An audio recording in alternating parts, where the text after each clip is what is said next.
Hello, everyone. Welcome to True School Sports. A busy day here in boxing. I'm now the top rank card right now, and the card with Lomachenko Comey fight undercards right now.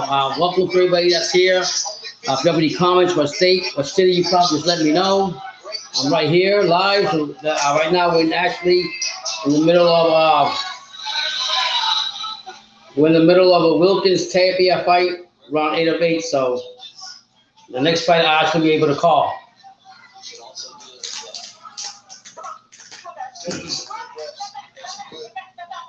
I don't know who's won this fight because I just got here, but stay tuned. There'll be more to come.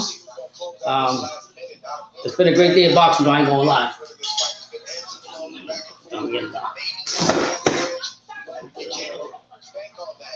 You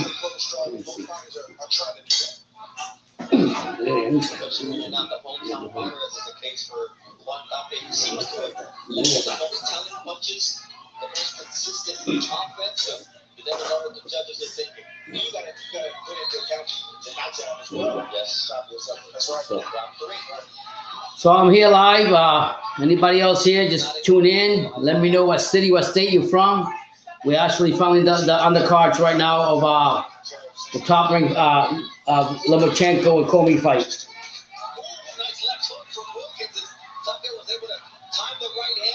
Hey, Cal Hansman, I'll tell you right now, if anybody wants those belts, they're going to have to travel to Australia. I don't see Tank already doing that. Tank came out and basically the Showtime president, Espinosa, came out. What's going on, Green Man? And basically came out and said that they're saying that they're not, that the fight with Tank Davis in Australia is not going to make money, which I think they're really full of shit. At the end of the day, Cambosis came out there and he did what he had to do. He went out there for a year in everybody's backyard, just like Usyk did when he became undisputed, kicked everybody's ass. So what better way to not have it in Australia or even Greece for that matter, because he's have Joe goes in Greece and he's Australian, but he lives in Australia. All three of you, please hit that like button if you haven't. Right now, we're in the undercard right now of the James Wilkins and Juan Tapia. The fight just, I think it was an 8-rounder, and the fight just ended, so I missed this one, but I'll be back. I'll be here to call the next one. Thank you guys for being here. A lot of great boxing. Go to True School Sports. BT's putting out the post-fight reactions from all the other fights, so go ahead and check them out.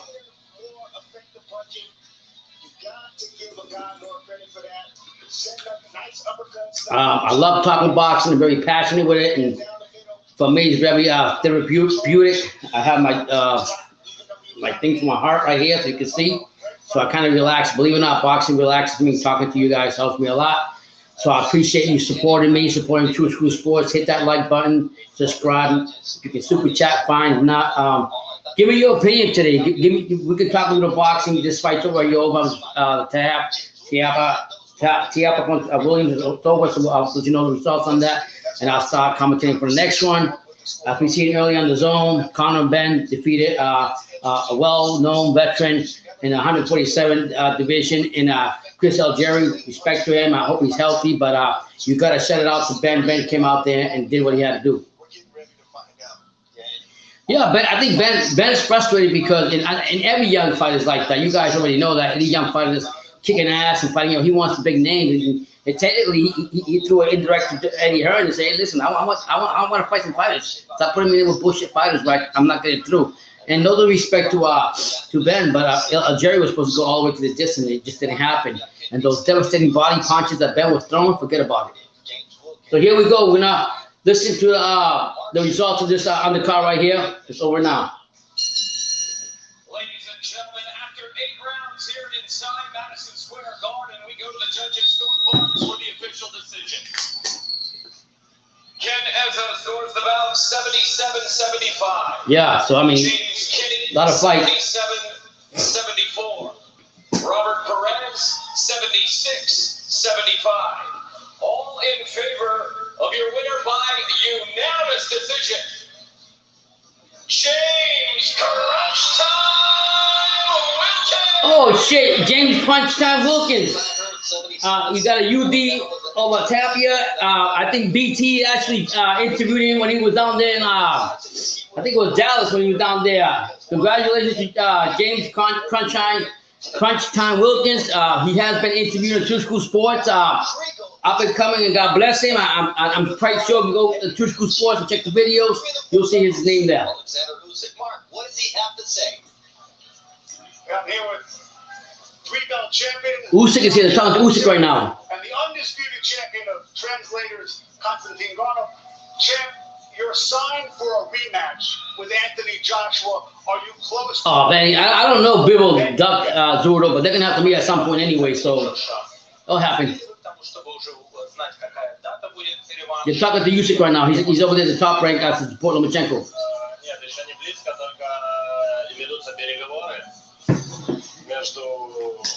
Промоутерами, менеджерами, то есть моя задача, я даже в это не влазю, моя задача это хорошо тренироваться, чувствовать себя внутри замечательно для того, чтобы если матч реванш. Yeah, Loma fight will probably be like around 9 to 10 a walk, but you got the undercuts not bad. We are in the process of negotiating that, and this is the job of the promoters, the managers.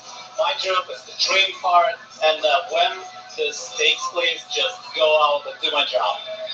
Would you fight Tyson Fury if Anthony Joshua would agree to step aside and you could unify all four belts? Если Джошуа согласится отойти в сторону, готовы ли вы встретиться с Тайсоном Фьюри и побороться за абсолютный пояс? Конечно, это одна из моих целей стать абсолютным чемпионом мира в супертяжелой весовой категории. Of course, this is one of my goals to unify in heavyweight division. Yeah, they're asking. Who would you prefer to fight next? Fury and Tomlin? С кем бы вы предпочли встретиться в следующий раз? С Юрием? Мне абсолютно без разницы, с кем из них встречаться. Просто с Тайсоном Фьюри это будет выиграть. Yeah, he's supposed to fight soon too. Keyshawn Davis. Можно стать абсолютно чемпионом быстрее без боя с Энтони Джошуа. Минус один шаг. It doesn't really matter to me, but of course, fighting Fury would be bypassing Joshua. Basically saying, you take it saying. One step less towards my dream of unifying. Но я понимаю, знаете что на небе у Всевышнего уже все налажено. Там у него уже все выстроено. He's saying, stay here with True School Sports. The best challenge on boxing. Он приведет туда, куда мы идем. But I know that everything is preordained, that God knows better, everything is already set up there, and we just need to show some patience, and we'll eventually get where we need to be. Patience, we're all known for patience in boxing. What did you learn about yourself, and what did you learn about Anthony Joshua? Yeah, I like Big Baby, man. I think he's the next American heavyweight champion. А тебе могу сказать, что я достаточно терпеливый. Вы знаете, хоть я об этом и знал, но я еще раз в ринге в бою с Энтони Джошуа подтвердил, что я узнал о нем. Хороший парень, который в любой момент может ударить, и ударить очень больно. С такими ребятами надо... Yeah, right now they're asking him, would you take his step aside money to fight, not him, but it doesn't matter if he fights Joshua or Fury, it just doesn't matter. At the end of the day, I'm going to go up there and fight either one. It's just a matter of time. I'm a very patient boxer. I knew that about myself, but I just confirmed by that fight that's who I am. As for Anthony, he's a tall boxer with enormous reach, and you have to be extra concentrated because you lose just one moment, just one split second, and this might be a disaster. He's been very public about looking for a new trainer. Is it the trainer or is it the fighter? Он сейчас очень активно говорит по поводу поиска тренера. В чем проблема? В тренере, в самом бойце. Нет, я думаю, что проблема конкретно в нас, в спортсменах, в бойцах. Мы что-то постоянно ищем, мы хотим найти где-то извне. Надо внутри нас, надо поковыряться в себе. Я иногда, знаете, что делаю? Когда у меня есть какие-то трудности по жизни, я не отчаиваюсь, я не загоняю себя в угол, я молюсь и иду в свою церковь и сажусь там внутри и просто наблюдаю все, что там происходит. Я смотрю на своего Бога, я смотрю на святых, которые помогают нам. И ищу внутри себя, что мне надо сделать. Естественно, я молюсь и прошу, чтобы он мне помог. It's not about anybody from the outside. It's about boxers. It's about athletes. It's about something that we are trying to look for inside ourselves.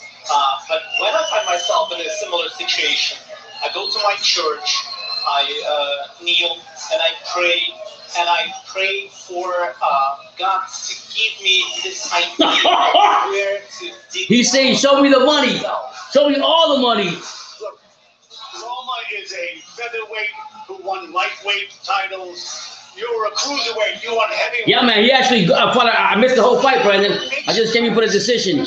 But I know you interviewed him on True School Sports when you were in Dallas. With Loma and Comey. Василий Ломаченко завоевал пояса в первом полусреднем, полулегком весе, в легком весе. Вы завоевали в первом тяжелом, в супертяжелом. Что сегодня произойдет? Ведь чем вы думаете? They're talking to you, about Lomachenko. Никакие не особенные, мы обычные парни, таких миллионы. Просто есть один молодой человек, это Ломаченко, который перевернул украинский бокс с ног на голову. Он просто попросил нас сделать какие-то невозможные вещи, не заставляя, он нас попросил. Yeah, man, I'm happy to Crunchtime too, man. He's been through a lot. He's actually doing it, and he's grinding. And one of the greats, actually, you were telling me that trainer was Roy Jones Jr. He told me to train him and helped him. So shout out to James Crunchtime. And this is that's the same your future wife's favorite fighter, PT. Если километров, я должен пробежать 11. Если он плывет 10 километров, я должен пробежать 11. Если он ложится спать в 11, я должен ложиться спать в 10 и чуть-чуть больше спать. То есть надо делать чуть-чуть больше, чем от тебя этого требует. There's nothing special about us. We are just regular guys. There are millions like us, but we have Lomachenko, this young man who pushed us the distance. He basically asked us politely. He didn't persuade us. He told us to go beyond ourselves and remember that when we are training, there might be another guy on the other side of the planet running 10 kilometers. We need to run 11. He swims for 10K. We need to swim. No, he's not at the Lomo fight. He's going to a fight. I think this coming weekend. Send him a message. He's commenting right now, so you can talk to him. Allow us to go beyond our limit. And you guys are not ordinary guys. What happens in the fight tonight? What happens in the main event with Loma and Comey? Вы, конечно, необычные люди, безусловно. They're asking you to his prediction of the Loma fight and Comey. Все зависит от того, что будет делать оппонент Василия. Василий будет смотреть, какие действия делает Коми. No, he's not in the Loma fight. He's going to a fight, I think, next week. He's going to a fight in San Antonio. Jackie Hammer, just send him up, talk to him right now. He'll answer you. А потом он просто будет делать свою работу. Ты делаешь работу настолько хорошо, насколько позволяет тебе твой оппонент делать. Of course, Vasily is going to look closely what his opponent is going to do, like we all do. He is going to feel him out, rip for 1 round or 2, and then Vasily is going to. BT is going to be at the Roberto Ramirez fight. Thank you very much. Next weekend. Appreciate you being here. Thank you. Thank you, Constantine. Back to live fights. Sí, yo soy padre de BT, sí. The action here Eso sí es verdad. the world's most famous arena, Madison Square Garden. Here comes Boxing, this is Top Rank. so here we go, got a junior welterweight, 8 rounds. Bob Arum. This bout is scheduled for 8 rounds in the junior welterweight division, brought to you by Caesar Sportsbook and Boost Mobile. Our judges at ringside, Ron McNair, Alan Nace, and Robin Taylor. And the man in charge at the sound of the bell, Mr. Charlie Finch. Introducing first out of the blue corner. He weighed in at 140.2 pounds, wearing blue trunks with white and black trim. He brings a perfect record. 15 wins, no defeats. Oh, wow. 6 of those victories coming by way From Puerto Rico. What's up? Catania, Cataño. Sean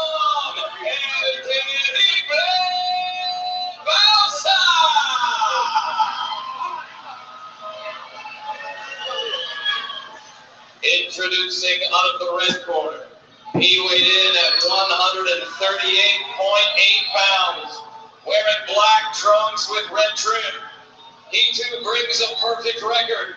19 wins, no defeats. Decent fight right here. He's coming by way of knockout from Fayetteville, North Carolina. Oh shit! Shout out Fayetteville.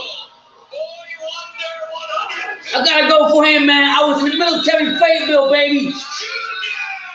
Shout out to Fayetteville, baby. Let's go, North Carolina. I was in the military, Fayetteville, North Carolina. I gotta go with him.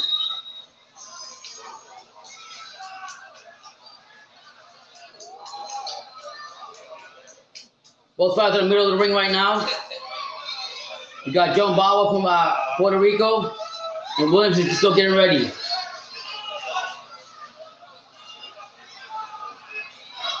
Shout out to the super chat. BT, this question is for you. Yo, BT, what's up? How long do you see the Loma fight going? Thank you for the super chat, Kyle Hansen, $7.99 super chat. Really appreciate it. It's going to support the channel. Thank you for being here. You go for the L Live, and I'm great. I appreciate you here for the second one. BT, answer that question, bro. So here we go. Got Williams Jr. from Fayetteville, North Carolina, and Bowser from Puerto Rico. You got a southpaw, and Orthodox fighting. I see the shorts half of it is missing. I see the legs sticking out. Williams Jr. is he's actually a tall, lanky fighter, going to the body, trying to go to the body of the Puerto Rican, Bowser. Oh, shit, Bowser just knocked him down. Oh, my God, he put that Puerto Rican down quick. Bowser put Williams Jr. down quick. Come on, Fayetteville, stand up. What a shot by Bowser. That was a quick shot, man. Bowser's going back to him again, trying to finish him off, but Williams decides to dance around. Again, he goes to the body. Bowser throws hard, man. Dale, Puerto Rico. Oh, he's attacking it now. Williams decides to go ahead and bike paddle in the ring.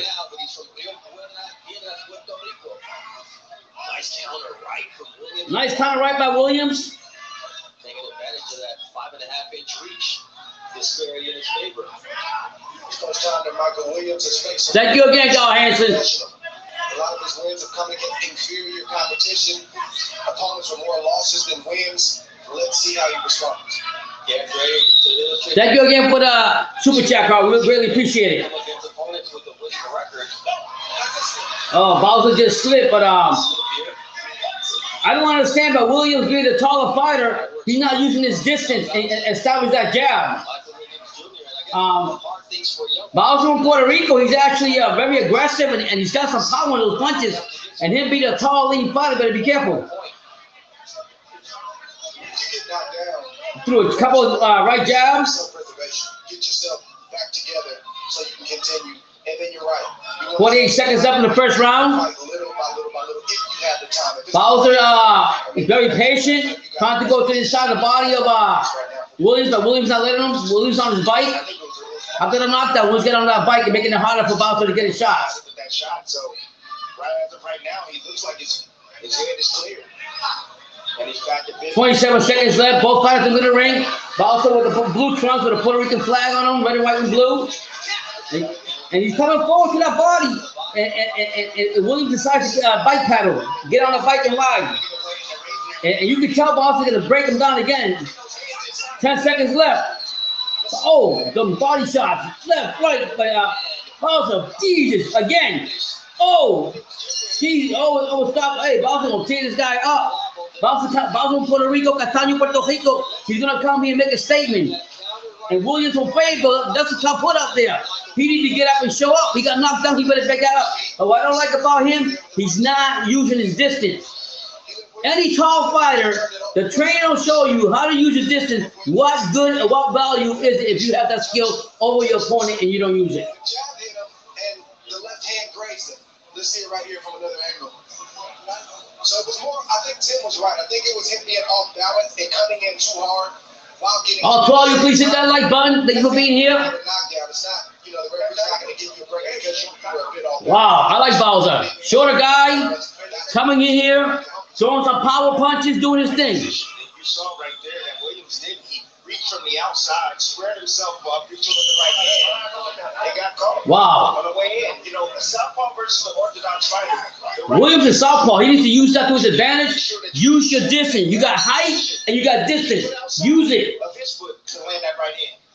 Manny Siaka, Juan Bauza, his father, and Raul Chino Rivas work in the corner of John Bauza. In the past, Michael Williams Jr. has had Roy Jones Jr. in his corner, and now he's got his father, Michael Williams Sr. has been. Oh shit! Williams had Roy Jones Jr. Training him, Roy Jones. Now he chose his father over Roy Jones. I don't know if that's a good thing. Because Williams is getting hit with flush shots. They just haven't landed in the right spot yet. And let me tell you right now, this guy from Puerto Rico is a hard puncher. You being thin and not exploring that, you're gonna have problems. Williams gonna have some problems. Again, he's not using his distance. He's not establishing his jab, and Bowser's just waiting to land one of his hard punches. Oh, beautiful! 1, 2 shots. Again, Jesus, man. 2 beautiful right shots by Bowser. Bowser's going for the kill, man. I don't know what's going on, Williams. We ain't gonna make it. This ain't gonna go. This ain't gonna go the full 8 rounds.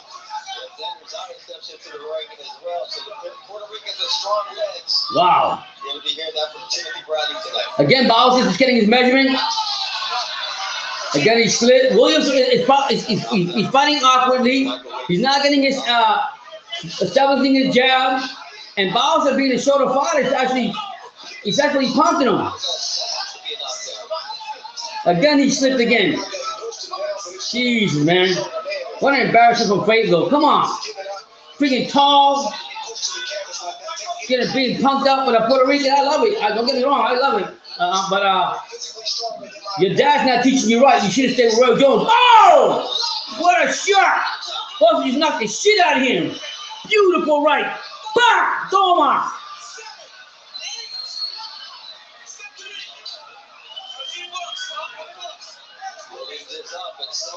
Bowser's gonna finish this off right now. Right, going to the body, uppercut, trying to finish him off. Williams look like he's fighting scared. He's trying to duck down. He keeps falling down to his knees. He's scared of the Puerto Rican. Come on, Williams. Bowser, again, Bowser, throw right. Again. Jesus, he's gonna drop himself. Williams keeps dropping himself down like he's afraid. Bowser's coming with that right, the left. Again, he's trying to get on his bike. Bowser's about to finish him off right now. Come on, Bowser. Down Puerto Rico. Williams getting scared. Getting on his bike. Tall as you are. Wow.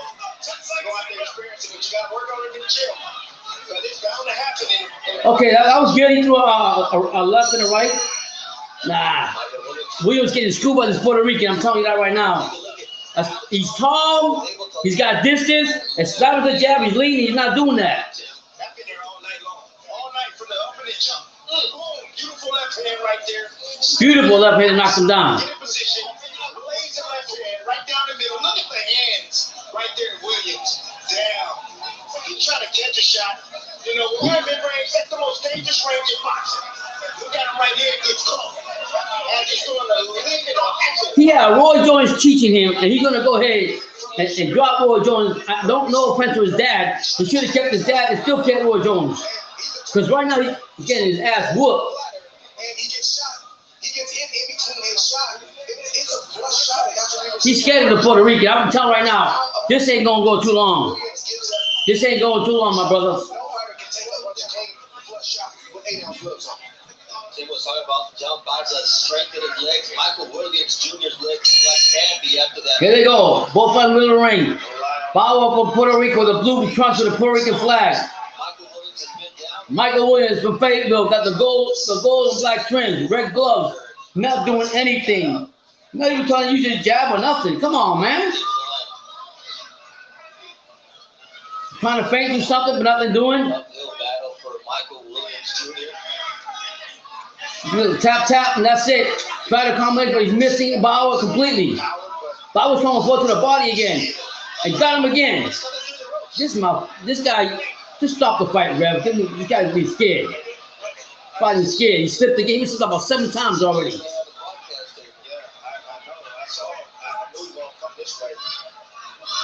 You can just see that he's looking for a way to Missed over right hand by Bowser.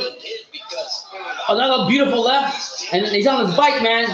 He doesn't want to fight with the Puerto Rican. He doesn't have any answers right now. I think he's a good boxer when he's facing certain competition, but he's not physically strong. And now he's experiencing something that he's never experienced before. If he didn't have his Oh, nice shot by Bowser. Got him with a nice right.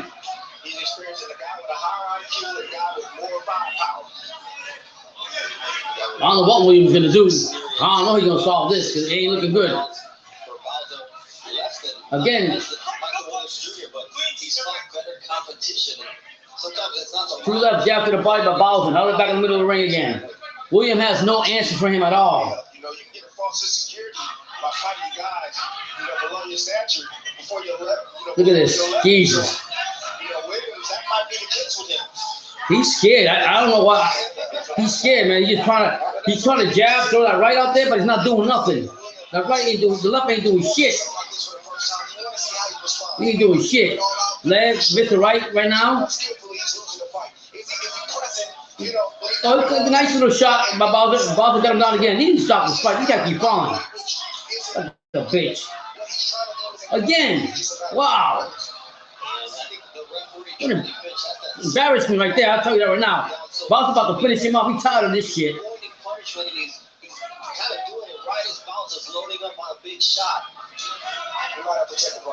Yeah, he's scared, man. You do a right jab, nothing doing. By Williams. I think it's the left, overhand or straight. That's the problem for Williams. Boom. He threw a miss left by Bowser. Threw it right. He got Williams on his bike. He ain't going nowhere. Jesus. Oh, man.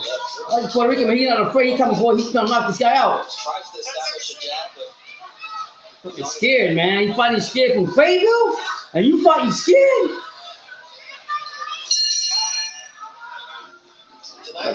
Embarrassment, man. Ali Walsh fight tonight, too. His grandfather made famous Muhammad Ali. Oscar winner Mahershala Ali. Ali Walsh fight tonight, guys. You know who Ali Walsh is, man. We're not telling you more about that. And what a name we're talking about. Got a Muhammad Ali shirt on. A name can be a blessing and a burden. But this Puerto Ricans come out to this thing, though. I ain't gonna lie to you. We come out here. I expected grandson of the greatest has done nothing but charm. Williams to do something with his tall height and everything. Has done shit. On his quest to follow That Okotas fighting in South Florida, Puerto Rico can't do shit. in this case, maybe destiny. The burden of the name, but it's also something that's opened doors to him at a level that few fighters ever get. Easy. All 4 people hit that like button if you can. We're on the undercard of the Comey Lomachenko fight. So here we go. Williams, 4 or 8 round fight. Williams is tall. He trying to get that jab going. Nothing doing. And I think Bauer's going to set him up with that left again. Nice right jab by left jab by Williams. Missed left jab by Williams. Both fights middle of the ring.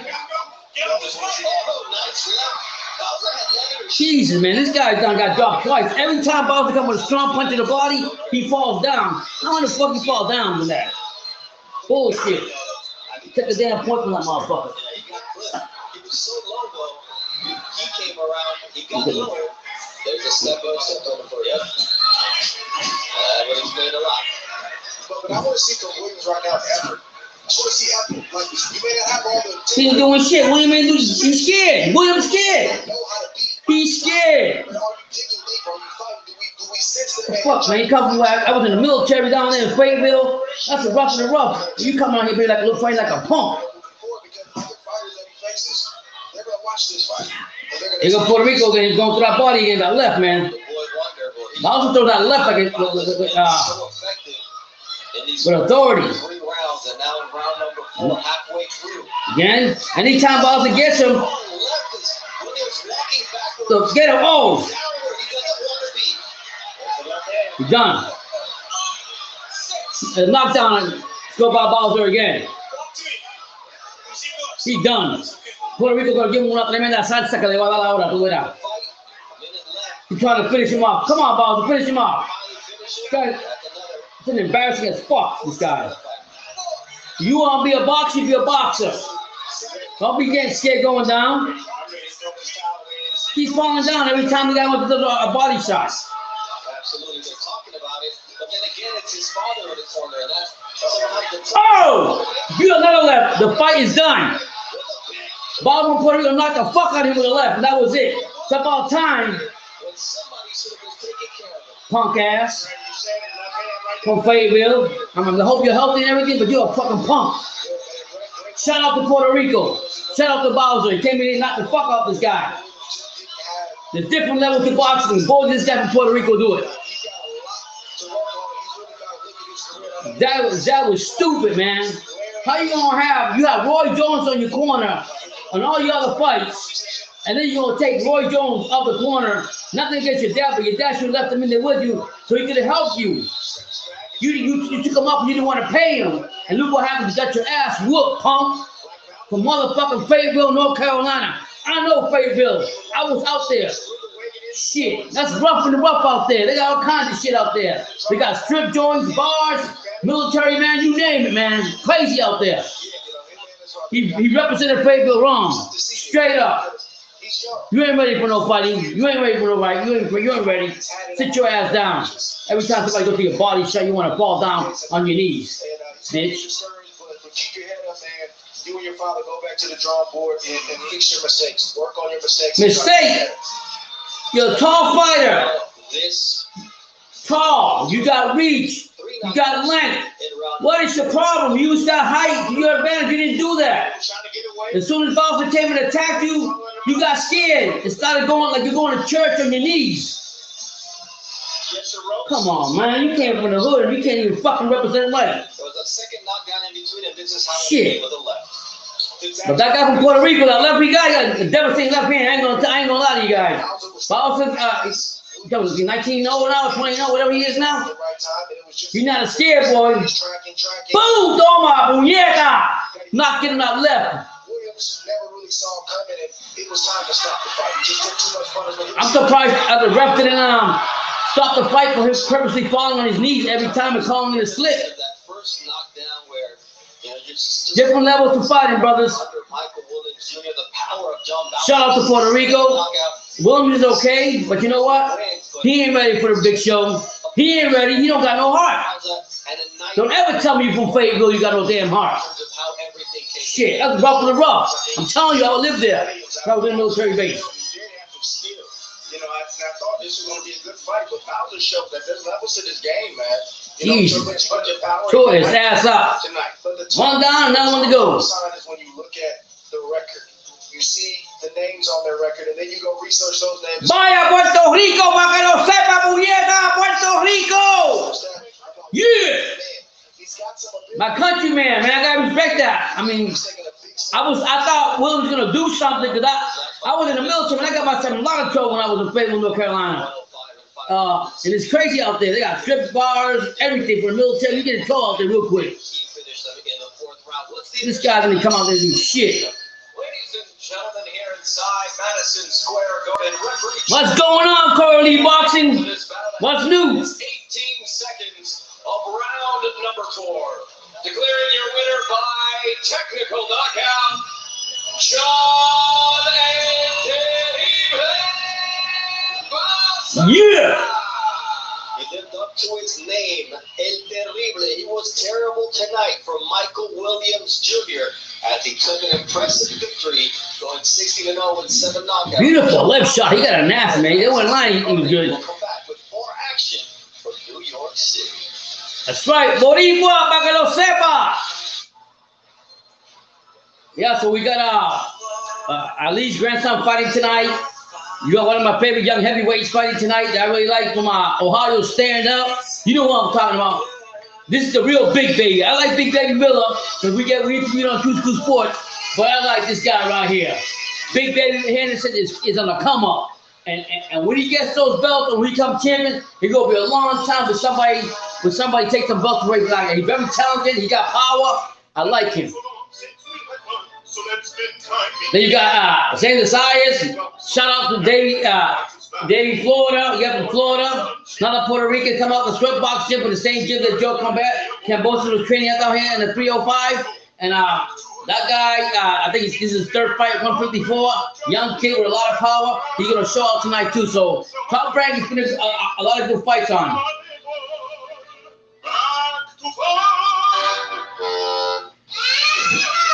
All y'all here, hit that like button, subscribe, buy merch, super chat if you want. And just thank you for being here. Truly blessed to have some company talking boxing. Very passionate with it. Take the good with the bad. That's what boxing's all about. It's about life. And just enjoy it. You know what I mean? This is very exciting. 31 days going home for the holidays. All the summer long. Comedy Central. I just wish more people. What are you guys' predictions tonight with Loma and Comey? You think he's gonna go the whole distance? You think Loma's gonna come on and do something? You think Comey's gonna knock out Loma? Talk to me. Somebody let me know something. Give me your predictions. Give me what state, what country. So I can give you a shout out. Let me know what time it is. Let's go. Talk to me. I was skeptical at first, but it is real. I'm covered with no monthly payment. New law, lower prices, more people qualify. Yeah, man. So it's still a little early. The big fights will come to like between 9 and 10. The real ring walks, the real fights coming up. But you know what? You gotta have the appetizer before you have the main meal. You know what I mean? If you can't eat the appetizer, you can't have the main meal. Straight up.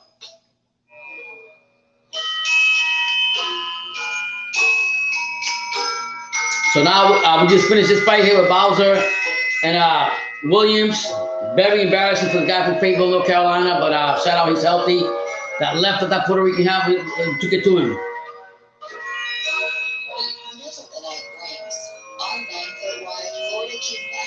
Yeah, Hanson, I like Loma. I think Loma's gonna come here and make a statement, man. He wanted to let everybody know that from his last fight was very impressive. And I told my son, I might say whatever I said about Loma, but I'm gonna tell you right now, he's still the best skilled fighter out there. Skill for skill, he's one of the best, and he's coming for the belts, and he's gonna prove it tonight.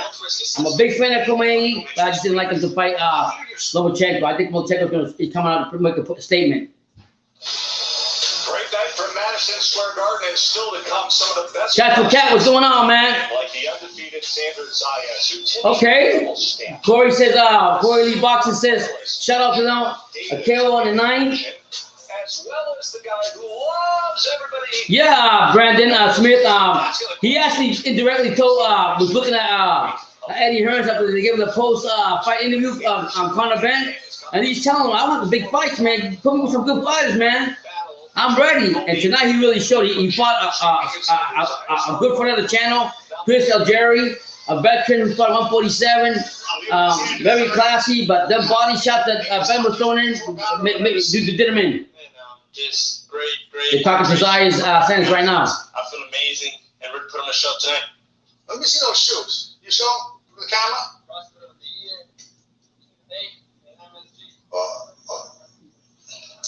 Okay. All right, kid. What do you have to do? The Prophet of the Year, Zayas. Of the Year award. Make a statement tonight. That's the goal. Make a statement. Look good. Look beautiful. Listen to my corner and do my job. Win. Does that mean a knockout? That's a statement. Whatever it is, I'm gonna win tonight. Knockout decision. I just want to look good. Look. This guy right here, BT says this guy reminds me of Felix Trinidad. I like him, man. He's an upcoming star. You all want to sleep on Xander Zayas. He's coming, baby. Yes, he did. I mean, he's improving fight in and fight out.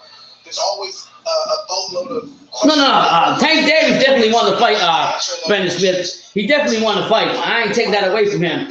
But I don't think that LB and Mayweather expected Pitbull Cruz would come in there and give him the fight that he gave him.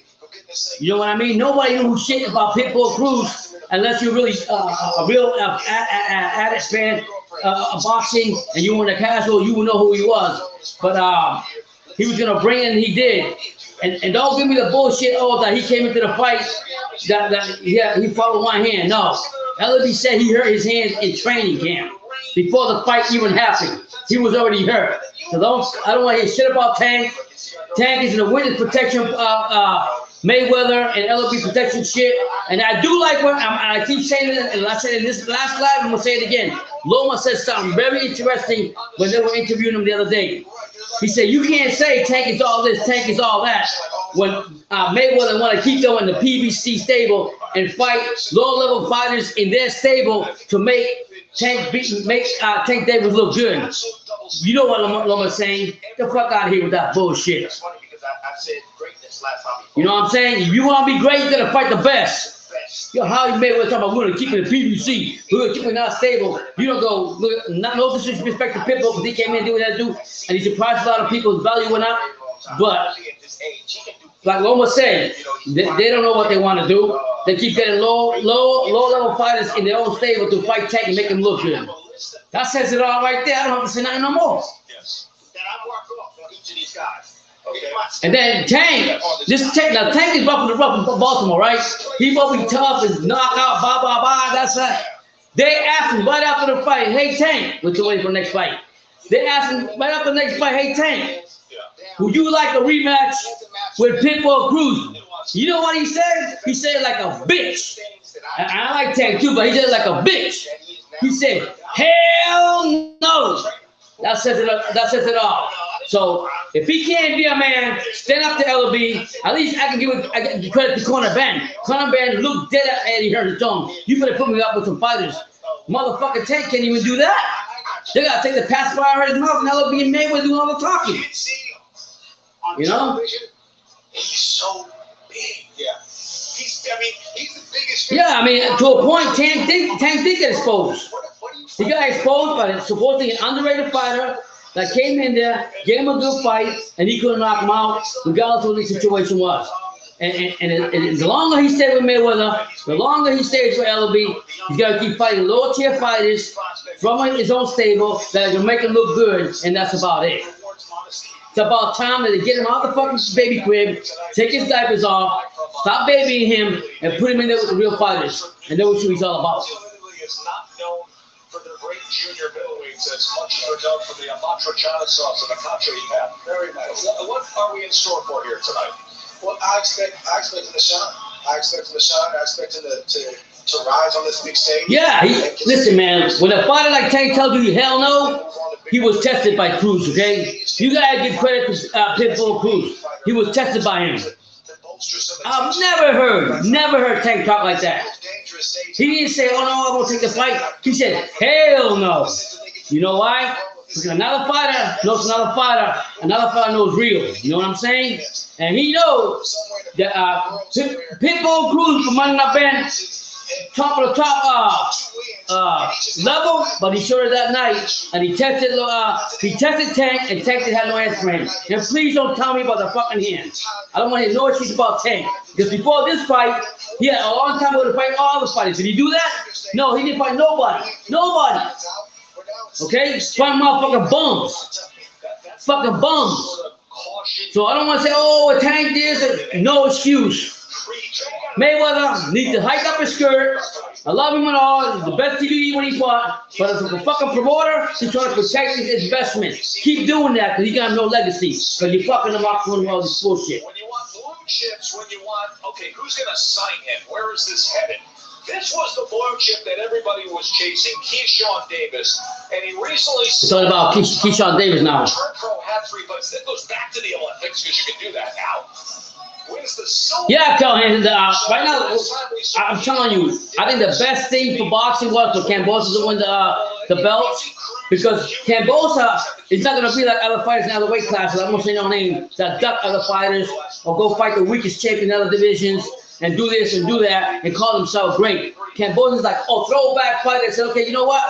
I'm gonna get my ass kicked. I'm gonna fight like a warrior. But guess what? If I beat it and I lose it, I did it the way I was supposed to do it. I ain't gonna make no excuses. I'll take on Haney. I'll take on Lomachenko. I'll take on Tank. I don't care. And you need that. They needed to do that.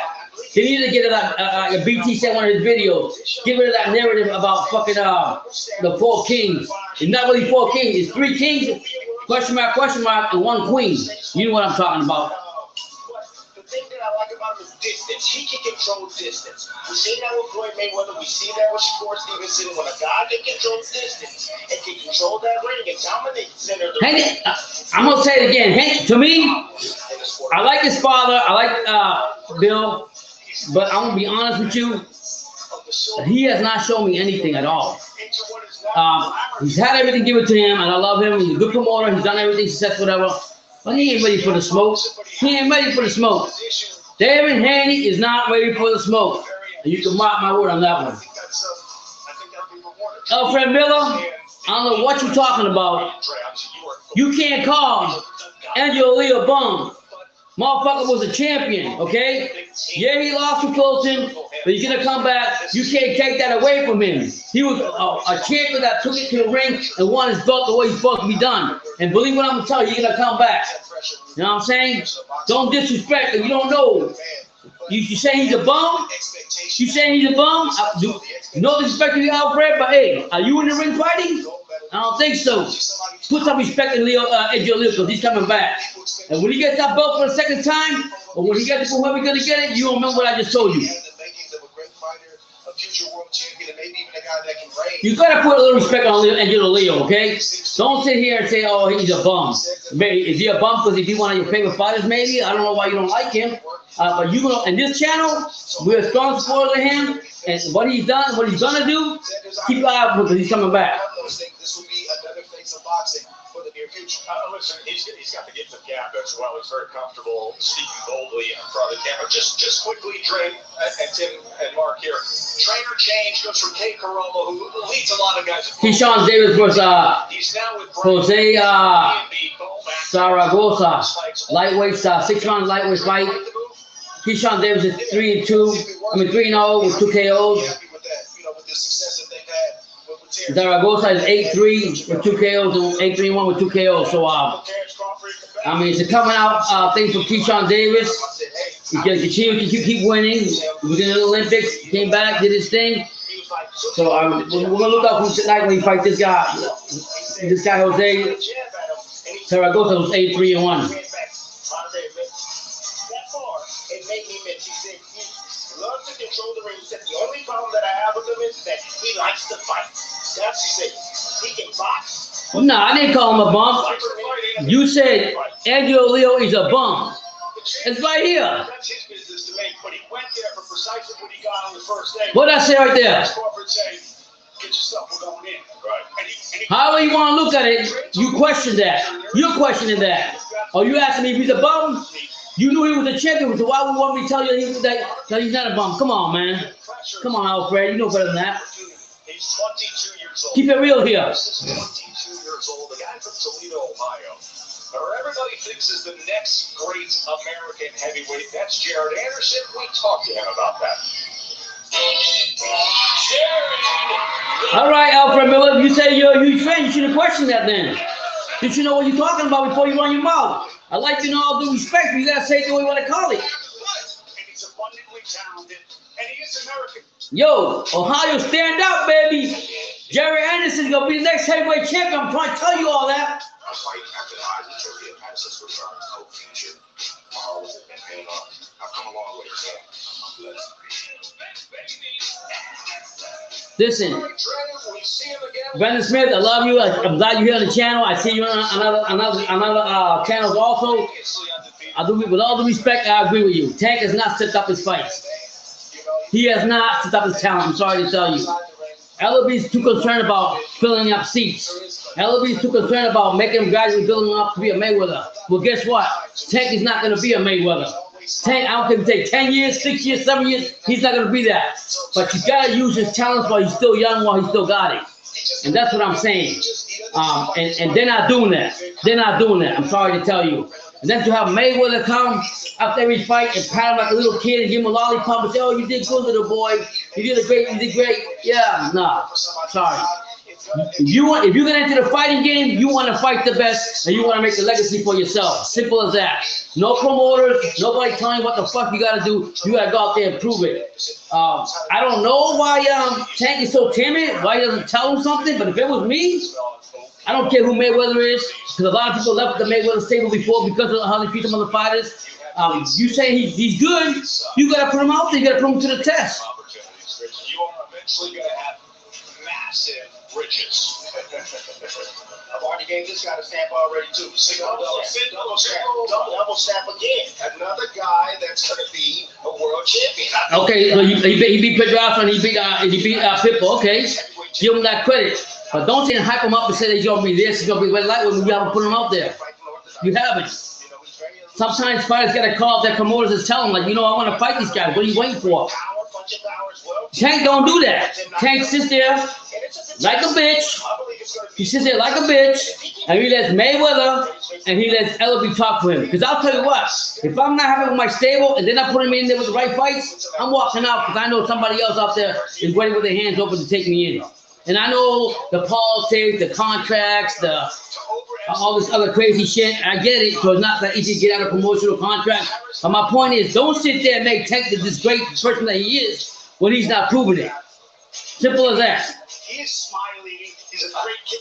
Wait, so yesterday we came into the room. We lost a friend during the training period back home in Toledo, and you could see he was shaken up. Okay, Alfred, I'm not gonna. You sound like a female now. I'm not gonna go back and forth with you on this. I'm not.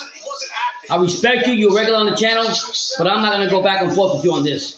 I'm not. You sound like a female right now. Okay, you have your opinion. If you ask that question, you always had in your mind that you thought he was a bum. All I'm saying is, to his side, to Angelo Leo's side, is he's not a bum. I'm telling you, he's not a bum. If he's a champion, he carried the belt, he earned it in the ring, he's not a bum. Say what you want, but he's not. But I'm not gonna go back and forth with you and take your pads or take your tampons and argue with you about something you just want to sit there and be petty about. Let Usyk do his thing. Let Joshua and this entire division run their course. These older veteran guys.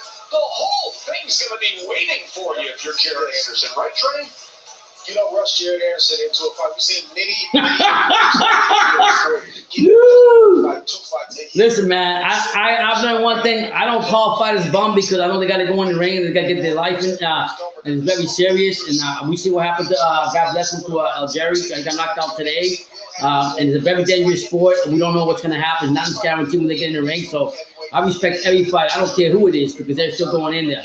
All I'm saying is, people don't need to hype up the trainer of Tank Davis about how he is, what he's done when he hasn't done shit, in my opinion. Okay, Alfred. Good clarity. Thank you. You meant Leo Santa Cruz, not Angelo Leo. It's a big difference, brother. Put me in. Give me more. Well, he wants it. Right, he wants it. He wants the job. He wants to be a little quicker. I think he said something about he wants to fight maybe possibly to come. He wants to fight problems to come. Yeah, he's doing his thing. I mean, they put him in fights that he's supposed to win. But let's not get it twisted. The last fight that he had, BT, with Pitbull, you can't tell me that Tank expected him to go. I guarantee you, when they picked him out, they didn't think Pitbull was going to be all that. The only people that knew about Pitbull were the Mexican people or the people inside boxing, or people like you that know what Pitbull was all about. Not the casuals. He came in there and he gave a good fight to Tank. And for Tank to come out and say hell no, it says that's all you can say. That's all you need to say about Tank and what Pitbull did. 3 times that amount in a year. If you wait and be patient, you can ruin everything. So the way that all 3 of these young prospects. No, it's all good, Miller. It's all Alfred. It's all good. I just don't. I mean, I know Angelo Leo, my son. Very humble guy. Put the time in the ring. And that's why I get like that. And I'm very passionate when I talk boxing. If you know me by now, that's just the way I am. Sometimes my son got to calm me down. So, okay, I'm sorry if I got you a kid, but I got to call it the way I see it. Zayas coming up. These prospects are coming up. You got Zayas, you got Keyshawn, you got Jared. And then, as a reminder, we have our special attraction. The name Ali is back at Madison Square Garden. Is the third fight in the career of the grandson of the greatest of all time, Nico Ali Walsh. And then it is the battle of recent lightweight champions, Richard Commey against the you're right. The promoters are the ones that are causing a lot of fighters not to fight who they're supposed to fight. He's just doing his job. But I'm sorry to tell you, as a fighter, you still got power to say something to your both of them. You do. And worst of all, it's not even about who the promoters put in front of you, who may wear the front on you. When you have two grown men talking to you like you're a little kid in front of the media all the time, and you just sit there and just look at them and don't say nothing, and you don't defend yourself, that says a lot about you too. So that's what I'm really adamant about Tank. You got two grown men talking for you. Two motherfuckers talking for you. And you look the dumbass sitting there just taking it in like that. No, it's good, Alfred. I'm not mad at you, man. I just, sometimes be understanding. I'm very passionate when it comes to certain things. But much love. We keep talking boxing. I forgot about it already. Xander Zayas is fighting next. That's another phenom right there from Puerto Rico. But actually from Davie, Florida, Puerto Rican background. He's good, man. My job doesn't offer health insurance, but with the new law, I found an affordable plan and only paid $47 a month. Actually, a friend of mine recommended healthcare.gov. He can do that. He can make all the money he wants to make. I was skeptical at first. But when he punches out the clock and he walks out the boxing, yeah, he's gonna have all the money and everything.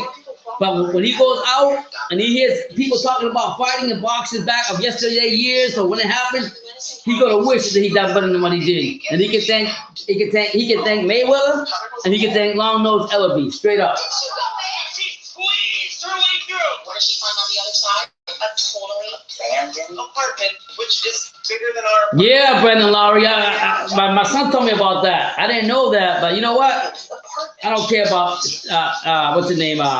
Jay Prince. I just like what Anderson brings to the table when he gets in and he fights. A young, upcoming heavyweight that people better watch out for because he is nasty. Yeah. Festive dining set for just $14.99 and a cozy queen bed for only $6.99. Yeah, you're right, Alpha Miller. That's all they're all about. They're about the money. You're right. They don't care about the fans. At the end of the day, how can I make the most money from my fighter? How can I make the most money from my investment? I get that. You're right. So everyone can live like this.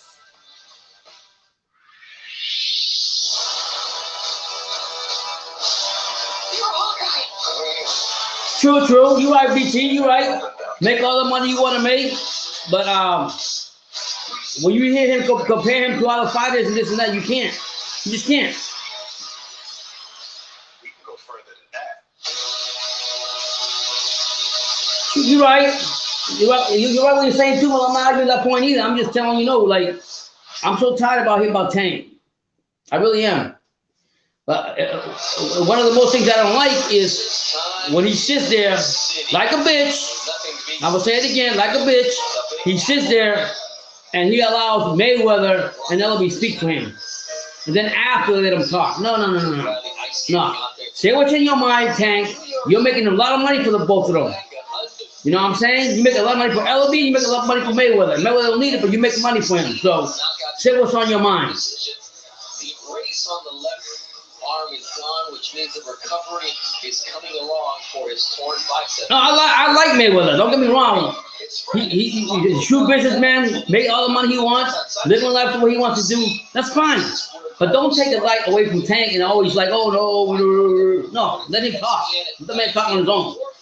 Sometimes you don't know what to say because you're both looking at him like, what are you gonna say now? Vasyl Lomachenko taking on Richard Commey in the main event. Julio Cesar Sanchez from Santo Domingo, Dominican Republic, and New York's own Valdez, who is from Dominican roots as well. As we send it up to Mark Shinook.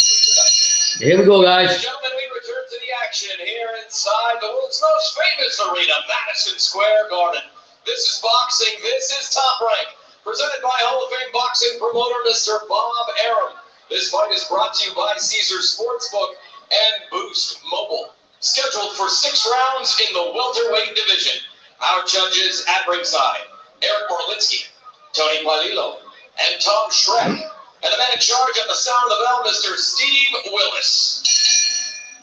Introducing first out of the blue corner. He weighed in at 149.6 pounds, wearing green trunks. He brings a record of 11 victories, 3 defeats, 6 of those victories coming by way of knockout.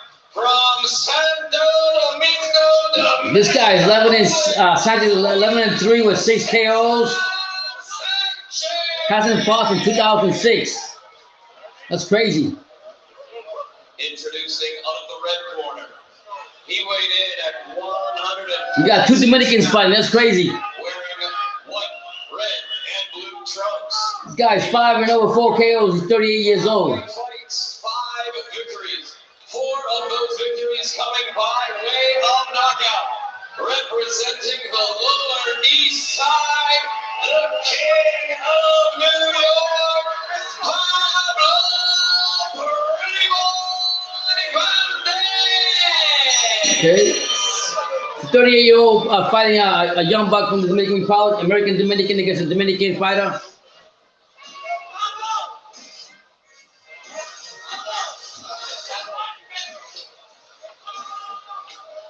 Gentlemen, you go back the instructions. Medical meds, protect yourself all the time. Right now, we're going to call on the letters here and the letters here. All right? The other guy's 11-3, hasn't fought in 2006. Steve Willis, the third man in the ring, alongside Timothy Bradley, Andre Ward, and Bernardo Osuna. Last time out, Pablo Valdez had all he could handle against Alejandro Martinez. That was at the Hulu Theater on October 30th. So here we go, the first round. Came back stronger and better, and he has a chance to prove that against Julio Cesar Sanchez. You got Sanchez in the red trunks, We just had a situation where and you got Valdez opposition. The same could be in said the green trunks. Julio Cesar Sanchez. He started his career 11-0 in the Dominican Republic. His 0-3 since, but it was interesting that of those 11 wins, 10 of them came against fighters who had 0 victories. Left jab by 2 left jabs by Valdez. It always comes back to punch, Bernardo. It's always short-lived. And for people that don't know boxing, they'll jump up and down if you knock the guys out. But in reality, you're going to face your match one day. And Valdez coming forward, pressing the action. Okay. Sanchez, to his credit, is coming off of a TKO 3 loss against Evantes Saniones, who was the mandatory challenger for Errol Spence's title at 100 titles at 100. Valdez is coming forward, going to the body. Both guys in the middle of the ring right now. Sanchez hasn't fought in 2006, but his last 3 fights he's lost. But he's coming out here, man. He's jabbed a couple times. He's touched up Valdez. Nice shot. Ooh, nice shot from Valdez. And again, Sanchez is also caught Valdez. So they're back and forth in the middle of the ring right now. Left jab by Valdez. Slowly start progressing this competition. Valdez is coming forward. Sanchez threw a left to the body of Sanchez and then slipped to the side. They're throwing back and forth. I gotta give them that much.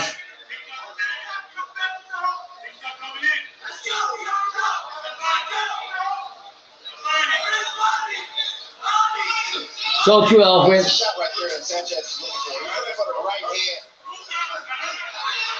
You got Valdez again. Did it through a combination that put Sanchez back.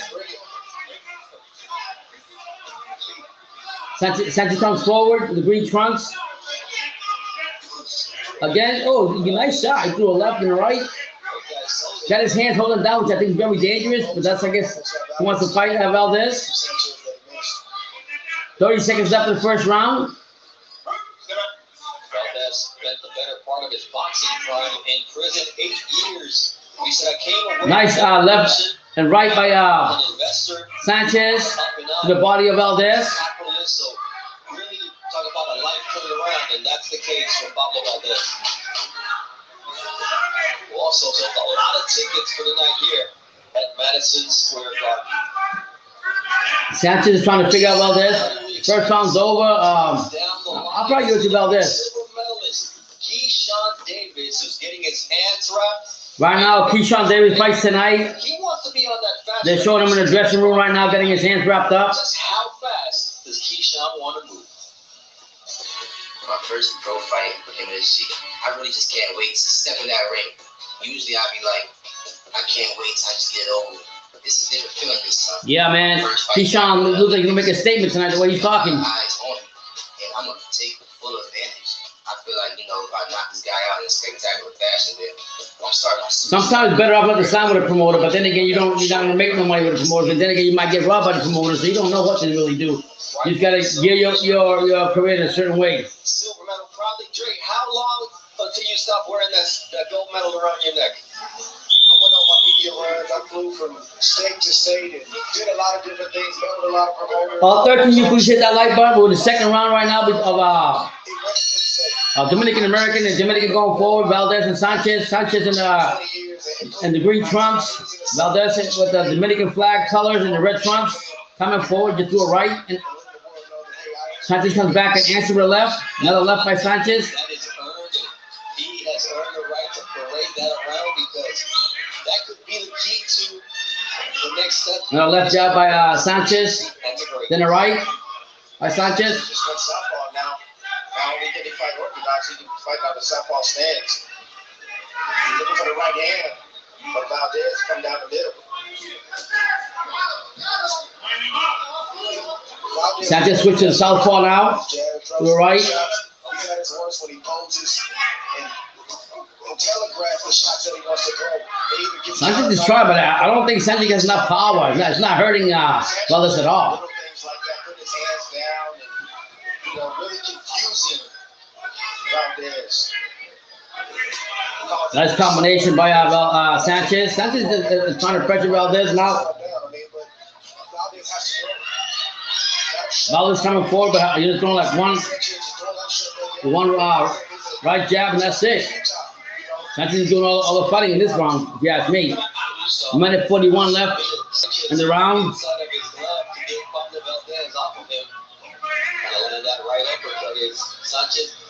Nice jab by Sanchez.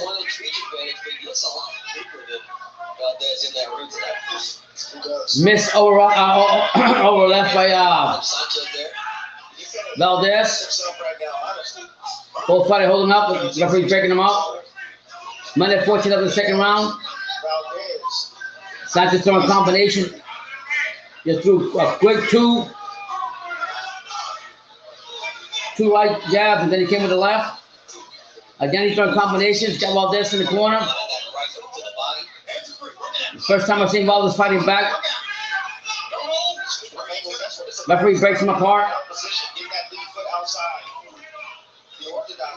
Sanchez not doing bad. Missed all right by Valdez. Sanchez got through another left.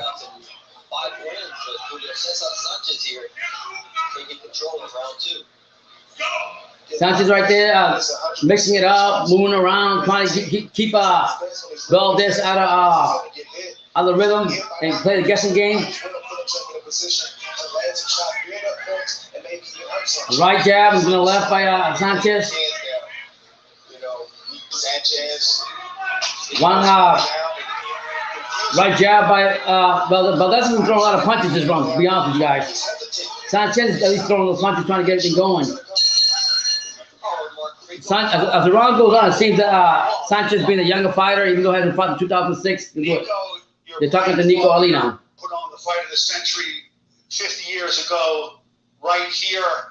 You open on national television tonight. You're going to tell me there's no pressure on you? You know what? There is pressure on me, of course, but I feel like I'm used to it at this point. I've never not been his grandson. Listen, you're fighting a guy who's 6-0 tonight. Yes. What can't you afford to do?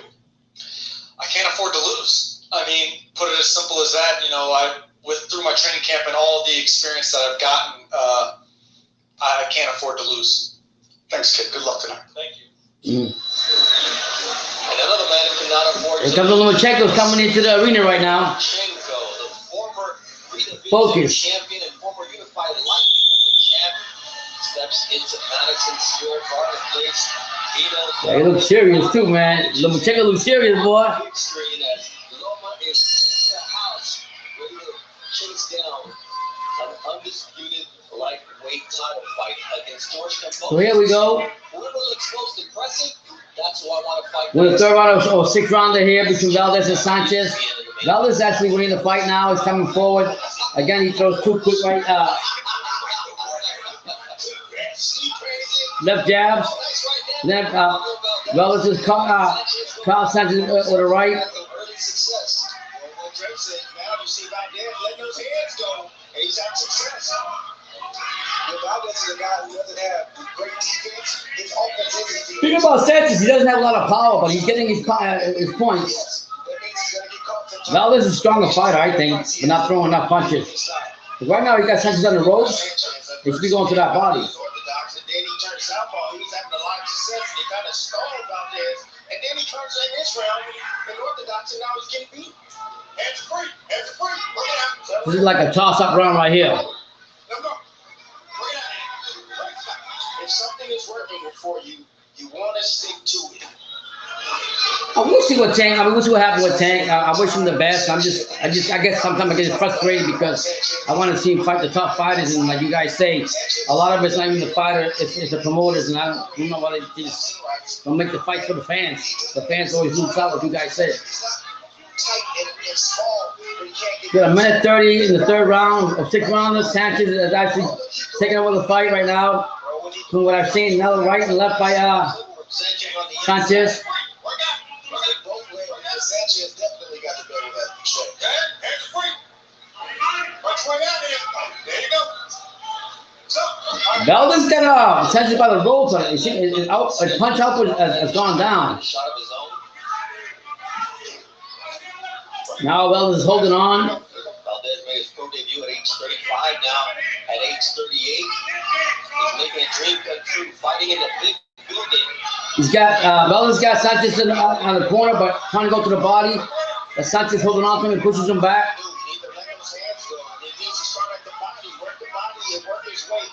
Valdez ain't doing nothing. He's got him right there by the ropes. He's not throwing no kind of punches to the body. Crazy. There's too much posturing from Valdez in that combination. Yeah, Valdez should have been trying. When you got a guy, like I was saying earlier in the other fight, when you got a guy in the corner, you got to go for it. You can't sleep on that. You got to understand, Valdez is 38 years old. He started his pro career at 35, so he's fighting a lot younger fighter than Sanchez. And Sanchez is right there, getting him. 11 seconds left in the third round. There you go. To a right, to a left. He's got Sanchez by the ropes. He's got Valdez needs to throw that body, throw more punches to the body, but he's not doing that. Vasyl Lomachenko. Last time we saw him, June 26th, in the bubble against Masayoshi Nakatani.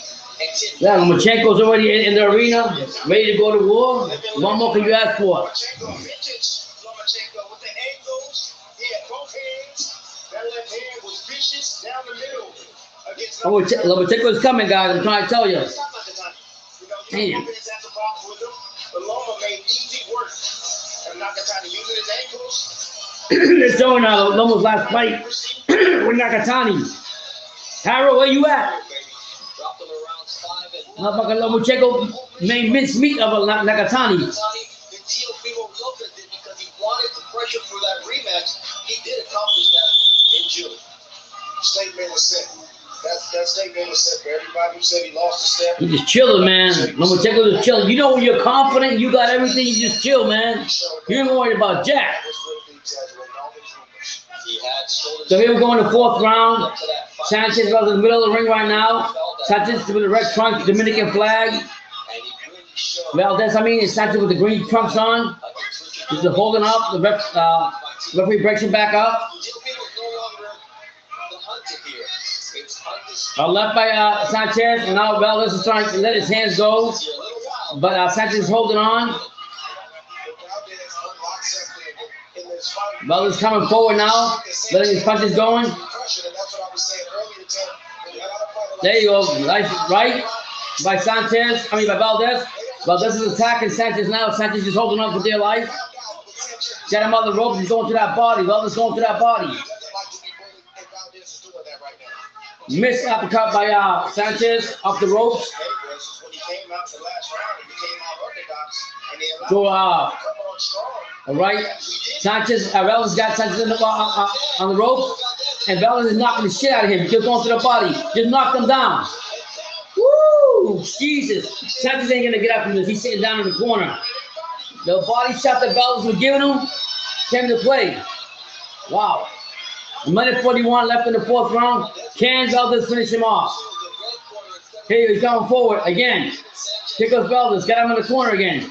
To the body, right, left, and right to the body. Right, left, right to the body. Again to the body. Sanchez ain't doing nothing. Goes down for the second time. Valdez taking over this fight. And that's what the commentator was saying. If Valdez would just get his punches together, it's good. I mean, Sanchez is going to go fight, but I mean, those body shots, and I've been saying he doesn't have enough power as Valdez. Now, this is about to finish him off again. Minute 6. Valdez, can he finish him off? Can Valdez finish him off? A 38-year-old who started boxing at 35 years old. Sanchez is holding on to dear life. 54 seconds left. Again, Valdez is going trying to end this fight. Nice shot by Sanchez, not doing nothing, holding on for dear life to the other. He falls for the third time. 3 times he's gone down already, Sanchez. He's tired. 30 seconds left. Well, let's knock him out 3 times already. Again, the 4th time. Fight stop.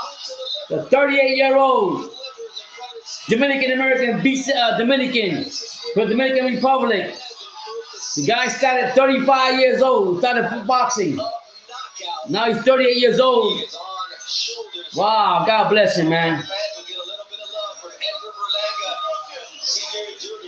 Oh, Belanga's getting him up, and Ring giving him heads up. Good, Sanchez was posturing Bernardo because he knew that. Well, I guess that Belanga's father probably trained him too. That he wasn't going to be able to keep up. And Pablo Valdez recognized that. He started to do what he does best, which is let his hands go. Yeah, Orlando Martinez. Anytime you're a power puncher, you got to punch his chance to catch that Loma. But Loma's quick and skillful. For him to catch him, it won't be easy. Well said, Dre. And Sanchez was in the southpaw stand. Yeah, Alfred Miller. I like to see that fight too, man. Tank and Rolly, man. He should have stayed in southpaw. It was working for you when things are working for you in the ring. Yeah, man. I was having Valdez, man. The guy, 35 years, started at 35 and 38 years old. Was in jail for how many years? And he's doing something good now, beating the shit out of people in the ring. I mean, God bless him. And they get back in the ring soon, early in 2022. Let's take a look at how this fight came to a conclusion. First knockdown. The thing is that Sanchez didn't have no power. Like he didn't have the same power that Valdez had. Jesus, you get him in the ropes. He let him stay there, and Valdez threw his ass up. He finished strong. When you have your opponent wheeling and you have him hurt, you don't let him off the hook. You don't let him recover. You press him until the fight ends. And then here we see right here, Valdez doing the same thing. Damn, he knocked him out 3 times in this round. You don't like it there. Let me go back down. Jesus. And that was all she wrote. I'm surprised why the referee didn't stop the fight earlier, man. Let him get knocked out 3-4 times. Beautiful, clean, flush shot to the liver. That's it. USA, baby. That was all she wrote. He's loved locally. Pablo Valdez sold a lot of tickets for tonight. Wow, he got a big fan turnout here in New York. He delivered for his hometown fans who came to see him earn his 5th knockout victory in 6 wins as a pro and remain undefeated. Wow. Mark Schnook had the official time this time. Ladies and gentlemen, here inside Madison Square Garden, Waiting for the decision right now. Steve Willis comes a halt to this bout at 2 minutes, 40 seconds of round number 4, declaring your winner by technical knockout, Pablo Pretty Boy Valdez. Happy for him, man. I like stories like that. 6-0 with 5 knockouts. Valdez gets the big Got Berlanga behind him, you know. a successful businessman, an undefeated professional fighter at age 38, part of Team Berlanga as well. They're the best of friends, and tonight he beat a fellow Dominican in Julio Cesar Sanchez. Wow. At 9 o'clock, we're going to move over to ESPN for our main broadcast, and it'll be Nico Ali Walsh who will be opening up that broadcast. And as always, our very own Mark Kriegel goes in depth with what this fight means for Nico Ali Walsh. Okay, Nico's fighting next. What do you guys think about Nico? How far do you think he can go in boxing? They fight to their children and their children's children. Never happened. There are exceptions, Yeah, you're right, Alfred. but rare is the star that burns brighter than the one from which it fell. And rarer still, generation once removed. But what of that star that burned brightest of all? I'm the king of the world. Hold it. You're not that good. I'm a man. Muhammad Ali. This kid called him Pop. My whole life, I've dealt with the pressure of being Muhammad Ali's grandson. Nico Ali Walsh understands it's a thankless comparison. I don't think pressure would be a problem for me because I know why I'm boxing. But it's not the money or the fame. It's something in the bloodline itself. How far you guys? What do you guys think about Nico? Yeah, man, he's actually. They say here that he's gonna graduate from UNLV with a business degree. Happy for him. Next year he'll be getting that. People Good example. think that I'm just in boxing, for name or fame or whatever. The legend lives on. It's more important for me to prove this to myself and to my family. But this is what they fought. Wow. Not just his grandfather, but all of them. Most guys have no choice, but this guy does. I feel like success doesn't mean going 30-0. It doesn't mean going 50-0. I think it's a feeling. At some point, I'll know that I felt like I continued this legacy, right? At that point, I'll know that I've had a successful boxing career. Yeah, man. Shout out to him, man. He's living his dream too, not just his granddad's. Even though he's got the Ali names, people won't start to take advantage of all that, make all the money they can from that. Comedy Central has got you covered. All this darn Christmas getting in my way. You show. Oh, hell. Yeah, man. I mean, Original movie. Nico Ali just got to get better every day. Get better every day. I love the fact that I think Sugar Hill training him, and Sugar Hill's a very detail-oriented trainer, and I know that because I seen him from eyesight myself when I seen him. First right there in the gym, how he teaches his boxing and stuff. So as long as you got Sugar Hill inside, the sky's the limit. And when he does lose, or if he ever loses, we still got to raise our heads up high and say, man, Ali's grandfather fought in the ring that his grandfather did, and he did the best that he could. And that's all you can ask from him. Even though, like you said tonight, there's always going to be a lot of pressure. He's fighting a 6-0 fighter tonight. So, I mean, like you say, you're going to do the best you can. Find out with a comprehensive health profile from Quest, which calculates All of you guys, please hit that like button. Subscribe to True School Sports. Get started today. Please send up the best parts of the undercards coming out now, so just stay tuned to it.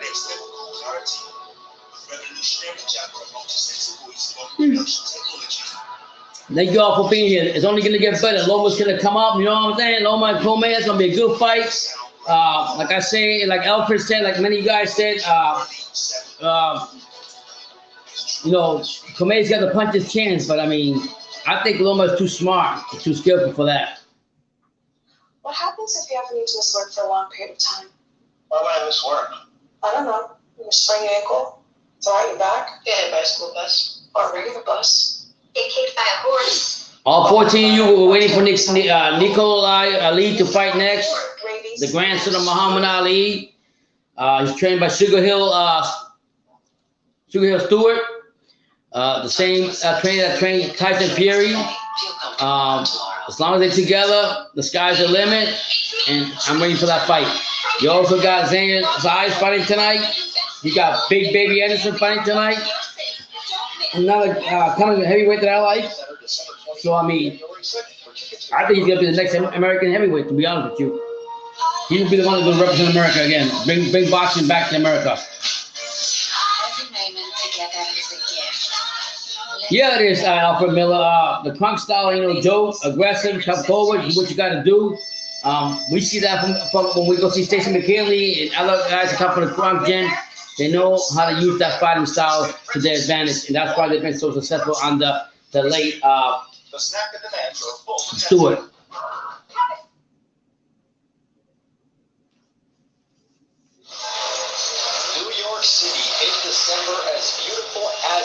So now we got Ali Walsh versus Sanchez. Then we got Davis versus the girl.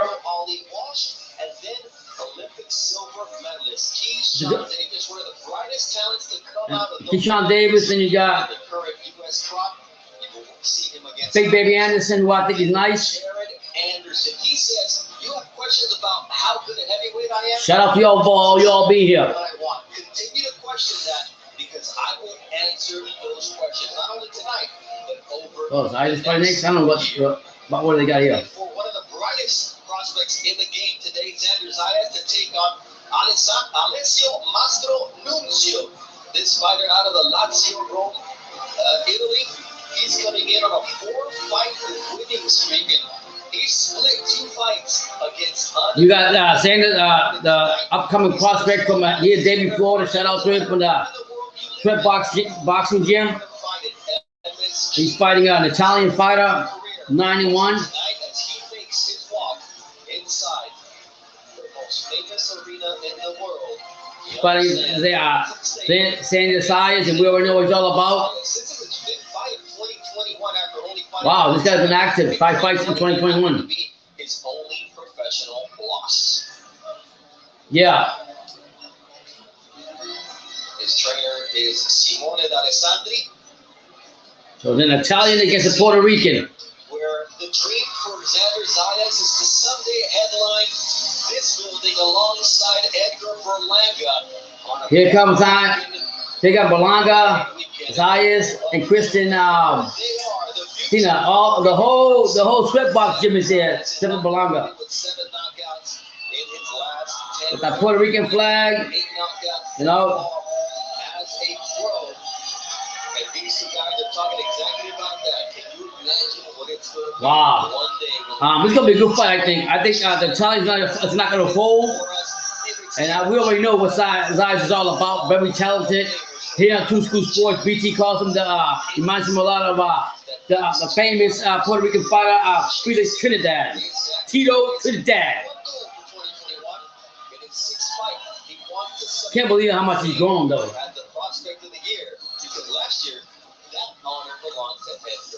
He wants that prospect of the year honor this year. Ladies and gentlemen, we return to the action here inside the world's most famous arena, Madison Square Garden. This is boxing. This is Top Rank, presented by Hall of Fame boxing promoter Mr. Bob Arum. This fight is brought to you by Caesars Sportsbook and Boost Mobile. Scheduled for 6 rounds in the junior middleweight division.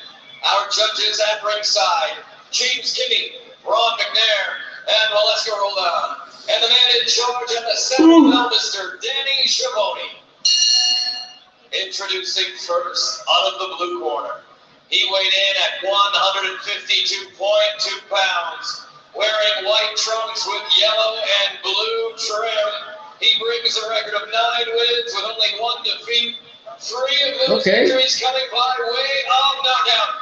From Ardea Lazio, Italy, Alessio Mastro Nunzio. Truly a real Italian here. I'm just gonna say Alessio, 'cause I can't call him his last name. Here we go, para Puerto Rico. There you stand up. Wearing white trunks with gold trim. He brings a perfect record into the ring.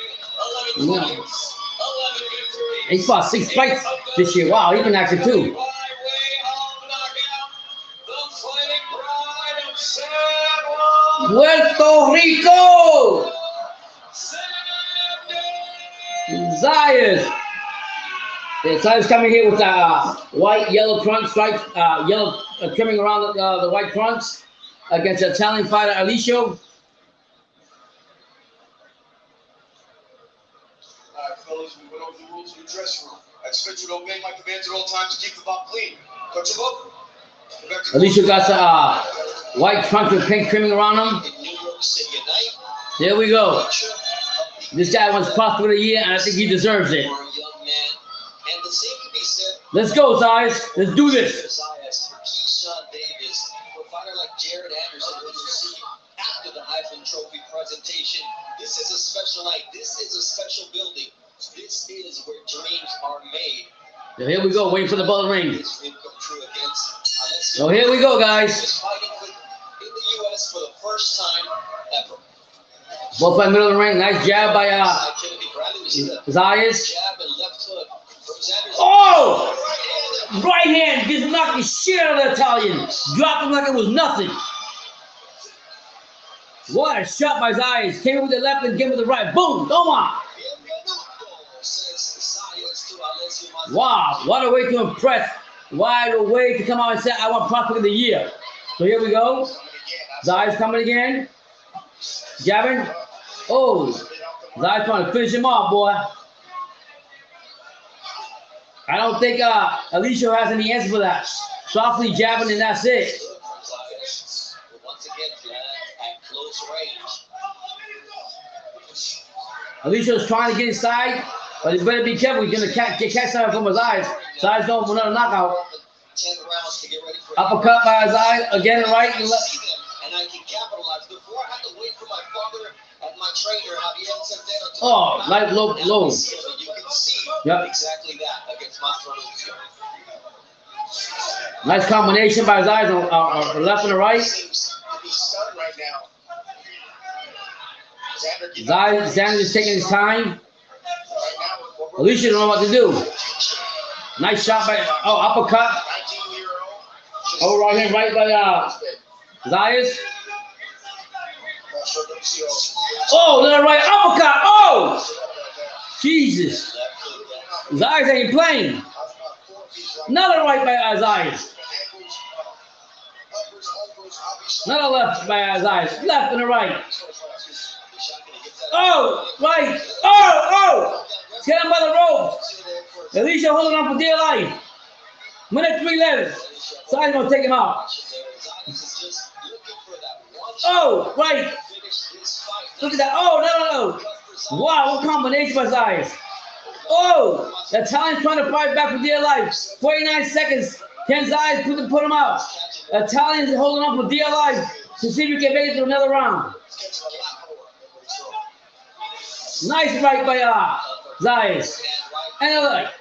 Zayas, it's target practice here against Master Lucio. Oh, he beat the shit out of him. Zayas beat the shit out of him. I ain't gonna lie to you guys. Oh! 21 seconds left. Right and left by Zayas. Oh, and beautiful uppercut by Zayas.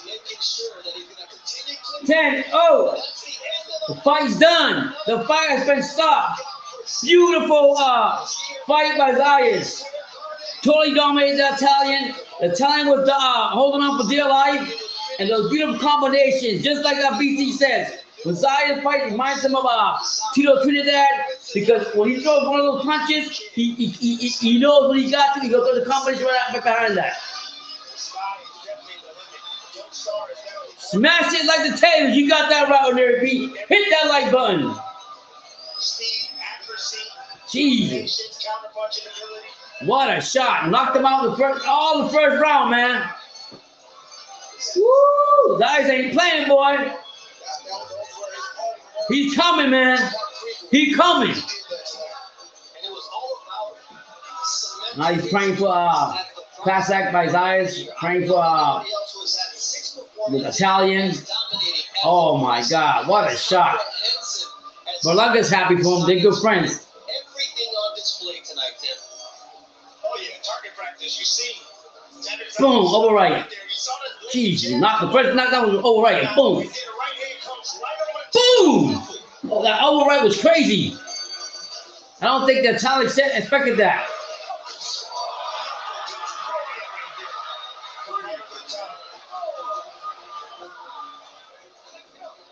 This is how it ended, Dre. And he goes, jeez, look at that. Landing all the right shots. He's not just hurting like you see some prospects. Jesus, throw right. Another right. Another right. Then the left. Referee stopped the fight real quick. Italian was in trouble, man. He was trying to hold on for dear life to make it to another round. Yeah, he wants to get a prospect of the year because Berlanga got it last year, and he's so humble, truly self-deserving. You all better watch out for his eyes because he's coming. And there's the man, Javier Centeno. Shout out to Sweat Boxing. We can say that about Xander Zayas, and later on in our ESPN show, you're going to see that with Keyshawn Davis. Jeez, can't believe how big he's gotten. Take those openings that are maturing in front of your own eyes, and yes, guy from Puerto Rico, boy, ain't no joke. He's going to be another world champion. All 6 of you guys, please hit that like button if you haven't. Subscribe to True School Sports. Thank you for being here with me. We're here for the Comey Lomachenko fight. Here we go. Here's the decision right now. Referee Danny Chironi comes to stop this bout at 2 minutes. 52 seconds of round number 1 for your winner by technical knockout, Xander Zayas. Woo! 12-0, 9 KOs. What more do you want from that boy? What's up, Rocky? Xander Zayas with the impressive. Shout out to all you being here with me. Thank you so much. Regarding a moment that he dreamed of for so long.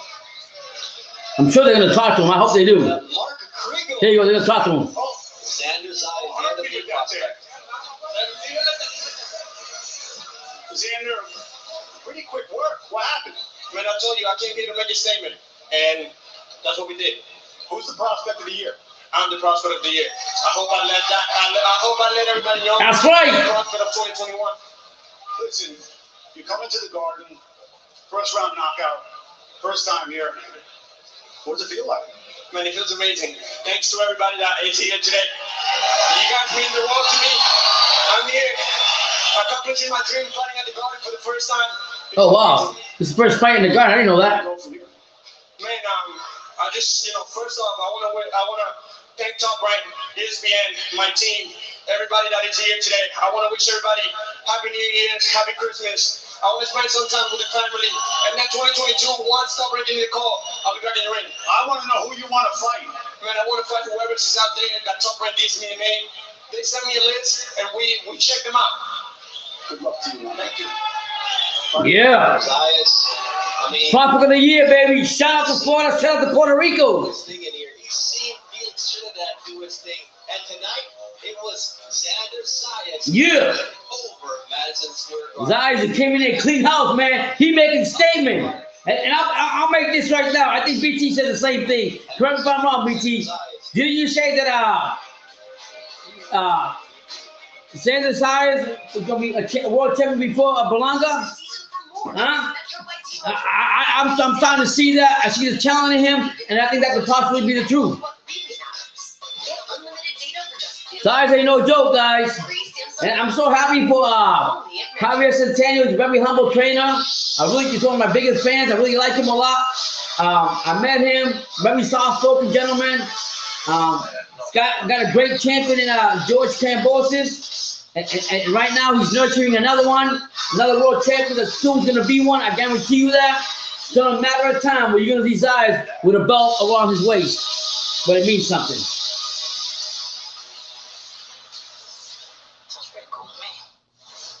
So I get the next fight we got is Nikolai Ali, and then we got Keyshawn Davis, and then we got one of my favorite American heavyweights, Big Baby Anderson. Shout out to Ohio.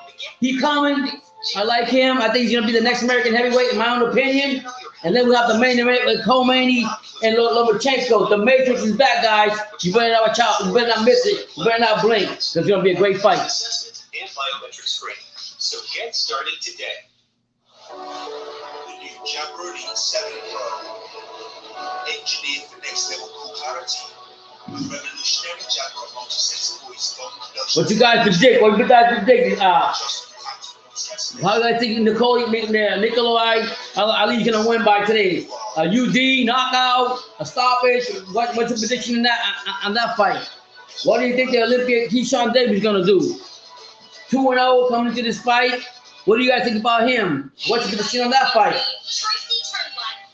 And if I was a betting man, I put money that Big Baby's gonna get another knockout. I'm not gonna get knockouts all the time. I love his style. I like his dressing, and I like it when he dresses up with the different costumes he puts on. They're pretty cool, man. I like him. Good guy. I wish him the best. This has a pretty good card. I mean, then you got like I said, Showtime's on too. Showtime's fighting with Caballo and the Flash Darnaire. Car safety for our pets. These are my dogs, Cujo. Okay. And Lady. And beatboxing stuff. You said Loma KO rounds 8 through 12. Okay.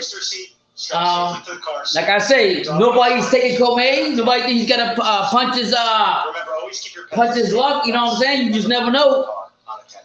If you're injured in a car accident, call 1-800-602-5000.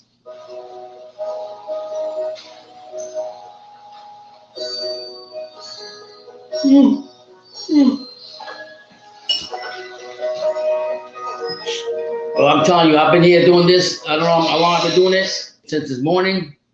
And let me tell you, man, I mean, not this morning, this afternoon.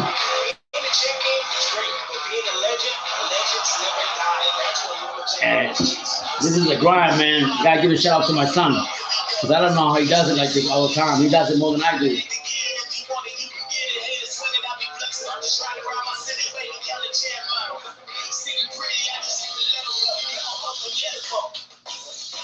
I think Lomachenko's going to try to make a statement against Comey, but it's not going to be easy. It's not going to be easy.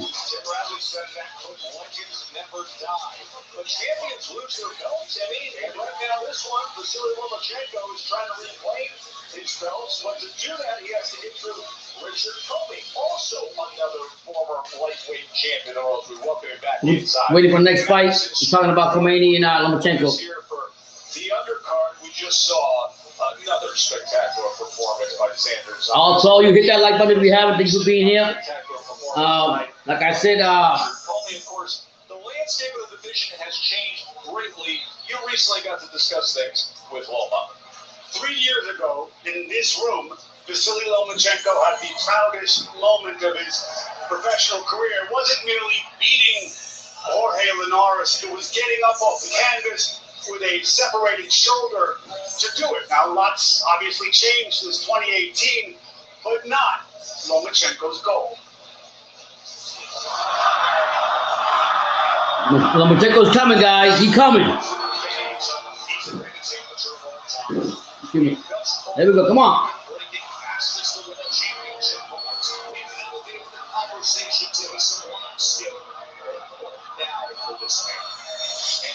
Man, that's gonna be a great fight, man. Him and Cambosis. I keep thinking about that. Year that the young guys took over the lightweight division, took over boxing. What happened? It's boxing. That's why we love boxing. Nobody knows what happened. I think now it's more interesting weight classes in the world. Who's the best lightweight? We don't know because we didn't fight each other. What did you see in Tank Davis and Isaac Cruz? Now I understand why his promoter, Floyd Mayweather, don't want to organize fight with the other top fighters. So is Tank Davis a great fighter? No, of course not. What about Devin Haney? Oh shit! Lomachenko said Tank Davis not a great fighter. Yes, he was bigger, clean punches than Haney, but of course Haney was more aggressive. Ryan Garcia. You know what? He surprised me. Then I saw his fight with Luke Campbell. he's go down and he can come back. I was surprised. I think he's the top level. Give me your thoughts on what you saw with Teofimo and George Kambosos. Before the fight, I think Lopez gonna win, but it is what it is. Kambosos does a very good job, very smart job. Now he is the best in our world class because he has a belt. Everybody talks on social media, but no one calls you out. Why? I don't know. One guy, right? Nobody called me. I'm going out right now, guys. I'm gonna bad heart. The worst thing, Tiger ass out. Voldemort is a man who everybody scared said his name. Vasyl Davis, Haney, Kambosos. Do you think any of those guys, most of them young guys, are going to fight you? Now I don't have a title, and it's a big risk for them. I have a history in boxing, in professional boxing. I am a three-weight world champion. That's why if you want to be on the top level, you need to take a fight with me. I remember the day you sparred Shakur Stevenson. Did you fight him? I don't have a problem fight anybody, but I have my plan, I have my goal. 135 lightweight world championship. That's it. What if he had two belts? I don't need two. I had three. Four belts in the 130. Of course, I go down. Easy man. Tell me about Richard Commey. What makes him dangerous? Be a good fight, guys. It's gonna be a good fight. He has power. He has experience. He has a reach, and he understands boxing. What are his weaknesses? I know his weaknesses, but I can't tell you now. Vasyl, you're number one in the WBC, number one in the WBL. This is the second-ranked big guy you're facing since a defeat. What do you want to happen here? I failed my dream in the first time, but I have one more chance. I go back with my dream, I wake up with my dream, I live with my goal. So this fight, next step to my goal. Undisputed lightweight champ. Yep. You live with that every day. Yep. Every night. Yep. Does it hurt you? Does it bother you? It's pushed me. For me, it's a Told you, man. He's coming. I said it. Lightweight belt is my goal. He motivated more, man. That loss to Teofimo motivated him more. Made him more hungry. Lomachenko, if there had been any lessons for him in defeat, I figured he'd say something tactical or about his now twice surgically repaired shoulder. He really wants those belts back, so I mean, he's gonna try to make a statement tonight. But boy, I keep thinking about that fight. Who you, if hypothetically speaking, if Kambosos and Lobo fought, who you guys got? Who do you guys think? I think it's gonna be a tough fight for both. Both of them is hard to pick. Who you guys got if they ever fought? Kambosos and Lomachenko. Which is gonna happen, you know that. He's healthy, and we can't stress that enough. His father advised him to postpone, to push back the Lopez fight, knowing the shoulder wasn't up to the task. It had to be surgically repaired in the days following the upset loss. The Loma that we saw healthy in June, you can tell me who has the belts at 135 pounds, but I'll tell you who the best lightweight in the world is, and he's 100% healthy, Trey. Yeah, you know, the injuries going into the fight, that's a tough one. You're right. He had a Andre talking about Lomachenko. If Lomachenko and Kambosos fight, who you guys got, honestly? When they do fight, who you guys got? It's going to happen. Maybe the wiser wisdom to postpone. BT, who you got? That's right. But that being said, the response, the way he responded to the loss was impressive to me because in boxing, when you don't look good, when you take a loss, I don't care how many times you want to take that one loss, here come the boo birds. Here come the I told you so's. And I told you he was getting old. And see, as soon as he fought a boxer that was as good as him, he wasn't going to be able to deal with it.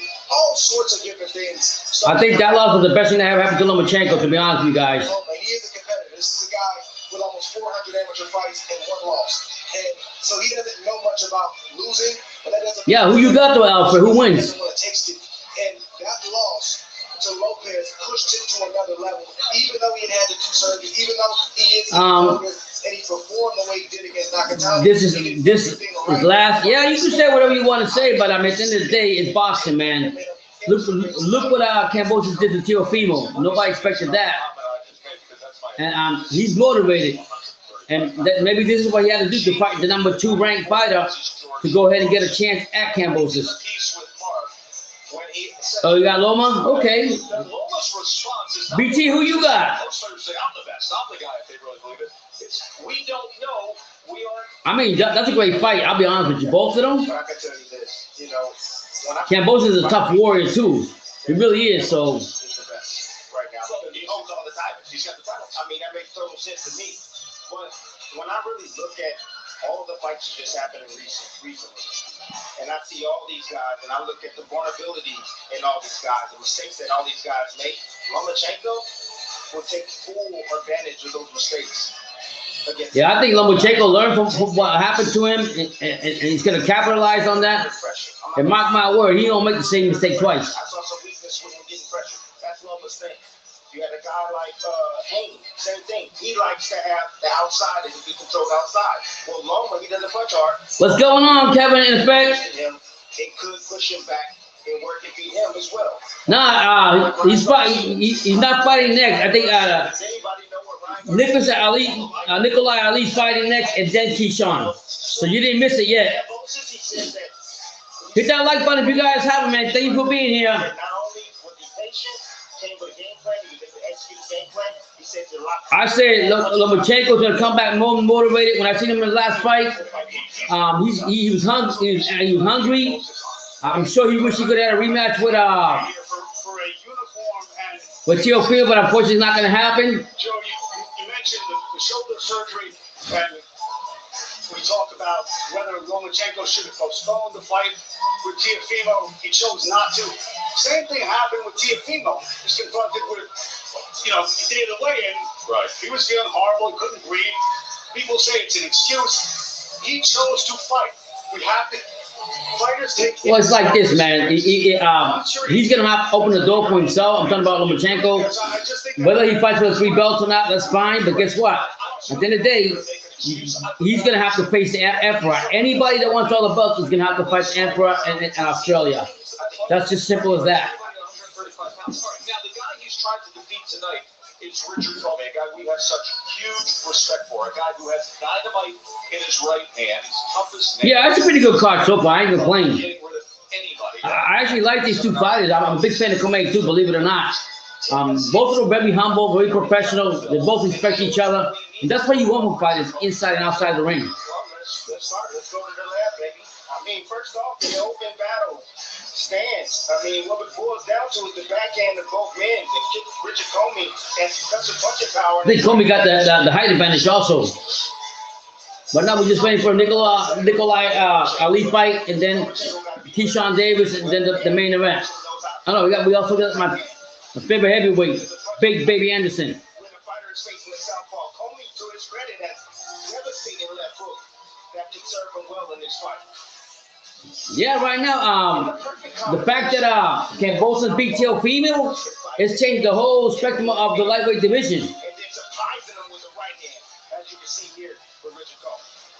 And then the tip-off, this is a negative right here. The tip-off indicator. When Commey gets ready to shoot his shots or shoot his punches, he drops his hands right before. And if Lomachenko sees that, he's going to come right over the top. Yeah, man, I like him. When I see Big Baby fight, I like him. It's young, hungry heavyweight coming up, on the come up, and I think once he gets those belts, whatever happens, America's going to be in good hands. Calling that fight in Frisco, Texas, and we were expecting we were going to get a unification fight with Lomachenko, but remember, he injured his right hand. So we're just waiting for the fight right now, guys. But like I said, we got a few fights before the main event. Hit that like button. Thank you for being here with me. If you have any comments, anything, just put it down. That's what we're here for. Talk boxing. You're the best channel in boxing. You got it. The untouchable, the indestructible, True School Sports. The positioning before anything else. And you notice that when you watch a Lomachenko fight, there's a lot of indirect movements, feints, and most of these guys are like very calm, low keel, relaxing in the wrestling before the war. It's like the calm before the storm. You know, when them 2 fight, it's gonna go crazy. He's getting closer to his range. I want to see if Commey. Kevin, in effect, BT, you've been on the live. You can go ahead and talk to him if you want. He's actually in Dallas, Texas at this time. He's going to the fight next week of what's his name? Roberto Ramirez, or whatever his name is, Zudo Ramirez fight in San Antonio. So he's gonna be getting some content over there. But you can talk to him. Extremely hard to beat Lomachenko when you have multiple skills and multiple gifts. If the main thing that Comey's coming in here with is just a big right hand, I don't know about that, fellas. It's gonna be tough for him. Comey just told me. Well, you know, I mean, the commentary is gonna be biased. They're gonna have their own opinions. Most of them are company men's anyway, not all of them. It's right. Yeah. And he passes you, and then he hits you with the body shots. He hits you with shots you can't see from that angle. And I'll be honest, before any of them can fight Kambosos, whether it's Loma, whether it's Tank, whether it's Kevin, or even Queen Ryan, and you know, I think that they all need to fight each other. And Kambosos, like Kambosos said, you all gotta impress me before I decide who I'm gonna fight. So, and he's watching closely who he really wants to fight. Believe me when he said that. But I think you got Loma, you got Tank, and then you got Tank, Loma, and Kambosos. Who sells more? Who's gonna make more money? Like we were just talking earlier, like Alfred said, the promoters are the ones that care about the money, nothing else. About 17 minutes from now, Nico Ali Walsh will have the third fight of his career. Yeah, Nico Ali Walsh is coming up next. He has been discussing being here in New York at MSG, walking in the footsteps of his grandfather. That is coming up at the top of the hour. Nico Ali Walsh. Yeah, you know the last THS last. You know that there's always going to be something said about anything, and the media is always going to hype up shit that really is not like that. Only the true fighters know what's going on. All 22 you guys, you coming in, please hit that like button. Subscribe to True Sports if you haven't. Thank you for being here with me. We're right now waiting for Nico Ali to fight in 17 minutes. Seeing everything that I once saw on TV. Ali's grandson fighting, and then after that you got Keyshawn Davis, the Olympian. And then you got Big Baby Anderson, another heavyweight, and then you got the main event. Stepped on, Joe Frazier stepped on, just walking the same ground, stepped through those doors. It's amazing to follow their footsteps. Yeah, you're right. THA last, you're right. That one makes the most sense because he needs that belt he wants to get. So, I mean, he gets to decide what he wants, but I mean, it's also which fighter wants to go across the pond and go ahead and fight in Australia. Because I don't think Kambosos is going to budge on that. Neither is Eddie Hearns. Eddie Hearns wants actually the fight to be in Australia. He just wants to try to get that, give Devin Haney that chance. But I don't think he'll be Kambosos. Simple as I don't think Devin Haney will be Kambosos. That's my own opinion.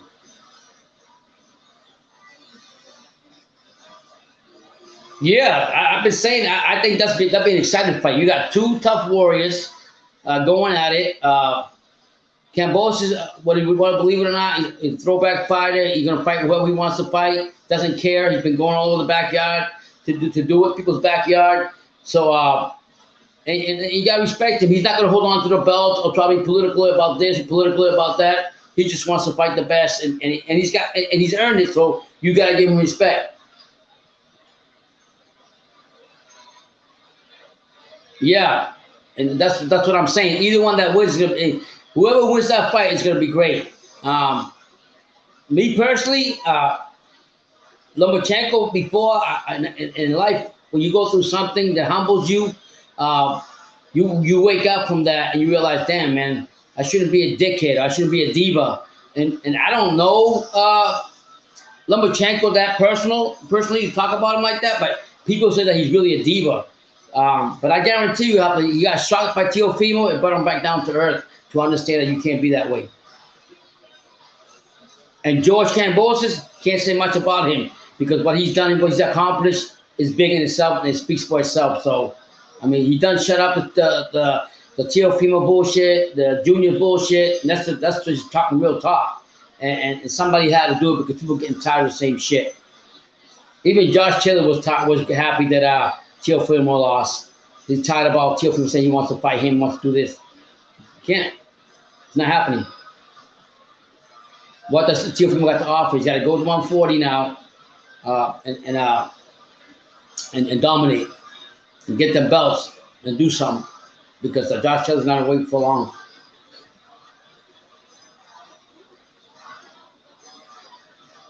Yeah, that's the biggest issue. It's always about money. It's never about how great the fighter is. Take for example, Bud Crawford, one of my favorite fighters.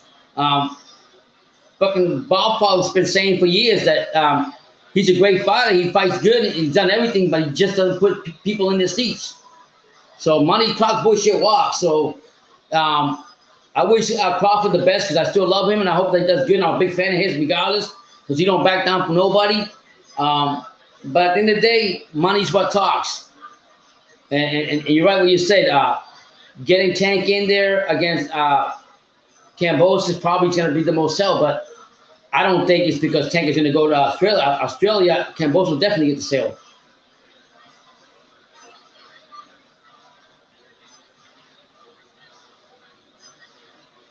I like Lopez. I'll be honest with you. I think Lopez can come back. I just think that he took it for granted. He took it for granted. Him and his dad took it for granted. The fact that Kambosos was underrated.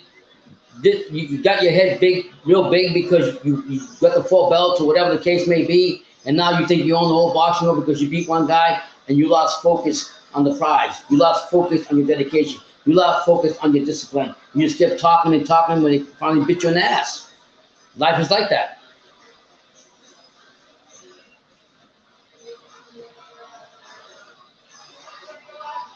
Yeah, I mean, either way, I would love to see that fight between Kambosos and Lomachenko, because I think that'd be a great fight for both.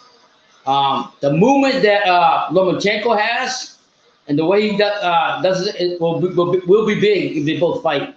That's not taking away nothing for Kambosos. Respect him; he's got the belts.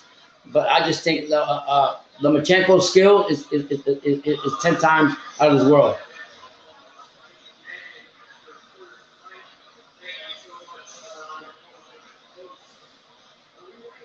You think so, Alfred?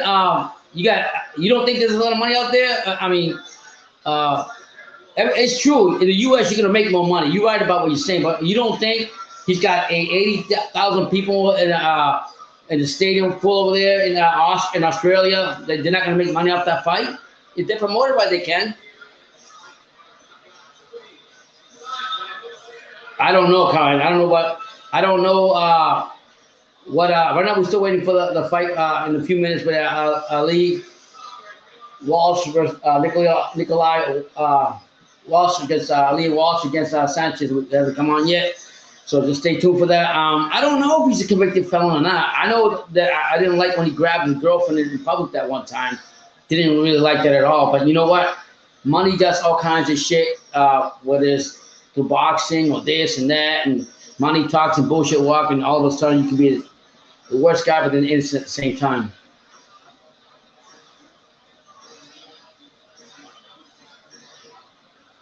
Yeah, Devin did say that. I remember when my son was actually at the interviewing him the week before the fight down in Las Vegas. My son posed that question and he was like, "Yo, I think Devin Haney said, no, there's something not right with Teofimo. It just doesn't click." And sure enough. And I'll say it again. They did not take Kambosos seriously, and that's what happens when you don't take any opponent lightly. You can't take any opponent lightly, especially if you have all them belts. You just never know what's going to happen inside that ring. And I'm glad that God was with Teofimo, that he didn't pass away, because Teofimo has asthma, and he came in the ring. I know he sprained his thing to breathe, and he could have died. So. I'm happy he didn't, and it's a serious thing. Will Teofimo come back to the fight after that? Who knows?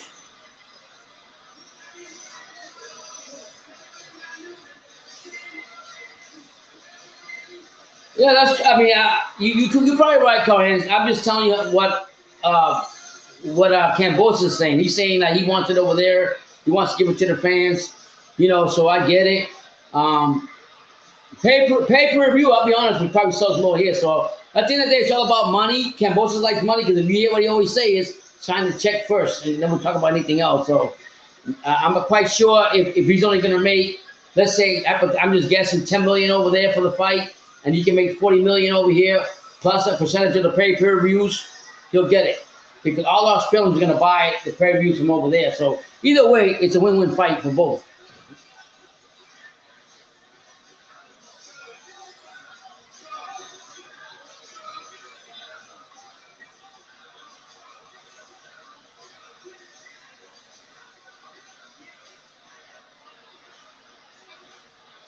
Well, then the bottom line is, how bad do you want to be? Well, get a chance to be undisputed, and how bad do you want to go? You want to get those belts? Kambosos just came out and said, "Hey, I want my fights over there." And going back to that, just to flip on that, how can Eddie Hearns go ahead and say he'll be in agreement to go to Australia and fight for undisputed for David Haney, but then at the same time he doesn't want to give Usyk the fight in the Ukraine? You know what I'm saying? So Eddie Hearns is the double-edged sword. We're still waiting for the fights.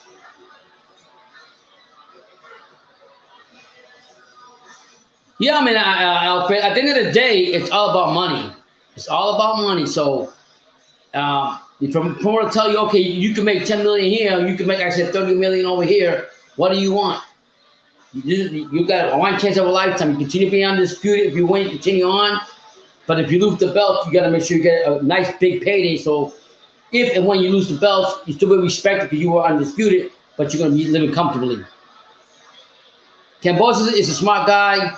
I like the trainer he trains with. We really respect Javier Centeno, the Sweatbox Gym here in Davie, Florida. So I know at the end of the day, he's got a great manager in Peter Khan, who just got finished. He left Thriller, and he's come back here to Florida and doing his thing with Kambosos. And they got a good managed, good team, and they'll do what's best for them.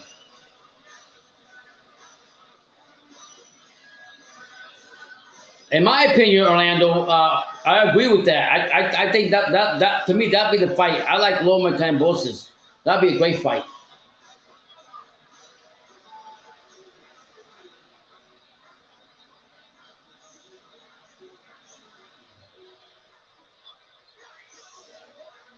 Well, you know, sometimes people say what they want, and that's why I say that anytime you go into boxing, you get in the ring, resumes don't mean nothing.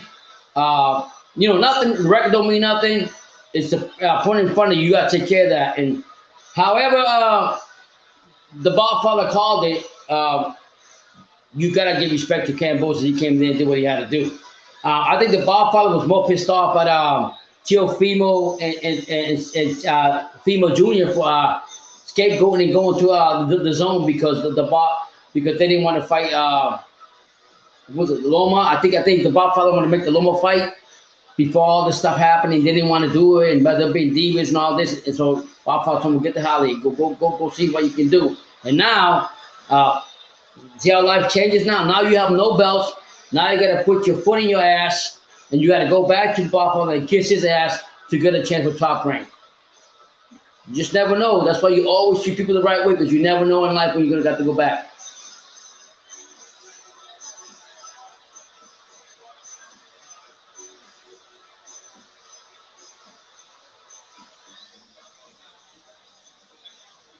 I mean, you're right, Tank and David. I mean, Tank is with the money machine with Mayweather. You already know in LB. Devin always have money. He's always making a lot of money.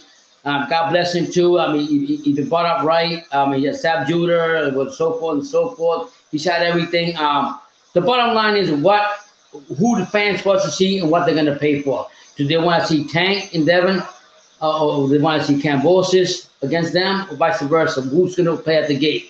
We know Loma's popular. We know Kambosos is now in Australia, but we don't know how much they can sell out here. So I totally agree with that point of what you were saying, THS last. That, I mean, who's bigger, who makes more money? They already got money. They already pretty much set. And just like BT said earlier about Tank Davis, when me and Alpha were going out about Andrew Lee and all that. At the end of the day, as much as I want to get up to about Tank Davis talking, not having no control of their life, the bottom line is, you know, you got to be able to put people in the seats and make money.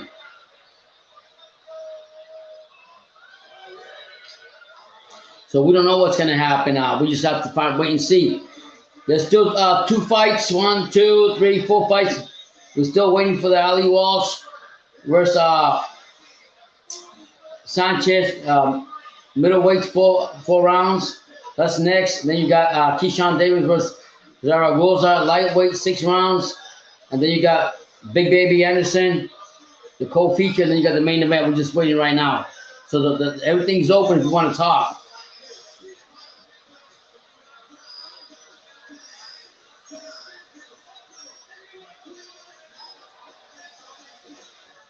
I like that thing, I like that thing. Woo, you just never know. It's true. You just never know how things going to be in life. So you should always remember that. Think about it. Teofimo and Teofimo Senior talking all this junk. They thought they were so big-headed. Oh, yeah, we can do this, we can do that. We left Triller, we came over here. Now we're going to go with the zone. Blah, blah, blah, blah. Basically, they said, fuck you to Bob Arum. What did Bob Arum say? I got something for you guys. And LB called it. LB said 180. He said, don't worry, the Bob Father got something for them. And sure enough, Commerce and MF, and I'm quite sure that Teofimo and Lopez Sr. are saying, damn, the Bob Father was right. And they got humbled because they were just talking too much.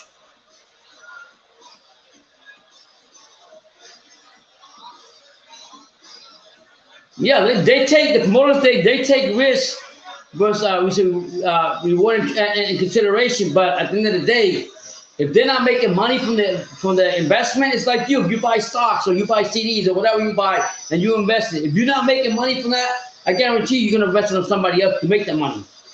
And if you got some good CD or you got some investment in something and some stock is real good, you're not gonna tell everybody because you want to keep making that investment for yourself. What's going on, Frank? How you doing?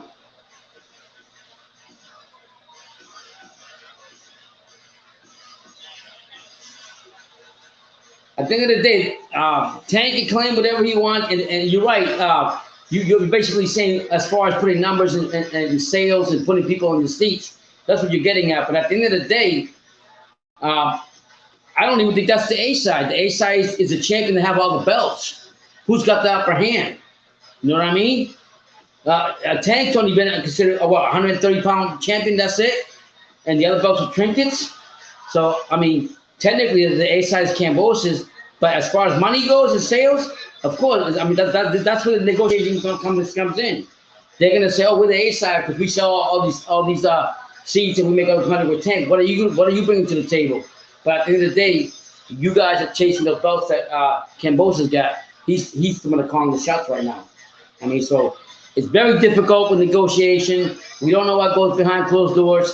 I'm sure BT's been around that. He's seen a lot when he was down in Las Vegas. He'll probably tell you guys more about that. But for me, I don't care who it is. The A side, the one that got the more belts, and the one that's the champion. You want to get them belts. That's what you're chasing. The business part, you might not make it in one fight, but you make it in the next. Or you might not make it this time, but you make it in the other one. You just got to go ahead and gamble and take risks. Just like Cambosis, he had to take risks. If he didn't take the risk, he wouldn't have the chance to fight Lopez. So he did it.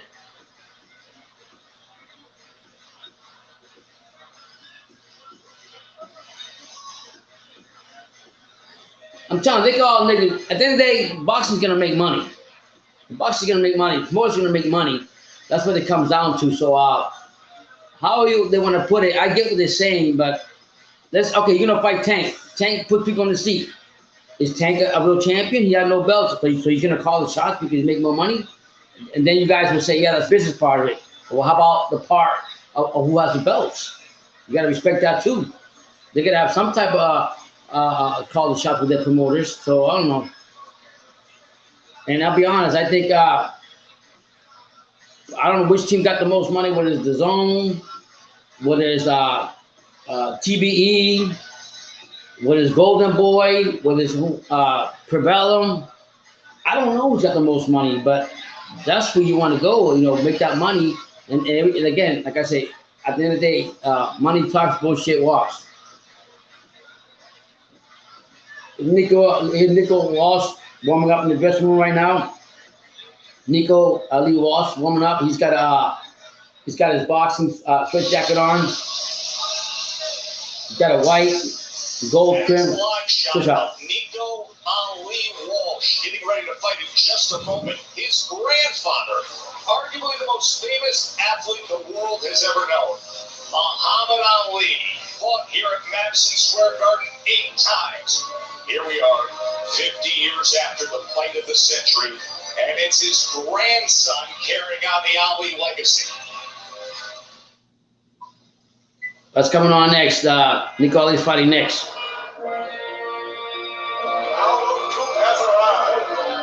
This is well going to be a great evening for boxing fans all over the world.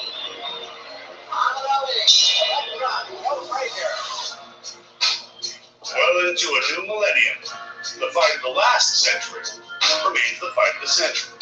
Of any century, perhaps, even 50 years later. But for all that's changed, this Yeah, you read about that, Alfred, about Bruce Ennis. and is The legend lives on. Nico Ali Walsh. though he's not the greatest, he's his grandson. We're waiting for this fight coming up next. Ali's grandson fighting next. Just making peace with his past.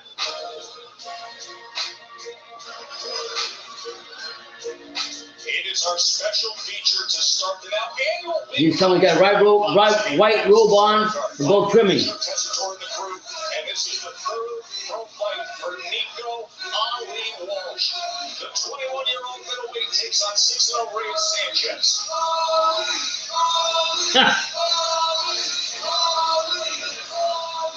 I don't know who Nico Ali Walsh is coming out with.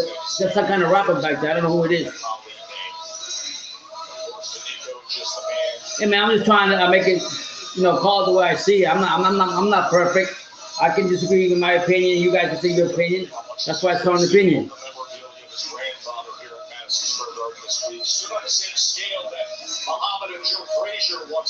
Oh wow. So Nico Walsh Ali's in the ring right now. White robe, gold trimming. He's gonna wear the red trunks like Muhammad Ali did in the fight of the century, but he did consider wearing the green trunks of Joe Frazier because his family has such a love and respect for Frazier and the Frazier family. Said Frazier meant everything to his grandfather. All right, here we go. Nico Ali Walsh. Probably right, Alfred. Here's marching up. Here we go, guys. Ladies and gentlemen, this fight is brought to you by Caesar Sportsbook and Boost Mobile. Introducing first out of the blue corner. He weighed in at 161.8 pounds, wearing blue trunks with red and white trim. He brings a perfect record into the ring. 6 wins, no defeats. 2 of those victories coming by way of knockout. From Topeka, Kansas, by way of Dodge City, Kansas, Valdez Sanchez. Introducing out of the red corner. He weighed in at 159.2 pounds, wearing white trunks with gold and black trim. He too brings a perfect record into the ring. 2 victories, no defeats. Both victories coming by way of knockout from Las Vegas, Nevada. The legend lives on. Nico Ali Walsh. So here we go with this fight. Nico Ali with the white front, gold trimming against for Ali Walsh and Sanchez. Ray Zakuro with red and got red trunks on. You're ready to see instructions? Obey my commands. Protect yourself all the time. Touch love. Who run us? Just to ringside with Andre Ward and Tim Bradley. Here we go. We have watched the development of Nico Ali Walsh. He himself would say he's realistic about where he is. Sugar Hill Stewart, his trainer, said the priority now. Oh, that's crazy, Frank. If you say that, Frank. That'd be crazy. Here we go, first round. You got Sanchez with a red, white, and blue trunks on. Coming forward, both fighters in the middle of the ring. Very active already, Sanchez is. Ali's just jabbing, throwing that left jab out there. especially by knockout. So move him slow, give him time to develop. Tim, the one thing that Ali Walsh does have, Nice jab by Walsh. to him, is a right hand. He does, you know. And He's jabbing right now. I mean, it's that's a crunch style. Sanchez is feinting, trying to get to the body of Ali, but nothing doing. You know, he's already adopted. Sanchez with the blue gloves on. Right hand. Walsh just threw a left, then a right, missed with the right, and came back into the body. And coolly, Sanchez holds on to Walsh. Nice uppercut by Sanchez, nothing doing. It's a 1 by 4. Nice jab by Ali. Wesley. Nice, Ali just jabbing, taking his time. Has been fighting only occasionally in recent Sanchez looks kind of wild when he throws his punches, and automatically wants to brawl with Ali. 2020. This is his second fight of 2021. Tess, I noticed right away, Ali Walsh is not bouncing around like he usually is. He's not on his toes. He's kind of sitting down now in front. Well, that was something. Nice jab. Both fighters in the middle of the ring right now. He was bouncing too much, and you had a conversation with him about that yesterday. Another jab by Ali. Another jab, left jab by Ali. You got to know the right distance. Now left by G, a right by Ali that missed. Right there. Again, Ali going back, jabbing him against the body. Missed with a right by Ali. Missed with a right by Ali. Can be strong combination. He's actually putting the pressure on Sanchez. Sanchez trying to feint. Left jab by Sanchez. Another left by Sanchez. Sanchez with a right lead. Just do a right and left. By Sanchez pushes Ali back.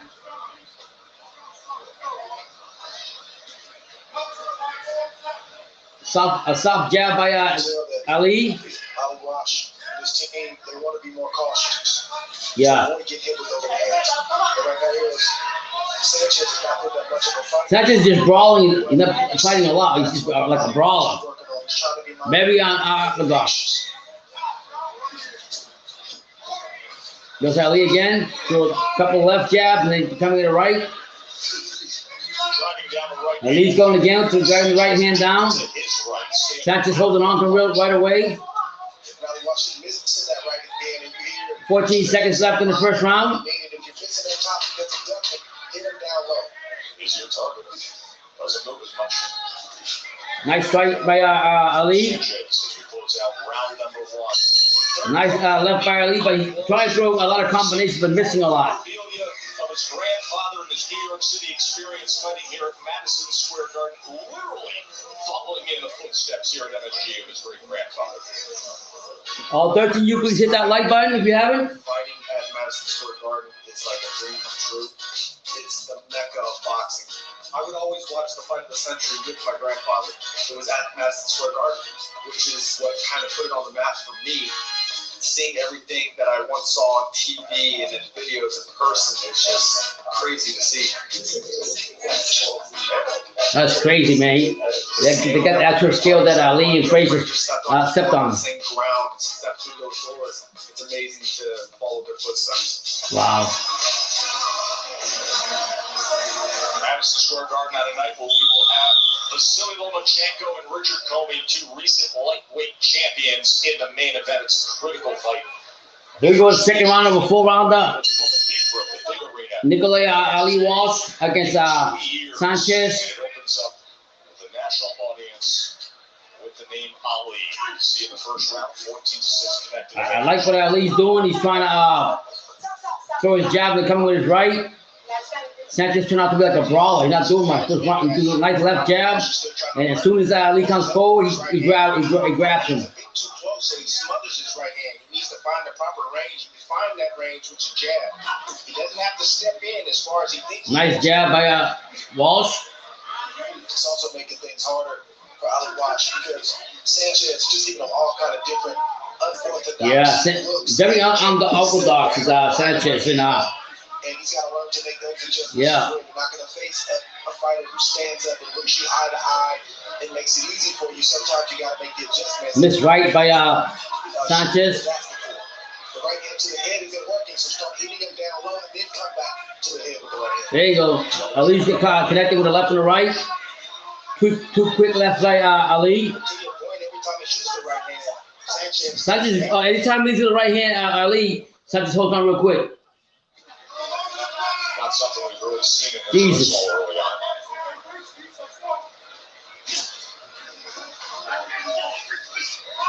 See, that's the perfect opportunity right there for Ali Walsh to throw the uppercut right up the middle. So here we go again. Both fighters in the middle of the ring. Ali Walsh, you trying to catch him. Threw a left that he missed. Go to the right to the bottom. Body shot by Ali. Then back up again. Ali's going to the body and into the head. And as soon as he does that, Sanchez holds on. Go to the body, nice right and left by Ali to the body. There you go. Sanchez just took a one shot and that's it. These stages of development early on in a pro fighter's career. This guy turns out to be like a brawler. He's not actually doing nothing. He tried uppercut that he missed. Sanchez with another uppercut. Ali fighting from the ropes. I learned so much in terms of just the mental aspects of the game. Yeah, he's had a lot of gym work with his coach and with his team, so I'm sure it did feel like it was a long way. Again, Sanchez pushing him back to the ropes. Very awkwardly he's punching. Ali's trying to get his distance. Nice over right hand by Ali. Another over right hand by Ali. Again, another right hand by Ali. Ali trying to finish him off, but the brawl's holding on. Oh, he goes the combination. Oh, tearing up. Oh, uppercut by Walsh. 10 seconds left. Uppercut by Ali Walsh. Uppercut by Ali Walsh. Oh! Rocked him. He's back to survive. It's like, woo! That was the best round from Ali Walsh. He came in there, threw the uppercut, the right hand, grabbed him, and once he popped the one and he pushed him back like that, that was the best round. Only for the big players. Anyone can start with as little as $1. Wow. Putting in a little money and seeing how. Sanchez is a very awkward fighter. He's actually a very awkward fighter. That very under what it was called, orthodox. What it was called? I can't even pronounce it. And anytime Ali came forward, he just going try to hold on to him. But this time when he stepped forward, Ali called him to the right, and he just went back like that. But the time ran out. But that was the best round from Ali because once he had him on the ropes, he went for the kill. And that's what you got to do. You can't wait. Thank you, Alfred Miller. You can put it down 100 times. I think we'll get it right. Unorthodox. Yeah. Thank you, man. Appreciate it. So I think it's 4 rounds. It might not even go 4 rounds. I think maybe this one right here, Nikolai will finish him off. Here we go. Nikolai in the white golden trunks. Sanchez in the red, white, and blue trunks. Wow, beautiful over right hand. Right over the top. As you can see, Sanchez squinting. You're prepared to be hit by the right hand. And then Sanchez comes out here and opens up the third round, just saying, you know what, I'm going to throw some overhand rights and see what comes of it. And he landed a few. We're in the third round of a 4-rounder right here. Both fighters in the middle of the ring. Nikolai is trying to get his distance and go over right here like he did last round before the round runs out. Thank you, Alfred. It's all good. Yeah. If he wins this fight, go back to the drawing board and work on doing training. Now, right now, Sanchez the brawler. He's got Ali Walsh for the rope, going to the body. Uppercuts, throwing everything. Ali's fighting back.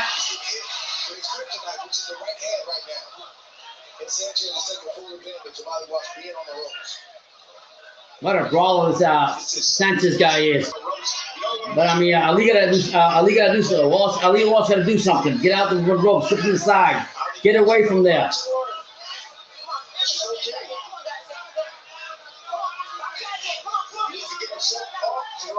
Yeah.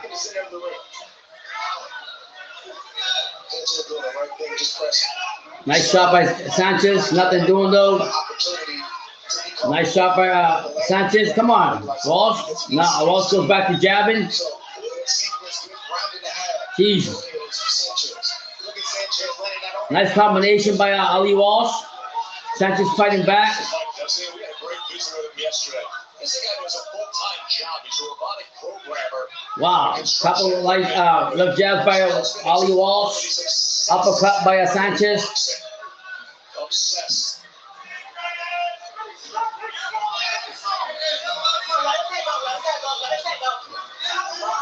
Break him on, ref. Come on, Ali. Catch this dude. Gotta catch him, Ali. Making the fight more difficult for you. He's catching you, Ali. Jeez, he's doing missing with combination Sanchez, but he's wild, boy. Wow.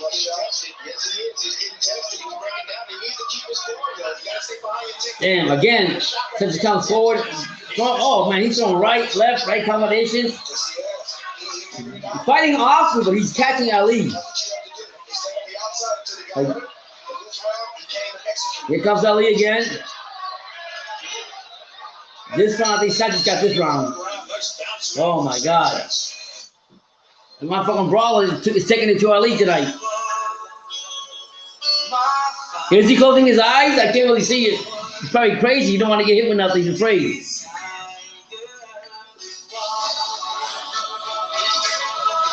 Yeah, I mean, he started out pretty good doing that, moving his feet, getting out the way, but now because Sanchez is a brawler, it's making the fight very difficult, and he's throwing some wild punches, but you know what? They're landing, and he's catching Ali. Ali's got to come out in this round and definitely take this round and take charge of this round, or he could possibly be losing the fight. To me, the best round he had was the second round, to be honest. Of the scenes of March 871, Frazier Ali, fight of the century. And now yeah, I just think he punched himself out after that second round, so he's got to pull out whatever he's got to do right now. And Sugar Hill's yelling at him, telling him, come on, man, finish this guy off. See a lot of concern in the face of the trainer of Nico Ali Walsh, because he knows that last round was not a good round. No. And if Sanchez can follow up, he can land a big shot. He can hurt. Yeah. Sanchez had a 25. Both fights in the middle of the ring. Ali Walsh is not throwing, not jabbing that much. Finally caught him with a left. Another left jab by Ali Walsh. Damn, Sugar Hill was getting on him like, yo, you need to wake up, man.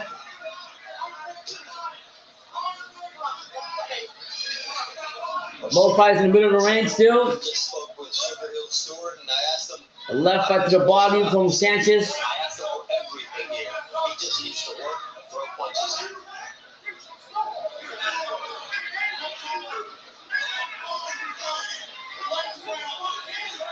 Come on. Come on, Ali Walsh. I need time, but come on. Don't let the bum beat you. I mean, don't let the bum, but I'm saying as far he's been brawling you all night. Get your distance, throw that over right hand like you did last time. You catch him with one. There goes Sanchez, so he threw one. At least pressing the fight to the ropes, but here goes this guy with brawling style, pushing Ali back to the ropes again. Referee breaks him back up. Now they're fighting on the inside. Come on, Ali, pull it out, man. This guy's made it a brawling fight. Let's go. Nice left by Lee.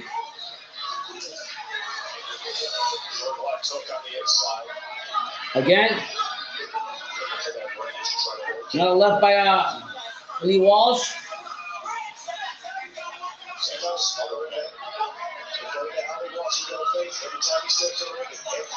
Wow, this guy is brawling. And that's how you're going to learn to get better.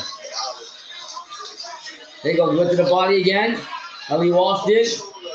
But then Ray answers back. Sanchez answers back. Another left jab right at Sanchez. 30 seconds left in 34 seconds left in the round, I think it is.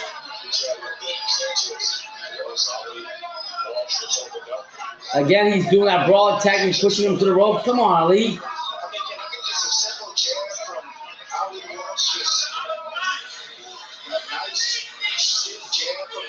Oh, nice shot. 13 seconds left.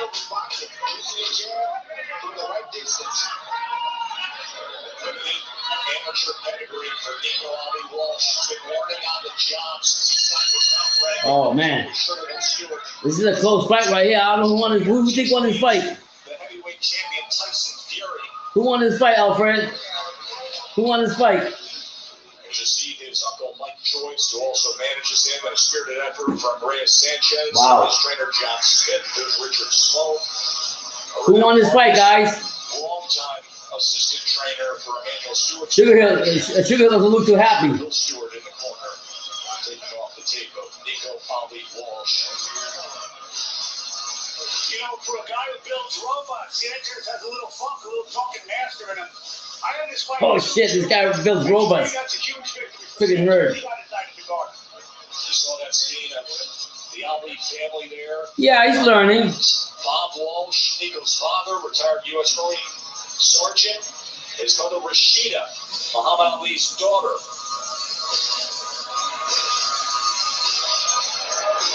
We have close fight, close position. If they give it to him, it'll be back close. Vasyl Lomachenko and Richard Commey making their preparations for a critical lightweight clash. For tonight, only boxing fans can play in a free top-ranked boxing pool. Right now, they got to show Lomachenko getting wrapped up his hands before he gets this up for the fight with Comey. Questions on tonight's fight between Lomachenko and that guy right there, Richard Commey, the former champ. Get enough of that correct and take home your share of $5,000. Download the DraftKings Fantasy app. We'll wait for the decision from Nico Ali Walsh to see how he did. That's the promo code. Richard Commey, the former IBF lightweight champion, he has dynamite in that right hand. Vasyl Lomachenko, of course, a record-setting, a 3-division champion, a 2-time Olympic gold medalist. Formerly, he was #1. Yeah, it's very close, man. I ain't gonna lie to you. It's very close. After the second round, you know, Nico Walsh couldn't do anything because Ray Sanchez made it to a brawl and pushed him around the ropes and everything. So we'll see what happens. At his best again, and he was brilliant when we saw him earlier this summer. He expects to be spectacular again tonight, but it is a tough test against Richard Commey, who can punch with devastating power. That is coming up in our main event. Let's hear from the judges here in this. Here we go. Nico Ali Walsh and Reyes Sanchez. Ladies and gentlemen, after 4 rounds here inside Madison Square Garden, we go to the judges' scorecards for the official decision. Alan Nace scores the bout 38-38. Oh, shit. James Kinney, 40-36. Robin Taylor, 39-37. For your winner by majority decision, Nico Ali Walsh. Wow, barely won it, man. Majority decision. Walsh wins a majority decision. He'll learn from this, though. Robin Taylor's scorecards seemed like they were in the right neighborhood. James Kinney gave it a sweep to Nico Ali Walsh, even though Sanchez in that third round had 22 power punches to Ali Walsh. He's got to get better, but he will with Sugar Hill. He'll get him right. The damage in the second round when he had Sanchez hurt late over the course of the final minute. But it was a very good bounce back by Sanchez in that third round. Sanchez came out there and did something to him, man. Absolutely. They're going to talk to Nikolai again now. Nico, what did you learn about yourself tonight and what has to be the toughest fight of your young career? You know, I learned a ton tonight. Obviously, I fought against a very well-matched opponent who was 6-0. Great fighter. So, you know, alhamdulillah for my victory. All praise be to Allah, and I learned a lot tonight. You're always going to get your opponent's best shot because they know what it means to beat Nico Ali Walsh. What could you have done differently because he was dipping away from your right hand all night? Yeah, you know, he saw my right hand. Luckily, I saw his as well. So, you know, he was just a very skilled opponent, you know, and a lot of guys with 3 fights don't fight someone. I'm not fucking that skill, man. He was just a brawler. Due to my name and my grandfather, you know, I'm fighting these kind of opponents, but it's an honor to fight someone. Come on, man. I can't show you the screen. Get out of here with that crap. I can't do that. I'll boot you right out. You already know that. The fight of the century was 50 years ago. You know, it's amazing. It's a piece of history just to be in here, you know, let alone fighting here. So, It's been an amazing journey, this whole camp. It was the most strenuous camp that I've Ali family's happy. been a part of several before. They're pointing up to the heavens and say Muhammad Ali helped him on this one. I'm very honored and blessed to have this victory. Boxing is not an easy sport, especially when you carry the pressure of that name. What are you going to go back and work on in the gym? You know, there's a lot to work on. You know, I've got 3 fights as a professional fighter. Yeah, they know. Sometimes when people say that, Alfred, don't even waste your time. They know that. I'm about to boot him out of here. Defensive fighter. Thank you very much. Look forward to seeing you soon in 2022. Chill back to you. Okay, third win in the career of Ali Walsh. You see his mom, Rashida, there. His grandmother, Belinda. Watch this. His second wife, but the emotion of Rashida just to go through the experience. He makes it through and gets another win. She's a wonderful fundraiser, by the way, for Parkinson's research. About to block right there. Family. The grandson of the greatest, at 21 years old, comes to Madison Square Garden. See ya. Took a tough test, was able to pass it.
Ben, I can't answer the phone right now.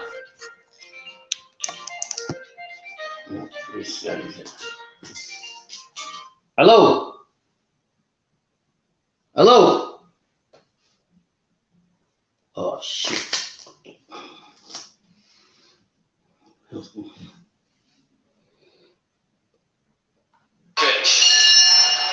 Introducing first out of the blue corner. He weighed in at 136.2 pounds, wearing black trunks. He breaks a record of 8 wins, 3 defeats, 1 draw. 2 of those victories coming by way of knockout. From La Marca Jalisco, Mexico.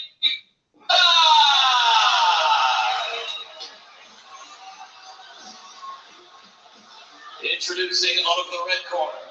He weighed in at 137.8 pounds, wearing black trunks with gold trim. He brings a perfect record into the ring with 3 victories with no defeats. 2 of those victories coming by way of knockout. This past summer, he brought home a silver medal for Team USA at the Tokyo Olympics. From Norfolk, Virginia, Keyshawn, the business. Keyshawn Davis, the next fight coming on right now, guys.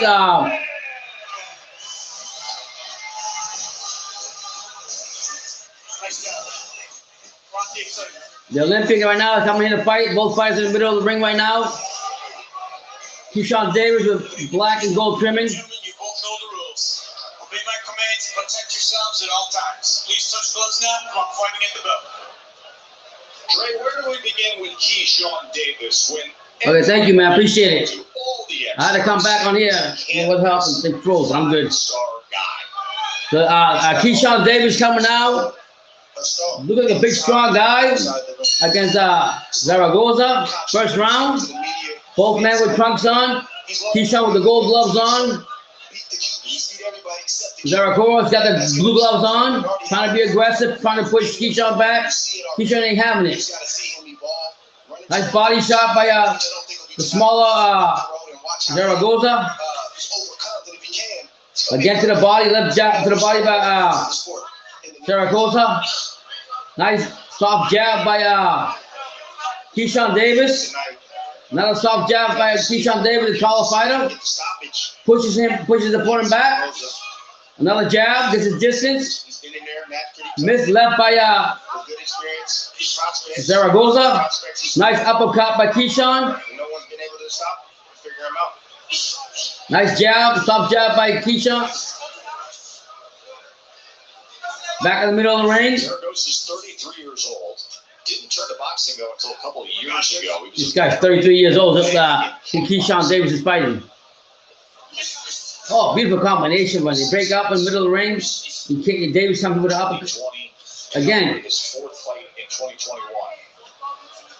Keyshawn comes with that right. Minute 38 left. Referee breaks him back up. He got the memo. His job is to try to make this as ugly and as rough as possible. Left shot by looking good and flashing. That's not him. He needs to make Keyshawn came back with another right. Caught him. Shots and rough up Davis, and even if he doesn't win, survive and be able to say, I gave him a tough fight. Yeah, Zaragoza doesn't have enough power in his punches to hold, and it's not really hurting Keyshawn Davis at all. Davis trying to get his distance and time it, but use his height. Establish that jab and keep his distance. Don't get so close to Zaragoza because he's coming forward. Davis again going to the head, body, beautiful right by Davis. Nice jab by Davis. Nice left jab by Davis again. Nice right to the body by Davis. Just finding his spots. Just with the minor level change right there. There you go. Up. Just drop his knees.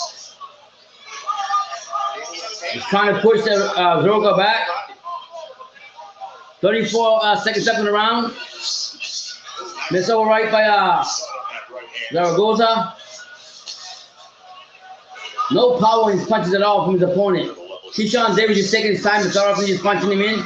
Trying to get his combination, Mr. Right. 15 seconds left in the first round. Referee breaks him back up. Jose is the opponent. We'll call him Jose.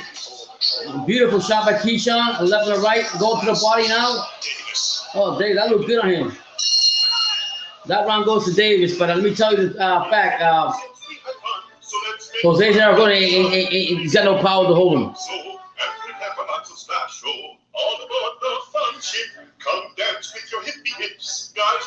Yeah, it was a nice right hook, but I mean, at the end of the day, Davis is a better fighter. Jose, I'm gonna call him Jose. I can't pronounce his last name. It's actually he doesn't have much to show for it. We'll be back in a few minutes.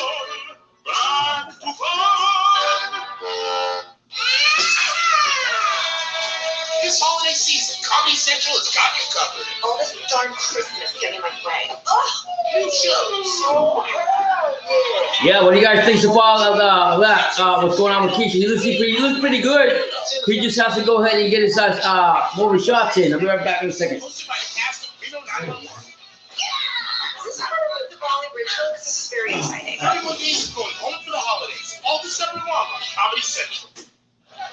In that first round, Keyshawn Davis enjoyed a 26-7 connect advantage. He landed 16 of his 24 power punches, so the accuracy right on target as well. It was only going to get worse from here. Those numbers are going to get a little bit more gaudy before all is said and done. Keyshawn Davis, who is now working with B&B in Omaha. Back Ryan McIntyre and that entire team, of course, famously works with Terrence Bud Crawford, the welterweight champion of the world, who's with Bernardo ringside. The Bud Crawford stable continues to grow. Terrence, what makes Keyshawn special? Shit, everything. His reflexes, his boxing IQ, his punch selection, his movement, his defense, everything. Tonight, he's catching shots. He's in the pocket. Is this what you saw when you said, come join this crew? Don't get greedy. Oh, man, I saw his talent and his skills when I first seen him fight, and when I first got in the ring with him when he was still amateur. So I've been knowing his talent and his skills for a long time now. Yeah, he's showing it right now, Joe, with that right uppercut. He sure is. That's interesting. As you see, Bud Crawford, of course, is coming off of the knockout victory over Sean Porter at pay-per-view in Vegas. Just a spectacular performance by Bud Crawford there. And looking at the work of this left hand to drain. As soon as Keyshawn Davis went over to work with Novak, it was Bud who said, all right, come on, you're getting in with me right away. We're going to go. They did 3 4-minute rounds.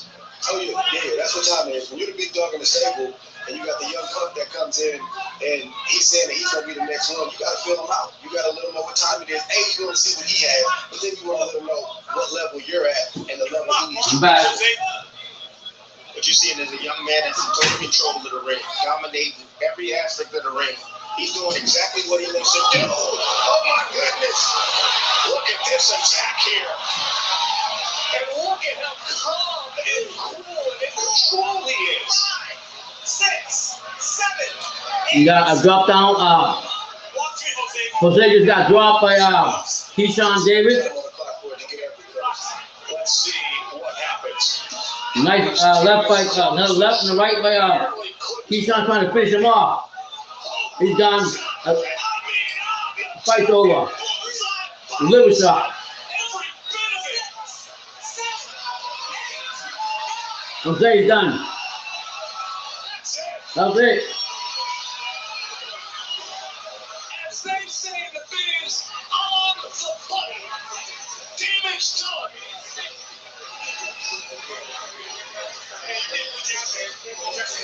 He looked good.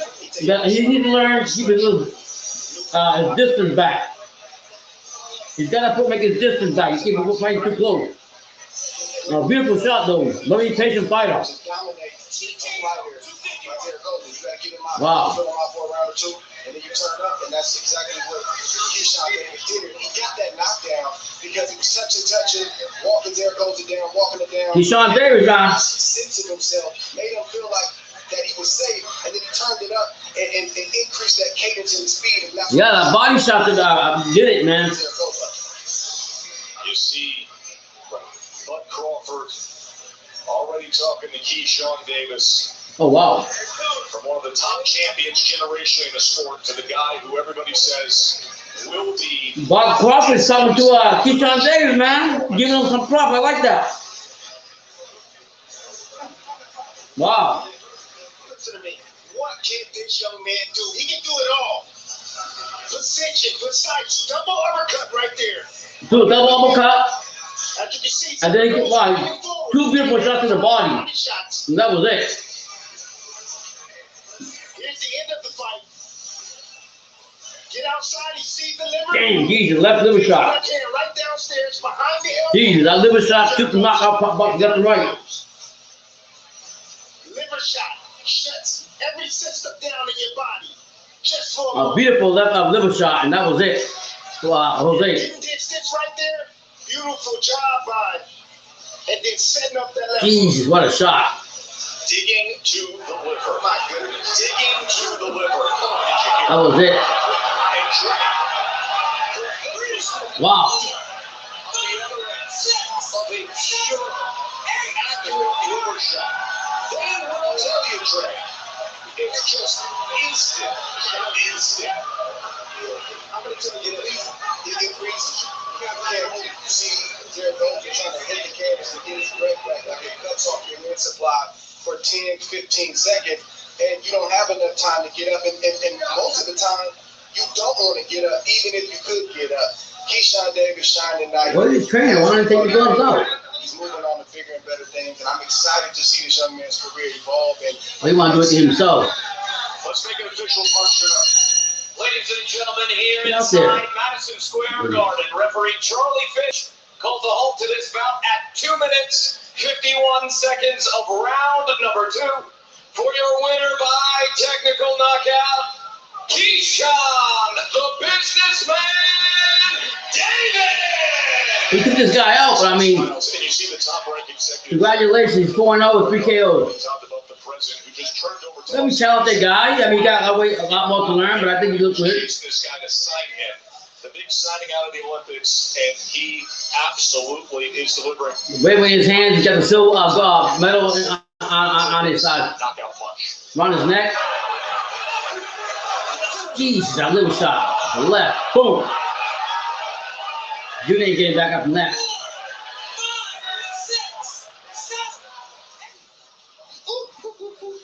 And guess what?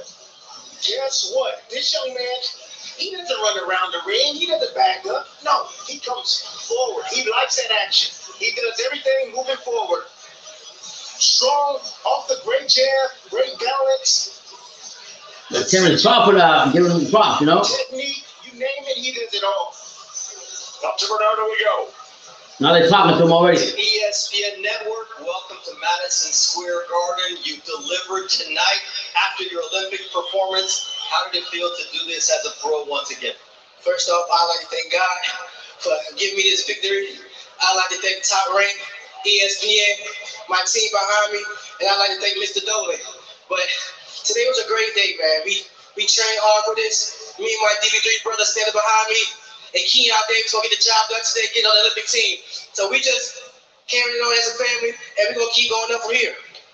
There's also got to be some pressure when there's so much riding on it for you, when you're touted as the next big thing for American boxing, and then you come on this stage and you drop him with the uppercut, and then you finish him with that body shot. Walk me through that finish, because you don't see young fighters put that punch together early. Right, man. Honestly, I had a great training camp. You know, every session, every sparring session, every Yeah, he actually looked good. I ain't gonna lie to you. just for this one moment. So every time I step in the ring, I just have fun. You know what I'm saying? I just go up my opponent. Most of the time, it feel like sparring, and I feel like when I'm comfortable, most relaxed, that's when I look the best, and that's what y'all got today. Wow, You have nice Terrence room. Crawford and his whole entire team in your corner now. We know what that means from the outside. What does it mean to you? It means a lot, for real, for real. I've been around Terrence Crawford for about 3 years now. Wow. I got plenty of sparring sessions in with him, also with Jamel Harris. So him being actually in my corner, hearing his voice outside of the ring, it definitely means a lot. And I appreciate Terrence for everything that he's done leading up to this fight right here. You're a silver medalist, and now you're undefeated 4-0 as a professional, 3 knockouts. Everyone wants to take it slow and slow you down, but that's not the route you want to take. No, sir, man. I want to move as smart as possible. So if that means moving fast, then let's go. ESPN top rank, I'm ready, man. Push me as fast as you want to. I'm going to take it to the limit. I'm going to take it to the highest limit. And I promise you, I will not let y'all down. We got a race car, Joe. His name is Keyshawn Davis. Yeah, he can power punch as well, Bernardo. Mark Kriegel, he landed 70% of his power punches in that showing. You know, you expect an Olympic medalist to be fine with his technique, which you don't often see, at least with a prospect. First time I seen him fight, so I didn't see much from him, but very talented fighter. I'm sure BT would tell me the same thing. Second round knockout for Keyshawn Davis. Top Rank Boxing on ESPN is brought to you by Buffalo Wild Wings. Now we got the heavyweight that I like. You know who it is.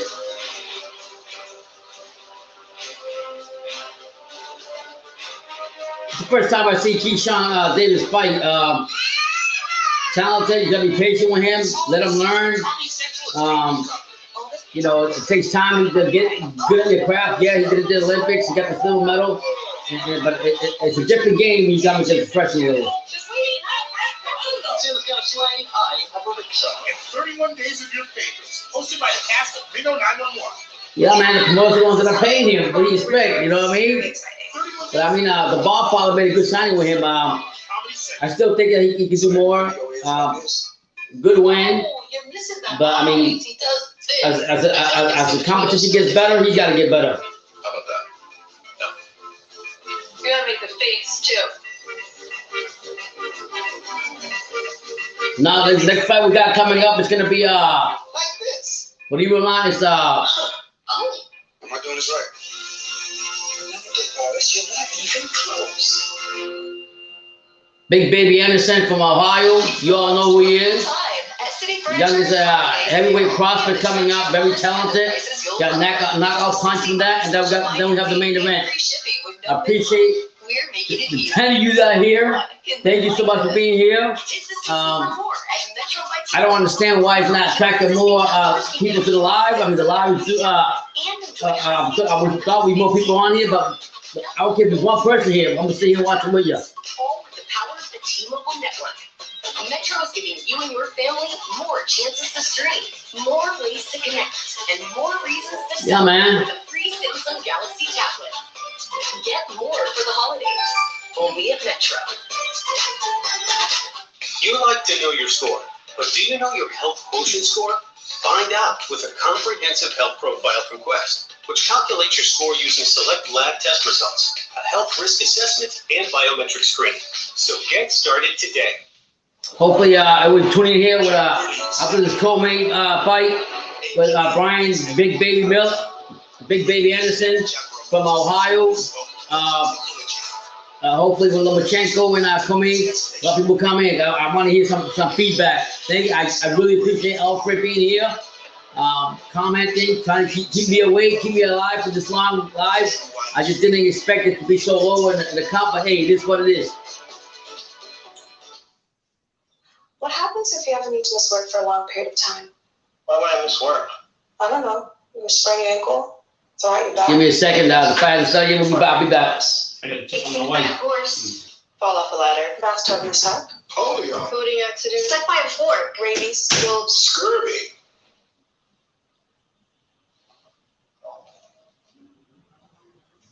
Talk to us about disability income insurance today. Feel comfortable about tomorrow. Mass Mutual.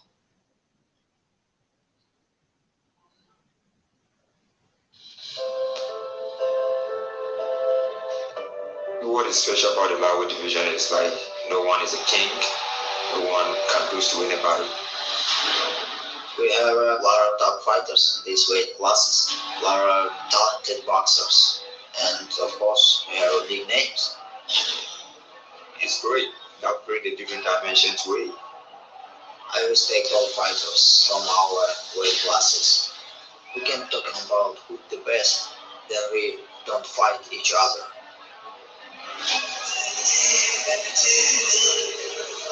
back inside Madison Square Garden as the great Vasyl Lomachenko continues his quest to get back to where he was and beyond. Over a year removed from the upset at the hands of Teofimo Lopez, now healthy, looks sensational this summer. Come up in the main event, critical lightweight fight of recent champions. I'm back, guys. Hard-punching Richard Commey. Of course, this division has been on fire lately, and it's been really wildly entertaining, especially, Dre, because of what happened with the So in the fight with Teofimo, how weight division has changed. What happened here in your mind?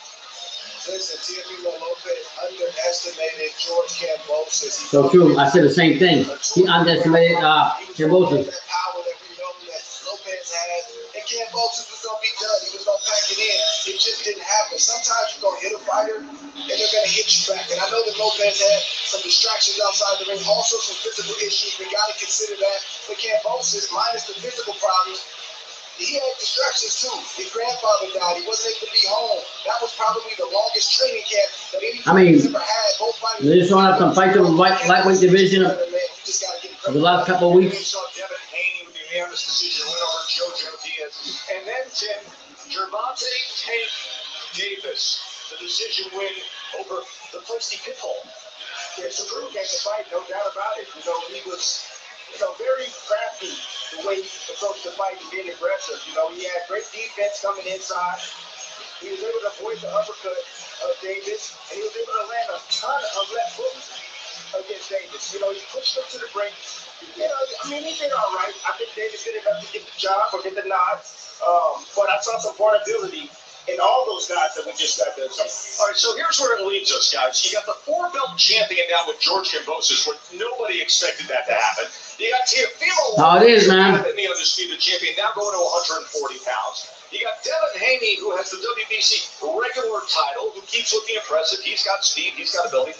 Tank Davis, who you want to see him fight a bigger, better name, but he's explosive. And Ryan Garcia, Bernardo, he's just tweeting it on social media, but we love to see him back. Yeah, we want to see him back. And even Vasyl Lomachenko told Mark, look, I was impressed when he got off the canvas to beat Luke Campbell, and that's a legitimate win. But the one thing is, we want to see all these guys fight one another, because at the end of the day, we can speculate and we can talk about who's best and who's got skills. Obviously, I think the best package in this division is Vasyl Lomachenko. He's proven it. But then Tank Davis is as talented as they come. He's got power. You got Lomachenko warming up in the dressing room. The division. And I think that's the big question mark, because I say take the training wheels off, let Tank Davis fight one of the real top contenders in this division, because that's the only way we'll know who the best is. This was the year the lightweight division became the most interesting in boxing, but not for the reasons that we thought. You got Lomachenko warming up in the dressing room, and you got Commey just getting stretched out. Moses won this time last year, and at year's end, here we are in December with two elder statesmen, two former champions. Vasyl Lomachenko is ranked #1 in the BC, 1 in the BO. He's positioning himself to reclaim what he considers his belt. It really would be a gross mistake. Lomachenko's just warming up in his dressing room right now. Commey is just getting stretched out. Doing stretches right now. That's what they're talking about.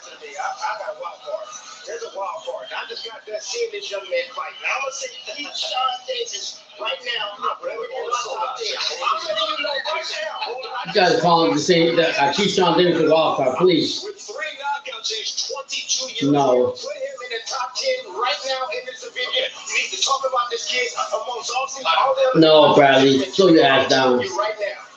I haven't seen a young man with this much talent. I'm fighting bums right now. Give him some time to get some more talent. The talent is better. Please. Talented, yeah, he made it to the Olympics. I give him that. I do think in a year's time we will be talking about visibility to finish. All right, when we come back, is he the next crazy heavyweight? Oh, shit. They got to come up with crazy ass costume. Tyson Fury says he is. And Jared Anderson, that guy right there, want you to keep asking the question. The big boys, the heavyweights, get after it next. You bring it, Jared Anderson. You bring it. He got this crazy outfit on. Wait, man, get ready to come with that. he's got a white cane, and he's got like, you know, like he's a big boy out there in the hood, you know what I mean? He's got his cap on like this and popping like this. I like when he comes with his own costume, just the way he is. Actually, a friend of mine recommended healthcare.gov, and now we're paying less than $60 a month for coverage. Man, that'll be good too, but I don't know if all the sanctioning bodies are gonna approve all that, Alfred. I'll be honest with you, I don't think they're gonna approve that. Healthcare.gov. You like to know your This is the guy I like right here. Big Baby Anderson is gonna come now. One of the youngest heavyweight prospects. Calculate your score using select Very talented, combinations and everything. So I look for him take out this guy and keep moving on. Keep moving up to think the sky's the limit. As far as Keyshawn Davis, got the victory down, but at the end of the day, it was a beautiful left little shot. But these guys always want to put him up in the top 10, in the top whatever. Get out of here. Not yet. He says he's ready. I know he's talented. I mean, he's got the Olympic medal, so I get it. But come on now.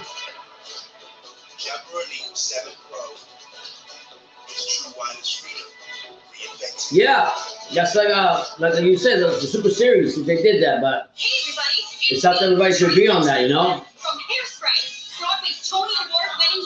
We're gonna have to do something. All these crazy belts they have is ridiculous. Get rid of all these belts and just have the regular belts from all the sanctioned fighters that there was before, back in the day. We didn't have all these craziness belts. And I know that belts make money. They cost money to even have those belts. So the more belts the WBC creates, the more money they get in their pockets. I get it.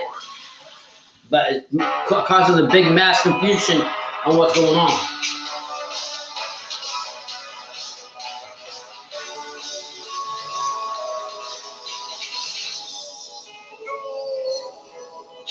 There should be only one champion in every division and every section and body, and that's it. Not no friggin' all these belts and all this and that and the super super lightweight. What they have now, they have the franchise belt, the other belt, blah blah blah, and then it's confusion. That's why we have a confusion now with the lightweights. Got David Haney that had what was it, a franchise WBC belt? Oh, now he's got the real one. But yeah, they say it was the email belt he got, and then you have the other one. You got so many of them, crazy. It's caused mass confusion. That's all you're doing. Never leave them in the car unattended. If you're injured in a car accident, call 1-800-602-5000. Toledo, Ohio's Jared Anderson. There we go. This guy, I like this guy. Incredibly athletic, wildly skilled heavyweight prospect. He's only 22. Wow. Lines enough to listen to his advisor, realize how much is ahead of him. Talented fighter, man. Slow, steady road. Big Baby Anderson. Might have been honored to trophy at Madison Square Garden's whole future. My hard work has been paying off. I've come a long way, so I'm blessed.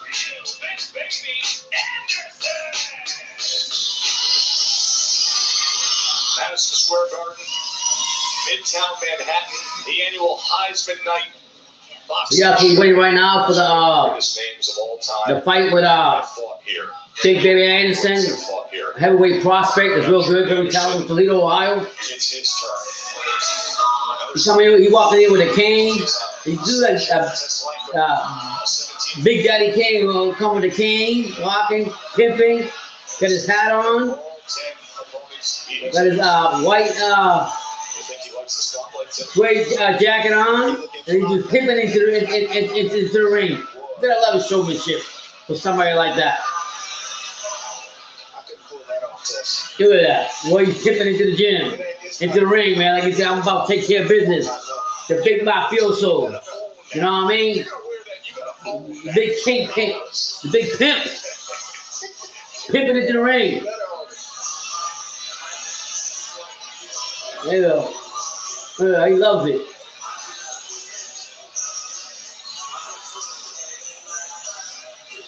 I don't know what song he's coming out to, but he's coming out there. I'm gonna call him Mr. Pimp for this fight right here. I don't think I've ever seen this in professional boxing. Not quite this. is out. Look at that. Hipping in there like he's trying to do some business. Kane is what sets it off. The King, yeah. And Pablo. It's just having fun with it, man. You gotta have fun. I don't mean to date myself, but I was very heartened by the idea that Jerry was inspired by the Ohio players. He was. So said yesterday. You immediately went to your playlist. All right, let's go up to the ring and mark the nuts. Ladies and gentlemen, we return to the action here inside the world's most famous. Here we go, guys. Madison Square Garden. This is boxing. This is Top Rank. Presented by Hall of Fame boxing promoter Mr. Bob. True. This fight is brought to you by Caesar Sportsbook and Boost Mobile. It is scheduled for 8 rounds in the heavyweight division. Our judges at ringside, Ron McNair, Alan Nates, and Waleska Roland. And the man in charge at the sound of the bell, Danny Schiavone. Introducing first, out of the blue corner, presented in association with DeBella Entertainment. He weighed in at 213.8 pounds, wearing white trunks with blue and yellow trim. He brings a record of 17 wins with only 1 defeat. 13 of those victories coming by way of knockout. From Chernivtsi, Ukraine, Alexander Zayas. 17-1 from Ukraine. Introducing in the red corner, presented in association with Antonio Leonard Promotions. He weighed in at 240 pounds, wearing white trunks with black trim. He brings a perfect record into the ring. 10 wins, no defeats. All 10 victories coming by way of knockout. Proudly representing his home. This guy, I like this guy a lot, man. Ohio, stand up, man. You bringing up your fighters, boy.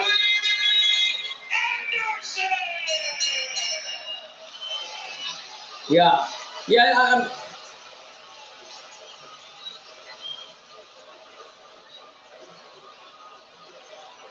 Most highly touted current heavyweight. All right, bring it in. Let's go. He stepped up a few times last winter at Kingsley eBay and had a sensational knockout there. His last fight, October 9th, second round TKO against the previously undefeated Vladimir Tereshkin. And now this. Big Baby Anderson. You guys think you're going to get KO right now or what? What's your prediction, guys? All 14 of you that are here. 6-year pro, advocates in Canada, returned home to Ukraine. Says that has helped him out in so many ways. Here we go. The rules in the dressing room. I expect to obey my commands at all times. Keep the ball clean. Touch him up. Touch him up. Let's go. Good luck.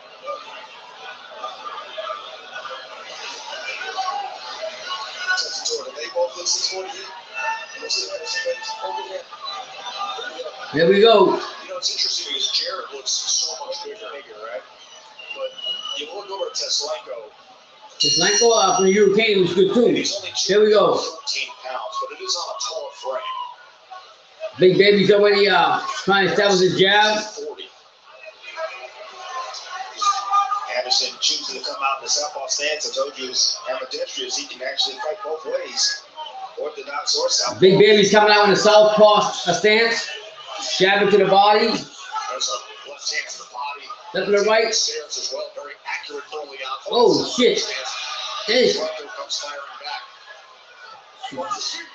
Lomachenko fighting back. I mean, big tall Ukrainian boxer, 29 years old.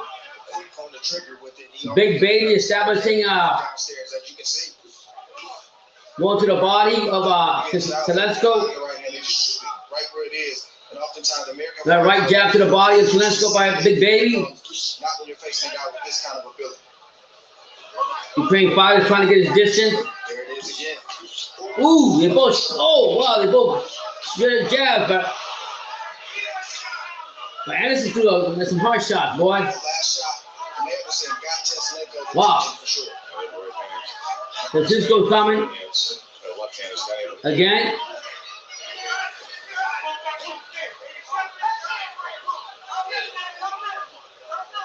I don't think Teslenko planned that he's going to be facing the southpaw.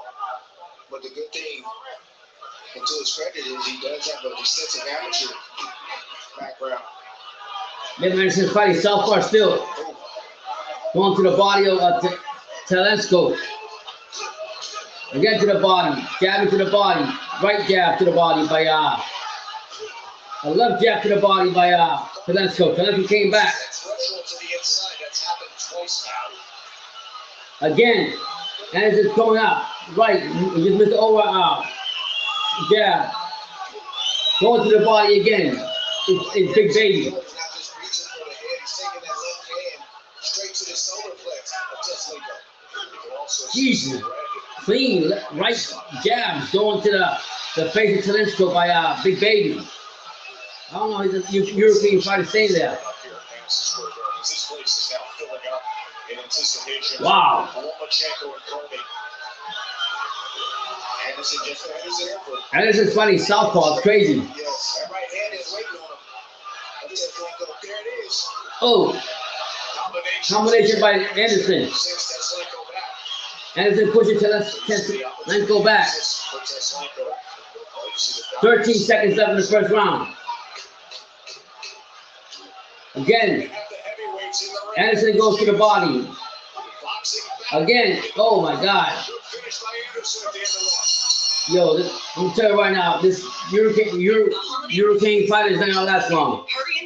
He might have a nice record, but he didn't expect Big Baby to come out here and fight in a southpaw stance, and it's actually throwing off the Ukrainian boxer. So I think next round, I think Anderson's gonna finish him off the way he's going to that body. December 28th through January 2nd. For tickets, visit Arch. Yeah, man, he stung Miller. He sure did. Earlier tonight, we had one of the truly rising stars of the sport. Xander Zayas, that was 10 seconds into his fight against Master Nuzio.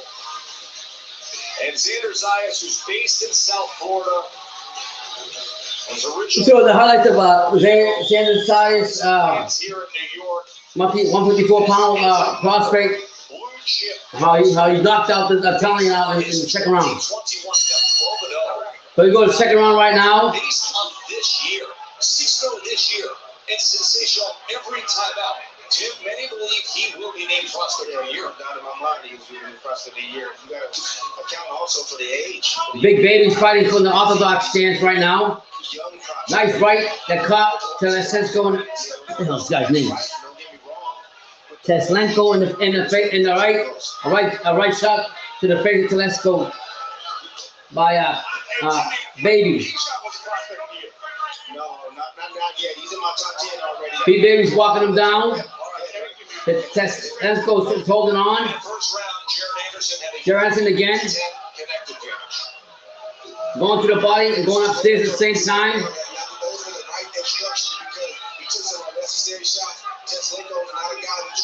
That's the body again. Anderson being a little bit more deliberate this round, and you see the payoff. He's getting his. Teslenko is not getting his. Yeah, Teslenko has not anything. I mean, I don't know how he's holding on to the shots he's getting from Big Baby Anderson. I can tell right away, Anderson definitely watched the film. We discussed it a little bit in the final meeting. I said, well, champ, what did you see? And he said, well, he does have some heart. I said, I don't think so. Oh, what a shot. Jesus, threw it right to the left. Teslenko's not getting back up. He's done. That's it. Wow. Jesse got a knocked down real quick. The fight's over. Been stopped. He says, keep asking the question. Is he the next great heavyweight? Wow. Took that Ukrainian fighter and knocked the shit out of him.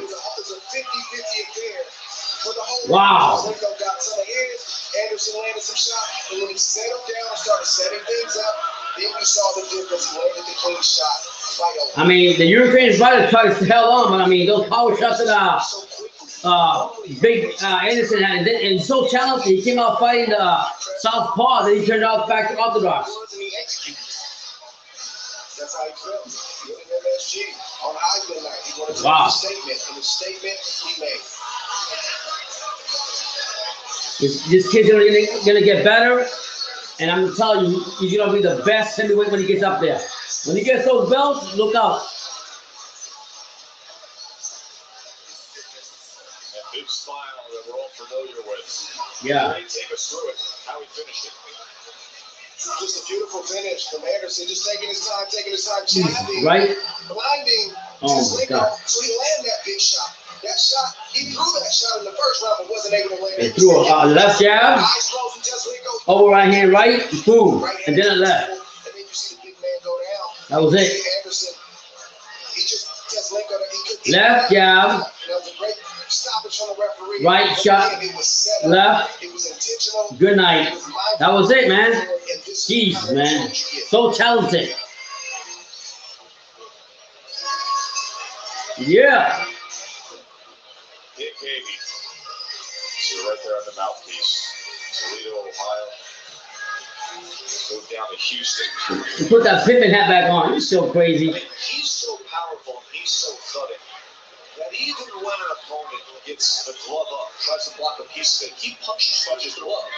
And to make that contact that can get rid of a guy. Yes, this is a fighter that grew up in the gym. Wow, man. Talent, mate. I'm gonna call him a pimp because he's just like a pimp. The nuances already from being grown and groomed inside the gym. Natural instincts. Let's make it official. Yeah, man, he was gonna come with that. I mean, Ladies and gentlemen, here inside Madison Square Garden, referee Danny Chaboni calls a halt to this bout at 1 minute 33 seconds of round number 2 for your winner by technical knockout and still junior NABF heavyweight champion, Jared, the real Big Baby Anderson. he ain't joking around, man. This guy got talent, man. I like him. I tell you, I like his costume too. Very creative. Watch it in real speed, just so you can see the power come through the glove. Look what we're talking about. Jesus.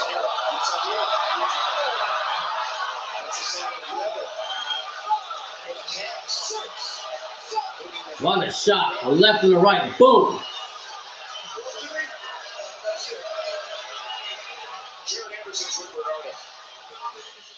Jared, I can't let you go without talking about that outfit, the swag coming in. Madison Square Garden, it's a fighter's dream come true.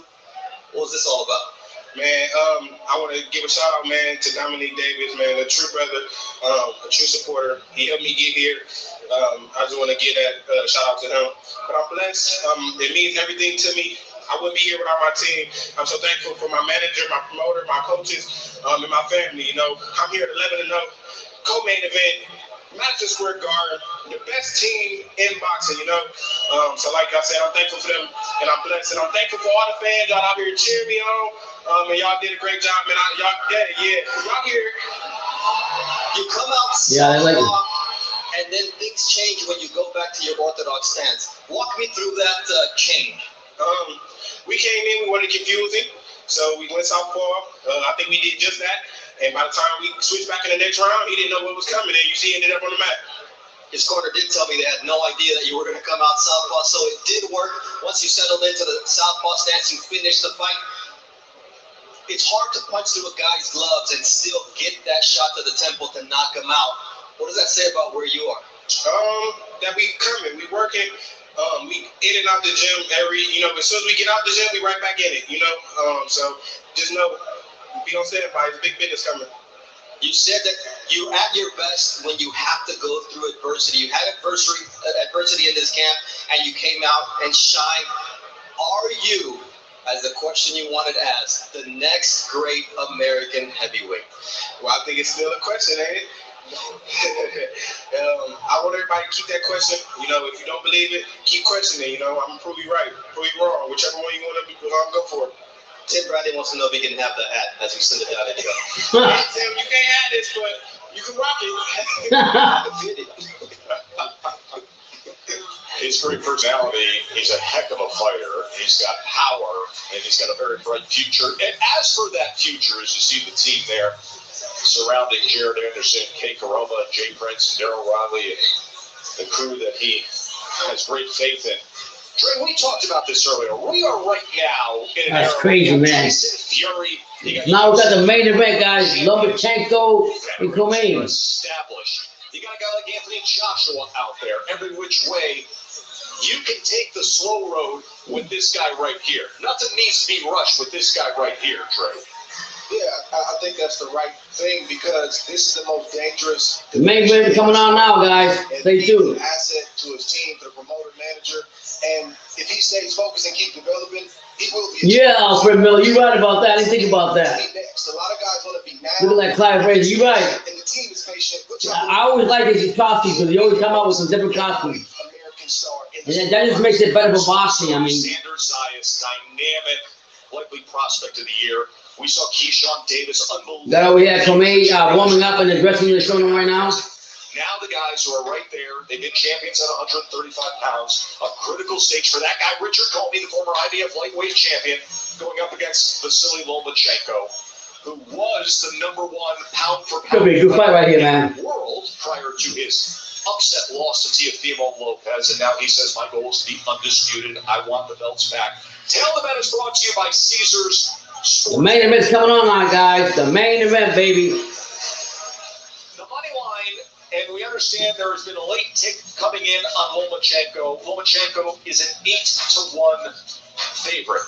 Yeah, man. Clive Fraser, you right about that, man. It is right. Fraser from the New York Knicks is still around announcing games, man. You ever seen when he wears his outfits? Something crazy.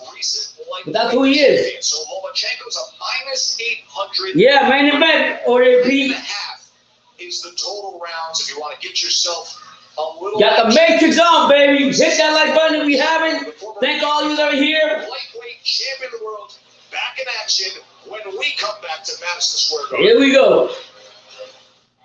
It's on like popcorn. I like both fighters. I ain't gonna lie to you. I like both of his fighters. Good enough for Walmart. He very dangerous because he has a power. And a little TNT from the former champ. He has a reach.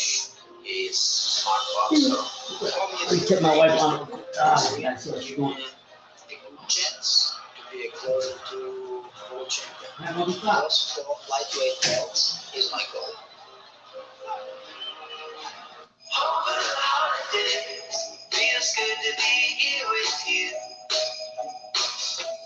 Over the holidays, last one we got nothing to do. Hey everybody, it's me, Tracy Turnblad from Hairspray. Broadway's Tony Award-winning Best Musical is back, featuring songs that are fresh, witty, and tuneful. Come see the mega hits about a girl from 1960s Baltimore, me, who dares to dream big and changes the world. Don't miss the warm-hearted musical comedy, Hairspray.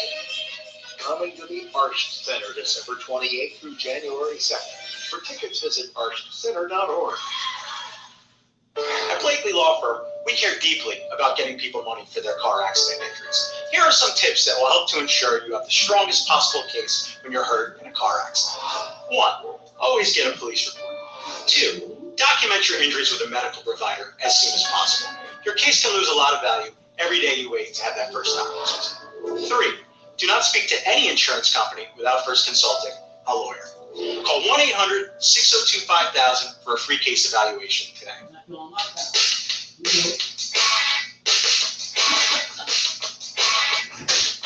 Main event, baby. Let's do this.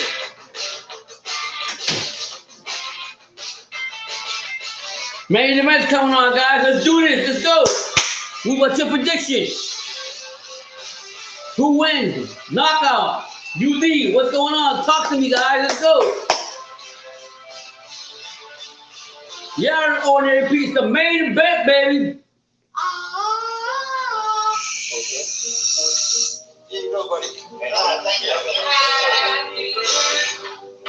Anybody know what's going on in the other fights? Showtime fights? Did Donaire win tonight or what? Was he still fighting?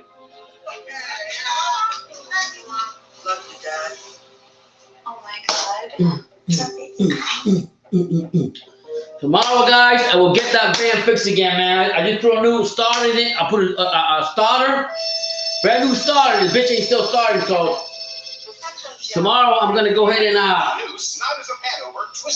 buy the battery plugs. I mean, not battery plugs, cables, the battery cables, and hopefully I can get that damn going. That freaking thing's getting none of my headaches. I don't put new fans in it. A starter. I'm gonna change the battery cables. Next is the alternators. I probably change next. Jesus Christ, this just give me a lot of problems.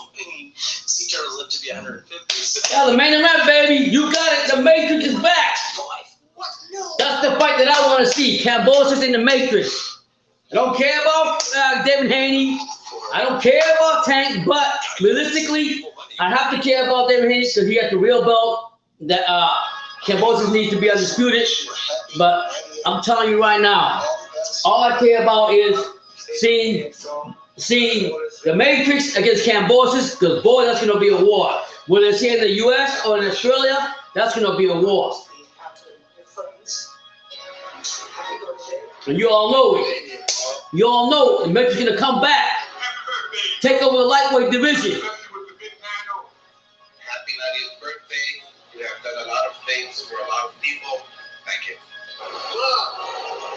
Everybody's wishing Bob the Father 90th birthday. Look at you. You're Bob Arum. Happy birthday. That's all.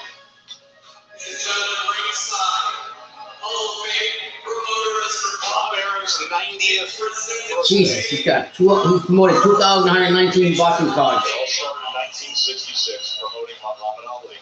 1966, he promoted Muhammad Ali. Ringside tonight, still. Oh shit, they made him a birthday cake with a big ring and a big boxing glove. That's so cool. Ladies and gentlemen, let's continue the festivities. Making his way to the ring, all the way from the United Kingdom, here to sing for Mr. Bob Arum. Please welcome the heavyweight champion of the world, Tyson Fury! Oh shit, Fury's gonna sing happy birthday to the Godfather from the UK. He's here. Oh, shit's crazy. Only Tyson Fury do something like that. He look like a rock star too. Wow. Live with the Tyson Fury.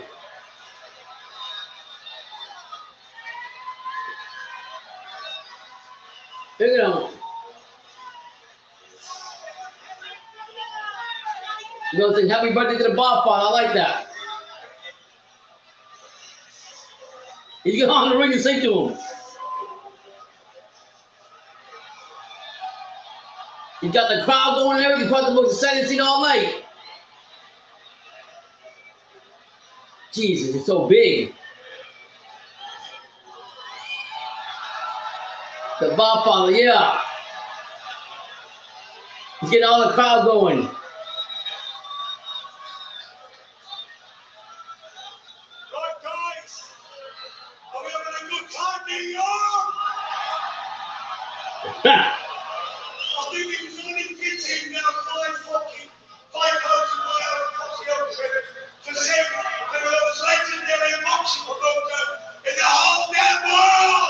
Wow.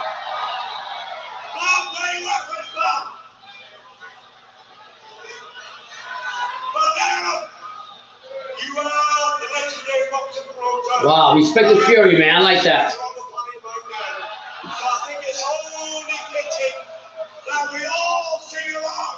Yeah, man. How you doing? How's everything? Brandon's in Dallas, Texas right now. Thank you for coming and checking out, Audrey. I appreciate it.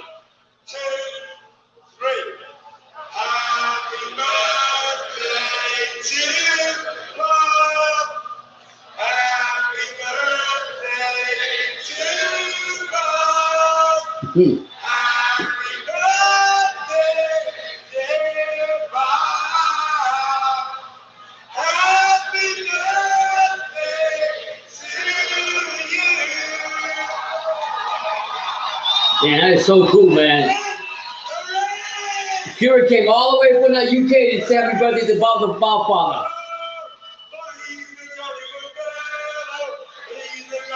Crazy.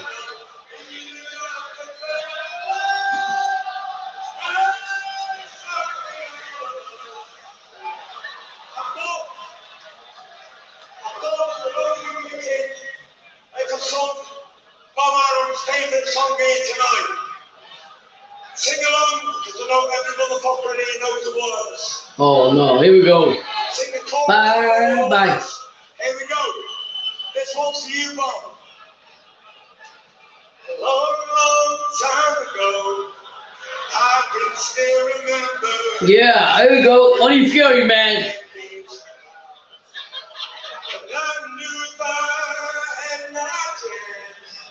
That I could make no people that made me happy for a while. Oh. But February made me shiver with every paper I left. Bad news on the doorstep. I couldn't take one more step. I can't remember if I cried when I read about it with a blind. Something touched me deep inside the day the music. Yeah, Bob, the Bob's singing, man. Fury gets everybody going. Together now. So bye, bye, Miss American Pie. Let it stop. Let go for the drinking with the wine. Singing this will be the day that I die. This will be the day that I die. Happy birthday, Bob Arnold. 19 years. He loves him, man. He loves Fury, man. God bless him, man. When was the last time a 6'9", 280-pound champion sang happy birthday to you? We'll take a short break and be right back to Madison Square Garden. Main event, guys. What's your prediction? Talk to me.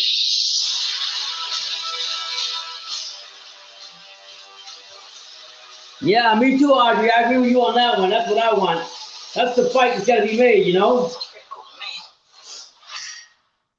These days, Hey, man. Say what you want about Fury, but Fury's one of a kind, man. instead of a trip to I mean, you see what he does, man. Every time the Godfather gets around him, it lights him up and gives him more life to him, more longevity. I like that. I like the energy that Fury brings. And you can't take that away from him. Whether he's an idiot or not, or whatever person think, he did something humane. He came out there and he saved to somebody that he respected. Came all the way from across the pond here, so respected Fury.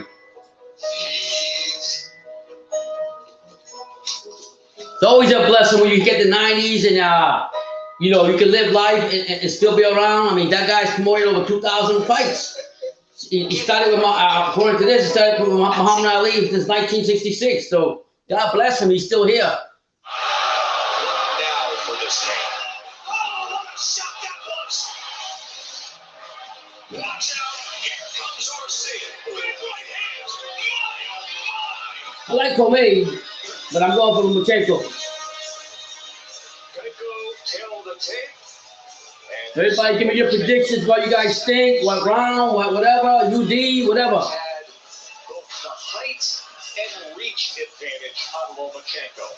But when you're angular and when you're skilled, it often doesn't matter. But Richard Commey can punch, and he can punch hard. And Lomachenko has great respect for him. Chenko's still warming up, hasn't put his gloves on yet. State of the goal. He lost the belts. He wants to be undisputed. 3 years ago in this room, Vasyl Lomachenko had the proudest moment of his professional career. It wasn't in knocking out Jorge Linares. It was getting off the You guys should hit that like button if you haven't. Thank you for being here. Follow Keyshawn Sports. Give it a like, subscribe, super chat, whatever. I know it's been a long, dull time, but tonight, I don't know why. I think there's a lot of boxing going on, but whoever here, I really appreciate it.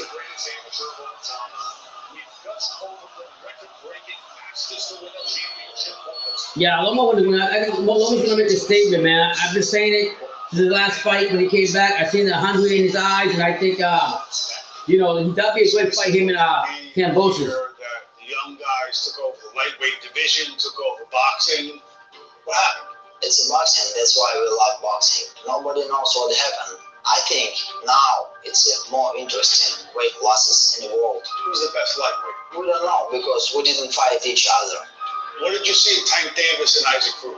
Now I understand why his promoter, Floyd Mayweather, don't want to organize fight with the other top fighters. So is Tank Davis a great fighter? No, of course not. What about Devin Haney and Jojo Diaz? It was a close fight, but Diaz was bigger clean punches than Haney. But of course, Haney was more aggressive. Ryan Garcia. You know what? He surprised me. Then I saw his fight with Luke Campbell. He's go down and he can come back. I was surprised. I think he's a top level. Give me your thoughts on what you saw with Teofimo and George Kambosos. Before the fight, I think Lopez... We're still waiting for the main event to come on. They're talking to Lomo right now. Very good job. Very smart job. Now he is the best in our world class because he has a belt. Everybody talks on social media, but no one calls you out. Why? I don't know. One guy, right? Nobody called Loma because Loma now like a Voldemort from Harry Potter. Voldemort is a man who everybody scared said his name. Garcia, Davis, Haney, Kambosos. Do you think any of those guys, most of them young guys, are going to fight you? Now I don't have a title, and it's a big risk for them. I have a history in boxing, professional boxing. I am a three-weight world champion. That's why if you want to be on the top level, you need to take a fight with me. I remember the day you sparred Shakur Stevenson. Would you fight him? I don't have a problem fight anybody, but I have my plan, I have my goal. 135 lightweight world championship. That's it. What if he had 2 belts? I don't need 2. I had 3. 4 belts. 4 belts in 130. Of course, I go down. Easy, Mike. Tell me about Richard Commey. What makes him dangerous? Tough guy. He has a power. He has experience. He has a reach, and he understands boxing. What are his weaknesses? I know his weaknesses, but I can tell you now. Vasyl, you're number 1 in the WBC, number 1 in the WBO. This is the second-ranked big guy you're facing since a defeat. What do you want to happen here? I failed my dream in the first time, but I have one more chance. I go back with my dream. I wake up with my dream. I live with my goal. He's more motivated, guys. So, take us more motivated. Next step to my goal. Undisputed lightweight champ. Yep. You live with that every day. Yep. Every night. Yep. Does it hurt you? Does it bother you? It's push me. For me, it's a belt. Those 4 lightweight belts is my goal. I asked Loma if there had been any lessons he learned in defeat. I figured he'd say something about tactics or shoulder, but he mentioned his family. He used to get home and take a day with the family and go hunting, fishing. This time, a little less hunting, a little bit a little less fishing, more time with the wife and the kids. Tim Bradley, take us into the lab. Let's start with Richard Commey. All right, baby. In the open stance battle, it usually boils down to the backhand of both fighters, and Comey has cuts of punching power in his right hand, even at short distance. He also likes to set it up with a level change coming right over the top, and he makes sure that he follows up with his exchanges with his right hand as well. The left hook is a punch that is underused by facing the southpaw. To his credit, Comey has a devastating left hook that can serve him well in this fight. The perfect combination for Comey is the overall. Comey does a puncher's power shot chance to get Loma, but I'm gonna tell you, Loma's not gonna sit back and wait. Quickness and skills will be shown out all here. That man wants to prove a point. For Lomachenko to let his hands go. The left hand and the right hand stance battle. You want to get your head outside and the leader's foot outside to land your left hand. Lomachenko is brilliant at slot changes and slips. He gets inside with a quick first step, followed by a straight left hand. Lomachenko is a wizard at manipulating the guard. Here he controls the lead hand of his opposition. It comes right over the top with the straight left hand. Lomachenko's the best at getting in L position right here. As you can see the L right there as he steps around. You get in position and line. They're just showing Lomachenko's strength when he fights his opponent. And they're also showing Comey's strength when he fights his opponents also. So if he gets hit with the right hand by Richard Commey, he may not get up. Andre Ward, what is your final thought on what we're about to see with Loma and Comey? Richard Commey is going to be dangerous for as long as this fight lasts with that right hand, but he's got to show that he's more than just a guy with a big right hand. He's got to be able to think, adjust, and box with Lomachenko to try to set that right hand up. I don't see that happening for him. I see Loma coming off of the Nakatani fight and just flowing the way he was in that fight. I see him just with that same momentum and that same steam, and I see him dominating this fight from start to finish. Speaking of guys who have been dominating fights, heavyweight fights of the pay-per-view brand, well, look who's here after flying across the Atlantic to sing happy birthday to Bob Arum. We welcome in the lineal WBC heavyweight champion of the world, fresh off your knockout of Deontay Wilder. Hello, Tyson Fury. Hello, Joe Tessitore. How are you, buddy? Not as good as you tonight. You're just living fully, my friend. Living life to the maximum. I'm here with a beautiful wife. We're enjoying everything we enjoyed some of the undercard fights. Now we're here to see the main event. And Royal Boys are going to be an explosive main event. A lot of guys are writing this guy in off. A guy named Milner with 27 KOs out of 30 wins. Tyson Fury just talking right now. Lomachenko gets complacent tonight. He may have the dead time to pull over. But I'm seeing another fight previously. Alexander Usyk is here. He's got some heavyweight belts. You plan on running into him? He's only a little tiny boy. What do you think he's a little big over? Yes, with a big dog. He's a full-grown man who just beat Anthony Joshua. You respect what he is. He's only about like 6'1", 220. I eat guys like that for breakfast, dinner, and tea. Champ, I got the very distinct impression with Usyk tonight that he'd rather skip Anthony Joshua and go straight to you. I'd like to see him get Anthony Joshua come a good idea. Beat his ass up again, which I always thought he would. And then I will give him what a real heavyweight looks like. There's been a lot of call him Alexander, but I am Philip the Barbarian. There's been a lot of talk about going straight to a unification. Where were you on that? You know me, I fight anybody for this one. Guys like Alexander Usyk, they're all the small guys, the more guys than that before. Steve Cunningham, got me a better technical boxer than this guy was to me. And guess what happened to him? I knocked him out cold. He's gotten a lot better real fast. 20 pounds. That's what a guy here fought last night. 276 pounds. Fury's always talking, man. Fury's never stop talking. I like it. How are you the same height as Tim Bradley right now? It's your skin on the floor. I'm not sure, but Tim's looking up to the Tyson, there is nobody like you on earth, and we are thrilled to have you here in New York. Well, I'm happy you did to a be great here in job. New York. I'm happy to be in the big JK. It's in MSG representing. I think we got my sunglasses on tonight's show. I understand. I'm on white for the main event. Fury just talking. The main even's coming on now, guys. Belt or no belt, is Lomachenko still the best lightweight of all? That is the question. You can be the judge, Tyson Fury. As can you. Don't go anywhere. Lomachenko, Comey coming up right now.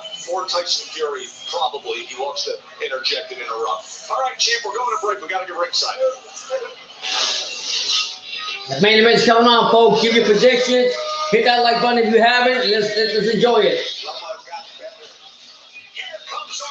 I like Gypsy King. Just about what he brings to boxing and in life in general. Guys, get ready now. It's the holiday mission. Main event's coming up now. Hurry in store. We're giving away coupons every day while they last. you could get an extra 30, extra 40, or even an extra 50% off. Just peel off the coupon to reveal your deal. Better stock up. The gifts are in the savings. JCPenney. Mija. We'll just go the whole, I think, I don't know, 10 or 12 rounds of the fighting. Will they go the distance? Beautiful. What do you guys think? Right now, 3 cups of harina, una cucharadita. What's this last one mean? An empty stomach. The abuela always say that when she was cooking. Yeah? Yeah. Give more than a gift. That's it.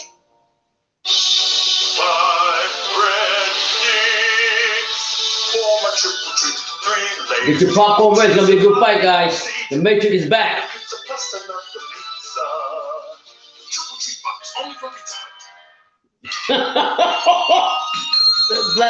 Black put up the red what? Ice on the powder again. Boy.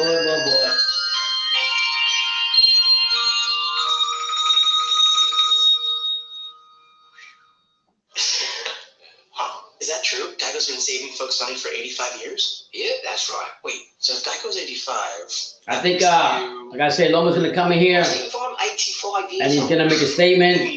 I think his quickness, his speed, will not allow Commey to sit there and throw his power shots, but usually that's the most important. It's not going to be that easy. However old you are. Geico, saving people money for 85 years. That cell gets loose. They're all coming here.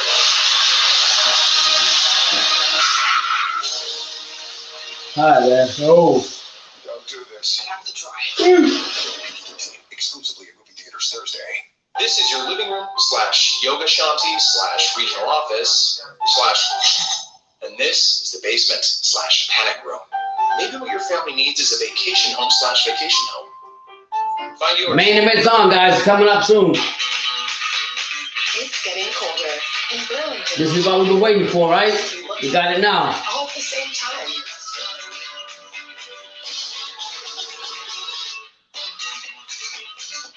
Burlington has everything you'll need and want for the cold weather. And we all know at Burlington, you save a bundle. You'll know the deals. Let's got everybody's prediction for this the main event. Anybody for Commey winning? And double for teacher. Is it going the full distance? There's Smile Direct Club. You get Let me know down there. Let me know what city, what state, what country you're from. We'll give you a shout out. I haven't said that all night that much tonight. It is now once again my privilege to announce the winner of the Heisman Trophy. It's a night to celebrate young talent. An annual consecration, not merely of the winner, but of the future. And boxing, too. It was supposed to have been the year the young guys took over the lightweight division there stated. Lopez versus Haney, Ryan Garcia and Gervonta Davis. Didn't quite work out like that.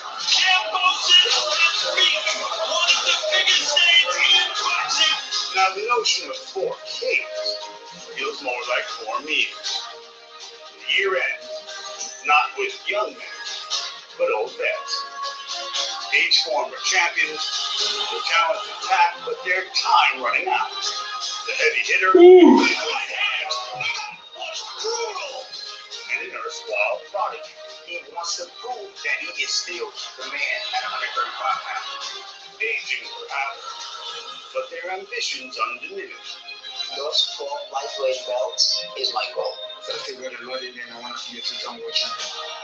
perfect record, just a perfect understanding. Wisdom born in defeat. 2 class act fighting tonight. I'll be honest with you. Like them both. This fight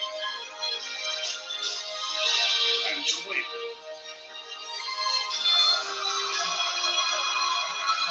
So here we go with Yeah. and Comey. Richard Commey broke into tears yesterday, describing how much winning this fight would mean to him. Lomachenko, meanwhile, has been lighthearted, confident, just holding court everywhere he goes around the Yeah, I think Lomachenko's going to win this fight, Audrey. I'll be honest with you. He is determined. He's absolutely steely-eyed determined that he will be an undisputed champion. He came out so close. Couple recent belt holders now colliding.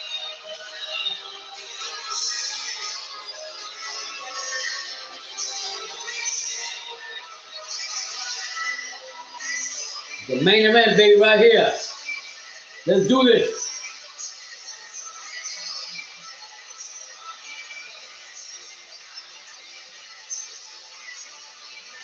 Great scene at Madison Square Garden.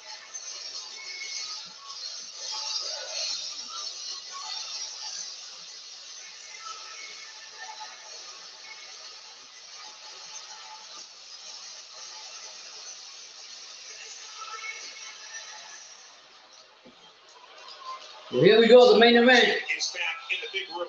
Now Commey on with a white boxing robe on, red hat on, baseball hat. Richard Commey, so easy to root for, so sincere. Guy who's dedicated his life to serving others in his life. Became a world champion nearly 3 years ago. In doing so, he honored children back home in Africa rather than taking his own victory lap. See that smile on the face. Been very joyful this week, inspired by the fact that his wife Sadina is now here in the U.S. with him, and will watch him fight ringside for the first time. Wow, that's good, man. That's good news, man. Having his wife come here for the first time from Africa to see him fight. He's been in so many professional fights. So God bless Commey. Class act just like Lomachenko. Championship from his country. Like them both. Native of Ghana to do so. He's been more relaxed this week, more confident. So he didn't overtrain this time. That's what happened when he fought Teofimo Lopez and was taken out in this same ring in 2019. Richard Commey feels he is primed for this big challenge.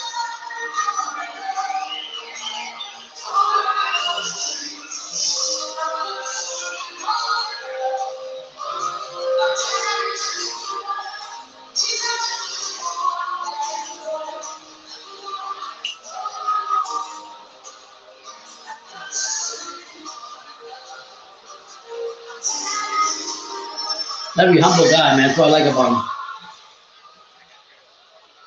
Here comes the Matrix, baby. You already know.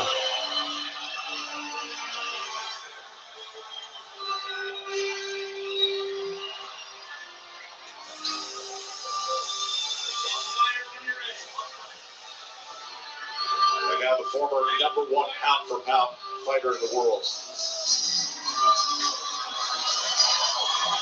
New York Cloud. Scream for him. 14 months removed from the upset loss to Teofimo Lopez. But he bounced back fully healthy, had the shoulder surgery, and looked just sensational when we saw him. New York loves Lomachenko, as you can see. My boy, shout out to Felipe. In Texas, he's out there watching his favorite fighter, Loma. Hopefully he's enjoying himself. Sending our greetings to him. True School Sports.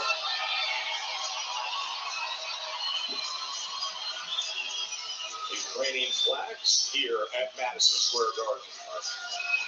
His 5th time fighting at MSG.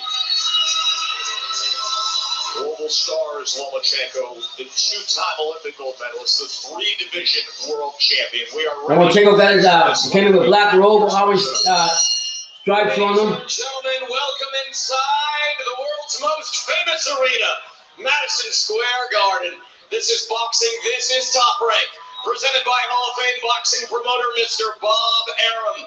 This fight is brought to you by Caesars. I like Loma's father too, man. Very humble.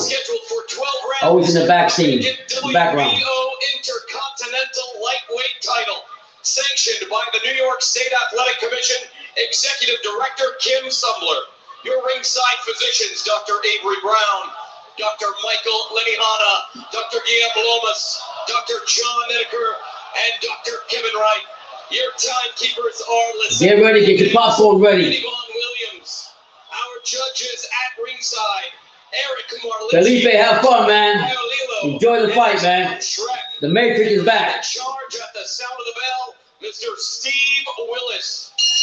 Now to everyone in attendance here inside Madison Square Garden, and to everyone watching on ESPN, this is boxing, this is Top Rank, and oh baby, this is the main event!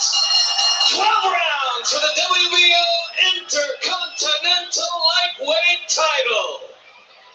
The WBO Intercontinental title. What that mean? Presented in association with Dabella Entertainment. Yeah, BT, you go for Comey? I like Comey, but I'm going for Lomachenko, man. I want Lomachenko, man. I've seen him fight the way he did last time, BT, and I just think he's gonna bring it. With only 3 defeats, 27 of those victories coming by way of. Okay. He is the former. I like Comey though. He's very humble. Champion of the world from Accra, Ghana, Richard R.C. Commey. Yeah. That's what he's staying off, man. Introducing out of the red corner. He weighed in at 134.4 pounds. Wearing black trunks with orange trim. He brings a record of 15 wins with only 2 defeats. 11. The Matrix is back, guys. Coming by way of knockout. He is the former featherweight world champion. The former junior lightweight world champion. The former unified. Let's go. Let's do this. Champion. The 2-time Olympic gold medalist from Ukraine. What's up, Carl? Thanks a lot, man. Let's go. Let's do this. The Matrix is back. Thank you for the 79 super chats. You've been doing it all night supporting True Sports. God bless you and your family, and thank you for giving us a blessing. Thank you again, Carl. Really appreciate it. Let's go, the Matrix. Let's do this. We back. Thank you again, Carl. Greatly, really appreciate it. Come on, the Matrix, baby. I love Comey, though. He's tall. All right, gentlemen, you both receive your instructions in the dressing room. They command you to protect yourselves all the time. Right now, under the lunges here. Right now, under the lunges here. Let's do this. Let me just say this. There is a Loma chance that has already gone up a couple times here at Madison Square Garden. Now, this is a fighter. Yeah, man, Comey got to do something, you know what I mean? We know what he got to do. World broadcasting this fight right here in London. We're Act House there, firm against Luke Campbell.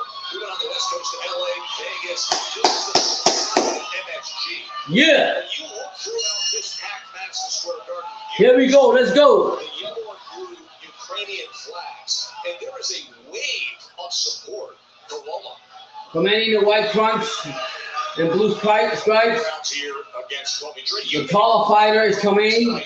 In terms of Comey. gotta be more than just the right. Both fighters in the middle range getting a feel for each other. He's the expert of the footwork, and Lomachenko footwork is critical. Comey got the long reach, got the distance. He's got to almost be a mirror of what Lomachenko. Right now, Lomachenko's just taking his time, trying to figure out Comey. You look at Loma right now, that's what he's doing. He's processing. I'll tell you, please hit that like button if you haven't. Thank you for being here. Once again, Carl, thank you for the super chat. We're doing it all night since earlier. Really appreciate it. Nothing really going on. It's filling around. Both men trying to size each other up, trying to figure out what they want to do. You always know how Lomachenko is, taking his time. But all you come up with some idea how he's going to get inside on a big, tall, strong Comey. As good as they said he was, and all of a sudden, he turns around. Comey's coming forward, just throwing little soft jabs here and there.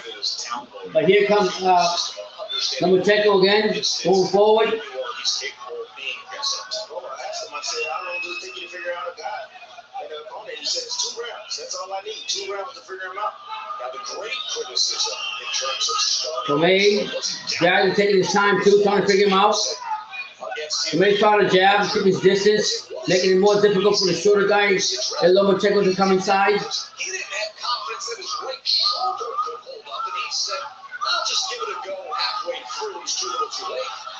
I'm not not sure I fully believe that. I've stated this whole time. I think that it was the speed, the accuracy, the power of Teofimo Lopez that had Loma. No, man, not neither boxer doing anything. They're trying. It's a fill-out round. As always, Lomachenko's trying to figure out what he's gonna do. The distance. Got a nice inside little jab by Lomachenko. Comey answers back with his own jab. Turns him around. Comey comes forward again. Oh wow! Stepping around. As soon as Loma got on that angle, he stepped around with him. He took his back leg and stepped around with him. There he is again. Yeah, he's taking that right off the bat. Comey went to the body, going hard to the body. Lomachenko stepped around that. Like Comey's not allowing Lomachenko to get his angles either. This is gonna be a good fight.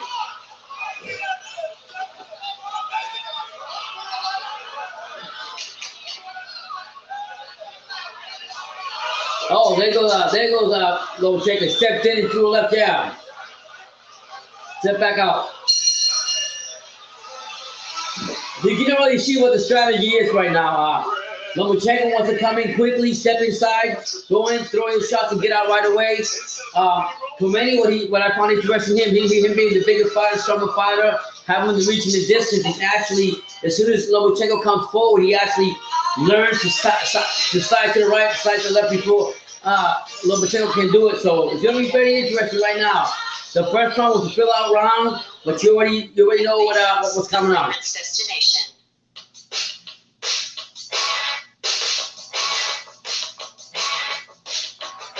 Yeah, we gotta see what's gonna happen. I'll be honest with you, but I just think Comey should show me something there when he slipped to the right and slipped underneath some Lomachenko. His strategy is coming inside real quick, slip to the right, to the left, and get out the way. We'll see what's gonna happen. It's gonna be a good fight though.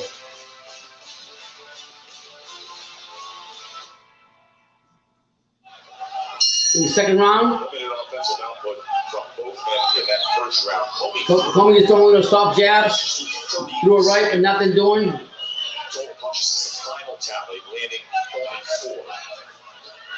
Both men hold up in the middle of the ring. Lomachenko up. Comey's doing a good job of keeping distance outside, and he's playing for the outside. There you go again. Lomachenko's trying to push Comey. You know, the old problem, you can't do that with hold. Comey's coming forward, you missed with the right. Missed with the left. Do another right by Comey to the body, nothing doing.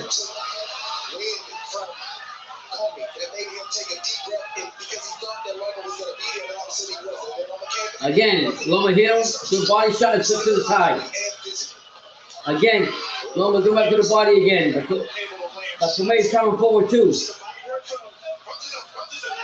Wow. Comey's got his overpower Loma. Starts switching around something. He's a bigger fighter, but Loma. Oh, there you go, Loma. Loma went to the right, to the left, and slipping to the side. Comey answers back. Both men grappling in the middle. Wow.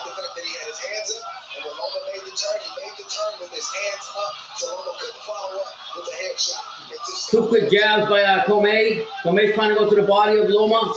Loma's trying to stay low. Go to the body and then slip to the side before Comey can answer counter punch.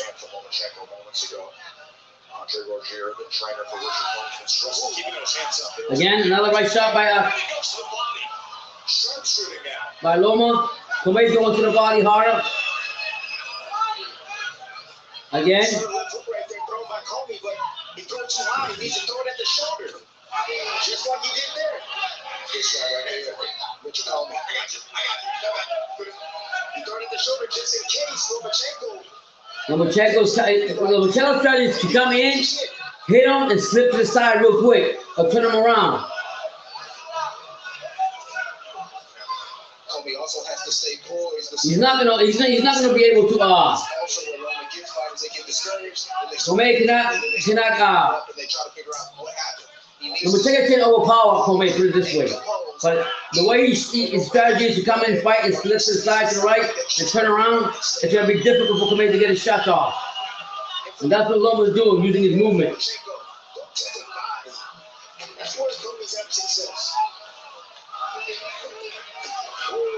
Oh!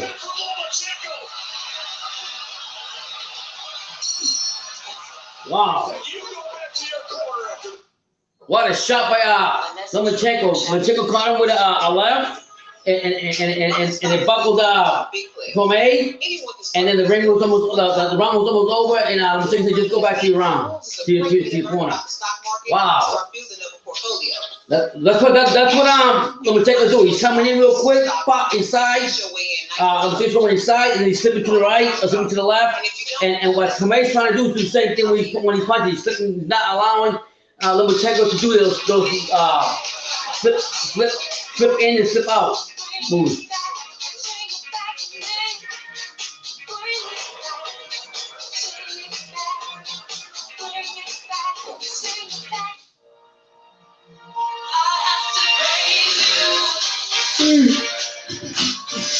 Every moment together is a gift.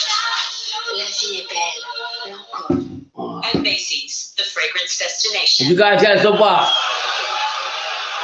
Andre Ward Lomachenko landed 12 power punches in that second round, including that attention-grabbing left hand. Look at this. Yeah, they were all boom! What a left shot. Boom! What a left shot by Vasyl Lomachenko. This starts to happen all of a sudden in the second and third round. They wow. To realize, well, how's he reaching me? Comey has a 5.5-inch reach advantage, but then he does the psychological that, hey, you go right there. Go back to your corner. I'll see you next round. As we said earlier, you bring up the height and reach advantage that Comey has. Comey's trying to fight with him in the middle ring, going to that body of Lomachenko, and Lomachenko is slipping, sliding, not allowing Comey to overpower him. He's fighting his 7th consecutive opponent who has the height and reach advantage.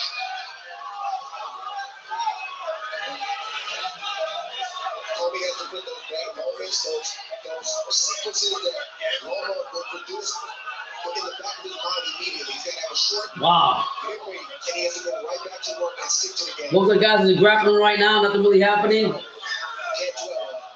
Here we go. Nice. Again, they're grappling again in the middle of the ring. Both of them are.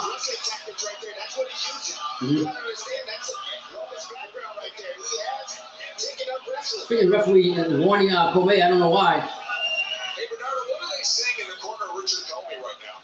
They wanted to concentrate on working the body of Lomachenko, but they wanted him to, more than anything, make it physical, wrestle with him, make him work. Well, he has landed 7. Tough jabs by Lomachenko. Comey throwing some power punches, but nothing doing. And Lomachenko's standing right there. Comey's missing him. Now they're grappling again. Uppercuts by Comey. He has to make it rough and tough. Not pressuring him.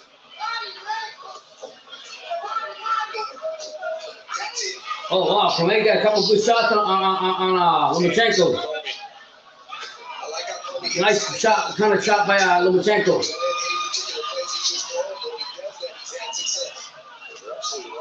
Oh, beautiful shots by Lomachenko. 2 beautiful right shots. He left. And this is what Lomachenko is doing. He's throwing his shots and setting up angles. Again, he's doing the same thing again.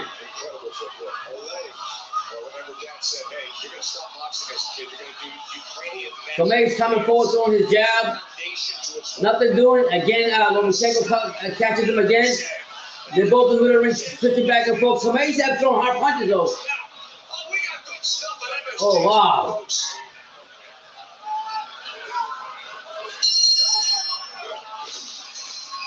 What a fight. What do you guys think so far? We know you deserve more for the holidays, so we're giving you more. Hey, Carol, I think Loma's looking pretty good. I ain't gonna lie to you. His objective is like I said, throw his punches and slip to the side, side or around Comey, so Comey doesn't get a chance to hit him with a power shot. So he's doing the right thing. At the same token, Comey's coming in there trying to hit those body shots, trying to break Lomachenko down and go to that body, so it makes it easier to later on for him to throw his power punches towards Lomachenko. But Lomachenko's going to be too fast and too quick for him. Is brought to you by Boost Mobile. And Tim Bradley, you say Keyshawn Davis is the future of the sport. The body shot knockout of Jose Zaragoza. Ooh-wee, that's a nasty shot right there. All 16 you please hit that like button if you haven't. Subscribe, super chat, anything appreciated. This fight's moving along pretty good though, I ain't gonna lie. So here we go in the 4th round, both in the middle of the ring. Comey jabbing. We saw this snap of the head back by Lomachenko. Boom. Beautiful. Just throwing it out there, trying to hit Loma. Loma timed him. Got his head off the line. Comey do it right. Left hand straight down the middle. And left, he's trying to use his power. Nothing to do to Lomachenko, because Lomachenko's closing in, and it makes it more difficult for him to throw a power shot. We're trying to press Lomachenko back. He's going to get hit. We're trying to block and cover up as much as you can. You got there. You just got Comey just jabbing, throwing the right, trying to get to the body of smaller Lomachenko. But what's happening is as soon as he throws his punches, Lomachenko moves to the side. I mean, Lomachenko's standing right there, and Comey's missing, right in front of him. It's crazy.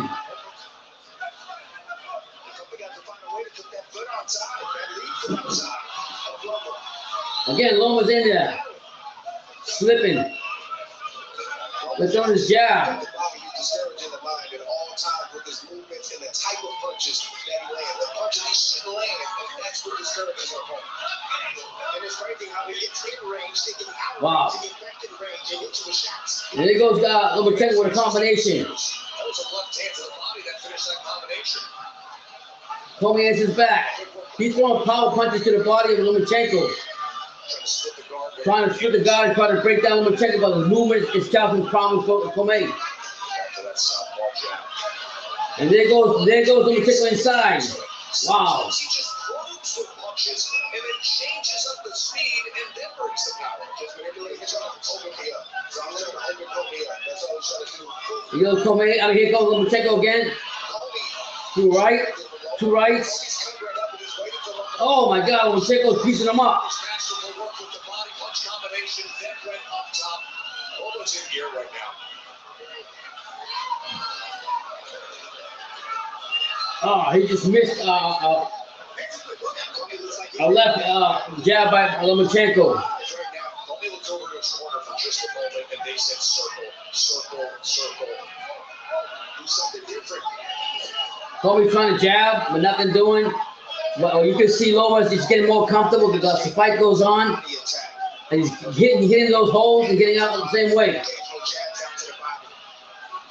Comey's he's trying to hit the body harder than Lomachenko, was very difficult because of Loma's movement.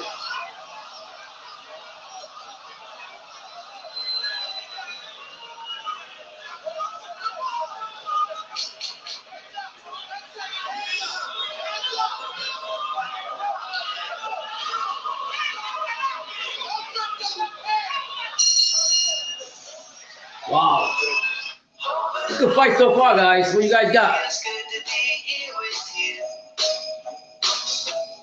Yeah, what's happening is like I was telling y'all, Freddie. Loma's standing right in front of Comey. Comey's missing because of his movement, his angle. That's costing him to miss. That's also costing Lomachenko to counter punch and get his punches in.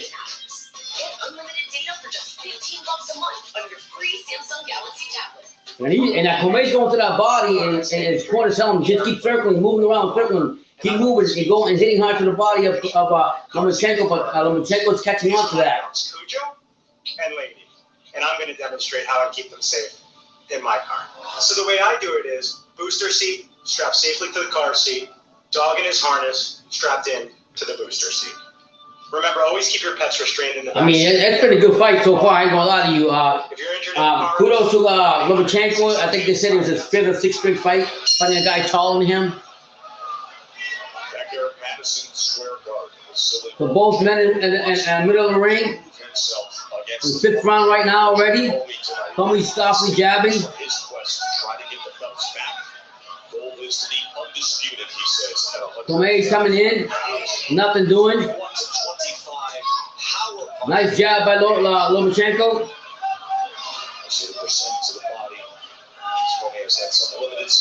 Wow, Comey can't get. Lomachenko's right there. He can't, and Comey can't get him. It's crazy. Again, throwing right shots. Lomachenko missing. Wow. That keeps the fighter tense. You're constantly burning energy. Sitting there taking all those fights on. Comey's got to be very careful to not become a spectator at his own fight. Again.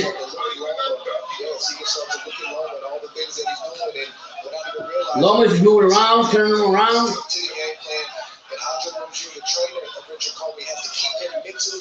Wow. Comey just jabbing. He's got Loma by the ropes and still can't do nothing. It's crazy. And again, he's trying to get the power shot, but then as he does that, Loma just finished through a couple of combinations right to the body of Comey. Comey came back. Loma just tapping him like it's, he just throwing his angles. Lomachenko on the scorecard so far is 40-36. Lomachenko just went to the body again, left and right. Comey answers back. Lomachenko throws a jab.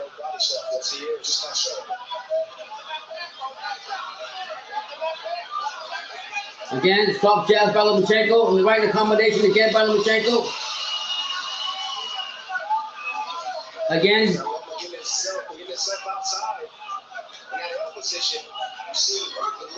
What a fight, guys. That's the reason why you want to do that. That's the weaker side of the orthodox fighter. Jesus, again. Lomachenko knows how to move to the outside, the movement, go back along him. Beautiful footwork right there. Front foot step shuffle.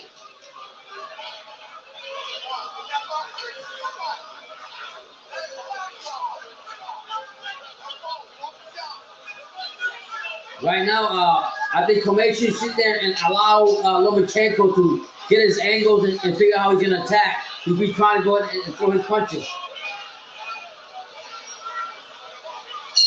And to find Loma in control. He has shown us a bit of everything tonight, Andre. Wow. Focusing on the elite footwork. Yeah, before Lomachenko, before it's a battle of the hands, it's a battle of the feet. Look at this. No punch throw. Jesus, man. The way Loma turns people, turns a bigger fighter around, it connects. It's amazing. Then he gets hit again. Then he's got a fight Loma that drains you mentally and physically. And then you start getting hit with clean shots. You start to feel demoralized. Then you start to get hurt. And then you start having problems. And that's the range that Comey's getting into right now, where the flush shots of Lomachenko are starting to land more and more. And Loma's going to start to put 2s and 3s together. And if Comey can't answer that, it's going to spell trouble for Comey. See, this is the sweet science. What you're seeing from Lomachenko is it's not getting hit. You always want to put yourself in a position to where you can't get hit back. He's doing the hitting, and then when he angles out front foot step shuffle or back foot step shuffle, he's getting around. Here we go, guys. And not allow him to come back with any. We're halfway through the fight, round 6. Both fighters in the middle of the ring. Both fighters still jabbing. As Lomachenko's 56-year-old father, who has been named. Nice shot by Lomachenko. His former kickboxer who started his son in boxing at 4 Nice soft jabs. 2, 3 soft right jabs by Lomachenko.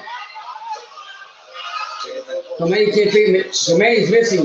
Lomachenko, once he misses, Lomachenko's coming in, throwing quick combinations and stepping out to the outside. That's what you got to do with Comey. Cut his ring and move to the side. Cut the ring and move to the side. Put that behind him and keep chopping, keep jabbing, keep trying to get some shots off to give himself a chance in this fight. And let me tell you, Comey's throwing power shots, but it's missing because Lomachenko's not giving him enough distance for him to land the shots. Comey has resulted the plan C. Attack Lomachenko, go down to the body, put as much pressure as you can on him. Here comes Lomachenko, the both men, he's got Comey by the rope. Oh, throwing uppercuts.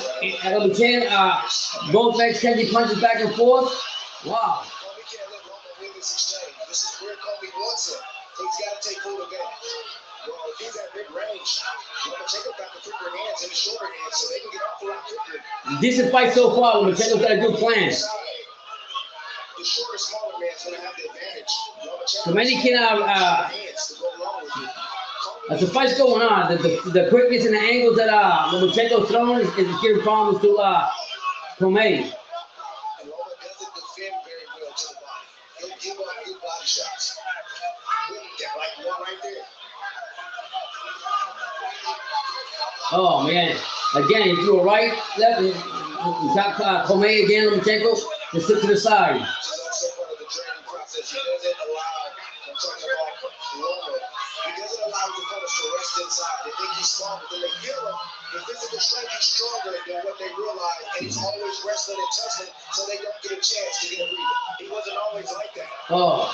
He wasn't always like that. Look at that beautiful right by Lomachenko. Like he is now. Missed jab by Comey. Lomachenko keeps the movement going.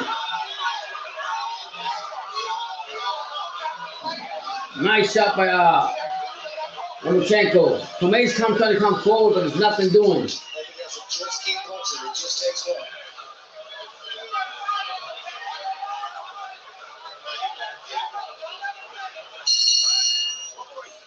Wow. This fight's going out pretty quick. And now, but a message from Cash App and Megan Thee Stallion. Yeah, I got a clean sheet so far for Loma. I told you he's actually cutting the ring, not giving Comey enough distance to throw his power punches. And when he stands in front of him, he's moving so quick to the side, to the right, to the left, and around him that it's causing problems for Comey. And he's throwing some power punches. Don't get it twisted. He's just not landing. Good a game plan by Lomachenko, to be honest with you. Thank you for all 23 that are here. Hit that like button if you haven't. And thank you for being here. Appreciate it. So we're already more than halfway through the fight. And Loma's executing the matrix on Comey. Comey's throwing power punches, but Loma's too quick and too sharp. Twisted. The snap that demands your full attention. Please stand for the Pledge of Allegiance, except for Andrew, who is taking a principal stand against National. Back with you ringside, right here at Madison Square Garden.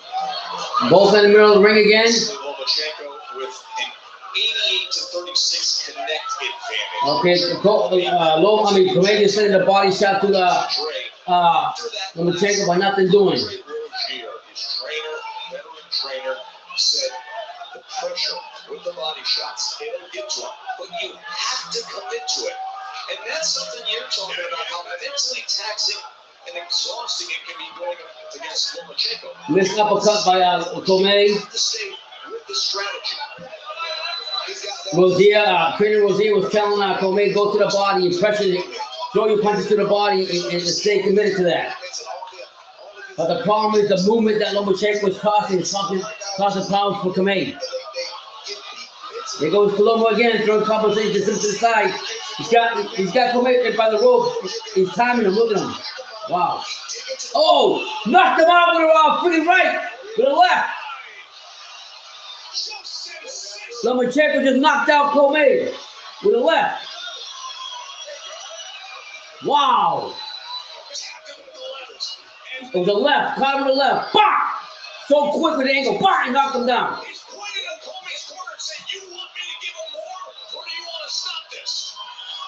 Oh, wow. Lomachenko told you, want me to give more? You want to stop the fight? Loma ready to close the show. He told the corner what he's going to do to the fighter. Oh, wow. He can do it. Comey's holding on. Former lightweight champion himself. Now just trying to survive the former. Wow. Comey's trying to hold on. But Lomachenko's trying to finish him off. Oh, he's winning it already. He's telling his corner, throw the towel, I'm gonna hurt him. You should stop this. Wow, he's telling him. Lomachenko's telling him, stop, I don't want to hurt him. Oh man, Lomachenko's fucking him up. What respect Lomachenko got for Comey, and his corner don't want to throw the towel in.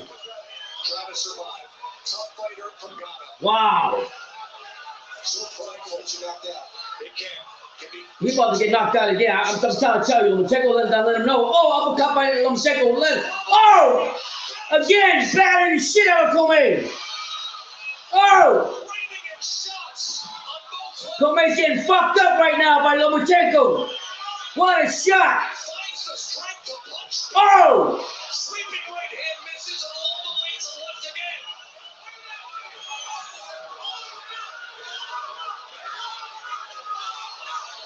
Comey's out of energy, and Loma's come forward.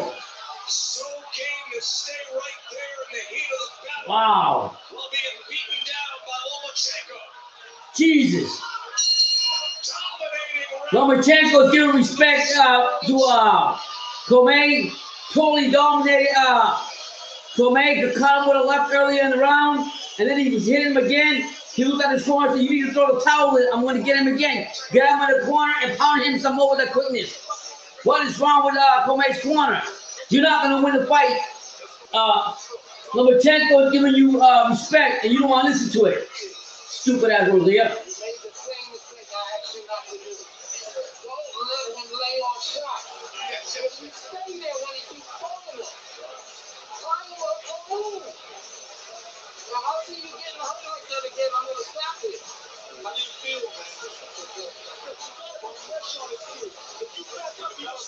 Big mistake, man. Loma's coming for the kills. Beautiful left.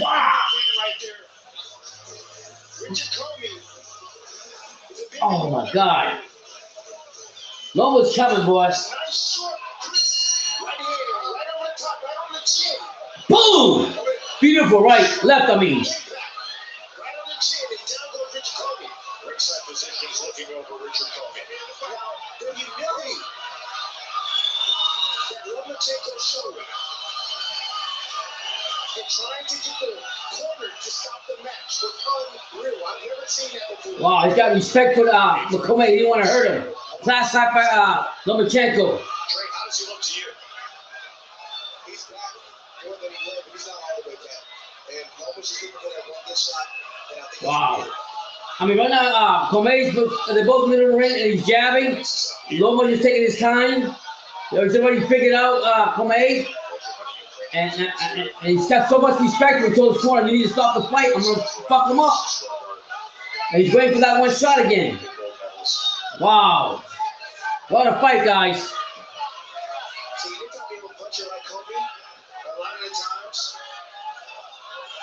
Both fighters are trading punches back and forth. Nothing really happening in the ring. Lomachenko is just concentrating in front of another angle to get his big shot, right shot in again. Comey is trying to figure him out. There goes Loma again with the left. Two quick left, combination again. Trying to get him to open up right now. Those small shots right there is to get Commey to open up with something wide so he can count it. Right on the top. So.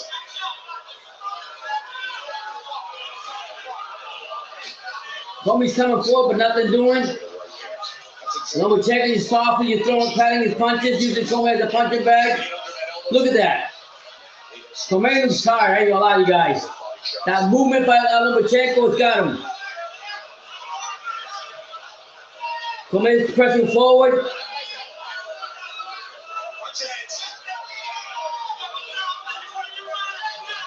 A minute 6 left in the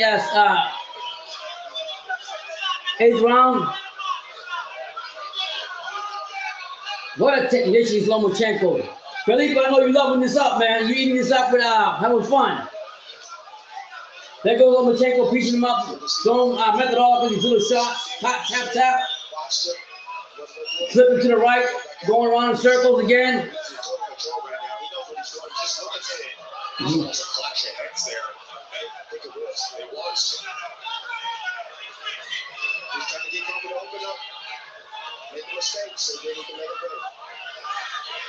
Both men in the middle of the ring again. Comey throws a soft right jab and then the left. Meanwhile, Lomachenko's looking for that angle to get that big punch back in.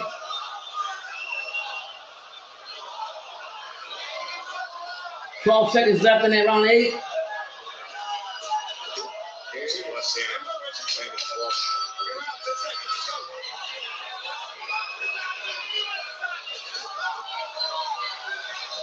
Coming through a combination to the body, nothing to do to Lomachenko. Wow. What happens if you haven't eaten this word for a long time? Oh, man, this work. Yeah, man, you gotta admire Lomachenko, man. Class act, man. He done knocked him down. You don't want to hurt the guy. Got much respect for him. You should. That's called humility. You know what I mean? He's showing respect to his opponent. Doesn't want to hurt him. Looks to his corner and lets him know before this round 7, and say, "Hey, you need to stop this fight before he gets hurt." Rosé is telling him before round 8, "If you don't do something, I gotta stop the fight." No, you gotta stop the fight when your fighter get hurt. The fragrance destination. I mean, how much respect do you have for your fighter? Going to right now, you're going to the 9th round, and Lomachenko please dominate all around. Get it, using methodical way how he fights, getting the angles, hitting them, and then moving to the side, hitting them, moving to the other side. Eventually, that tires out a power fighter like Comey, because he cannot keep up and get a straight shot, or 12 punches the way he wants it. Number 1, Lomachenko is cutting the ring, cutting his shots off, which makes it harder. And number 2, every time he hits, he moves to the side, moves to the back, and goes around. Fellas, this is the typical Lomachenko fight. He's giving away size, but it's the shots you don't see that disorient you and defeat you, and you don't see them because no one moves like Both fighters are there, jabbing back, a couple jabs. and punches, and no one has the skill or the imagination. And Marcus, we begin round number 9 here. Vasyl Lomachenko, according to CompuBox, has a 138-44 advantage as Richard Commey is being. Comey's just jabbing, trying to get to the body of Lomachenko, but the movement is causing problems for Comey. Comey opponent in his career. Comey is fighting down right now. He's still trying to win this fight. I wouldn't expect anything else from Richard Commey. Angles, space, touching. Wow, the angles and the space that Lomachenko's doing is causing a lot of problems for Comey. But Comey is still trying to stand in and fight with him. It's looked that way for about a round and a half, Trey, hasn't it? He's trying. I think he took the last round off, and also wanted to poke the crowd and see what he can see. And he's doing the same thing now. He's way up on the scorecard, so he doesn't mind if Comey at the moment. He wants him to feel so comfortable that he opens up and he can land the shot that ends the night. There's no rush for Loma at this point. To be a left hand. Lomachenko got a big lead in this fight. I mean, Comey's coming forward throwing power punches, but he's not doing nothing to Lomachenko.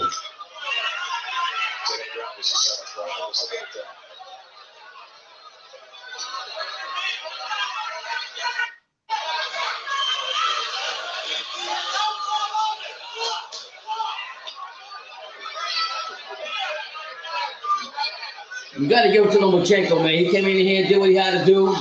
He's still doing it. He's got a big lead on this fight. He knows it. Doesn't want to hurt Comey. He's toying with him right now. Comey got to figure him out. Just jabbing. Their phone's freezing right now again. Damn it. The wrong time. Come on, ESPN Plus. Fucking pay for you. Oh, no. You believe this shit? Well, give me a second, guys. This is some bullshit. They're having trouble right now. The fight's going on and they're having trouble. You freaking serious? Well, put the fight in Spanish because they're having trouble with the other channel. Jesus, man.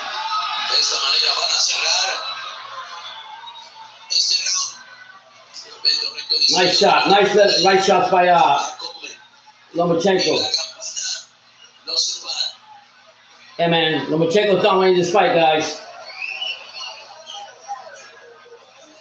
Going to the 9th round right now. You already know who's winning. It took him 2 rounds to figure out Comey. I feel bad for Comey. Comey got the power shots, but he can't deal with the angles the movement of Lomachenko, how he gets in there and fight, and how he punches inside and gets out real quick. And I mean, that beautiful left that Lomachenko threw was, I mean, a bigger guy. Come on now.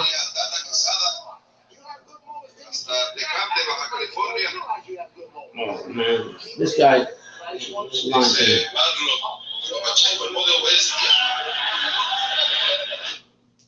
Try and put it back in the English version. Jeez. So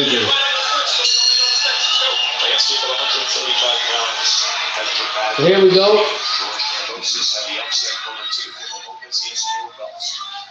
Round 10 of 12 right now.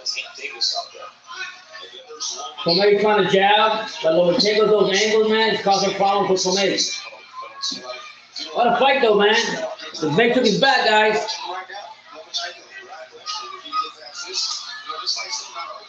Nice right by Comey to the body, nothing doing. And here comes Lomachenko closing in again, quickly jabbing, getting inside and getting out the way. Again.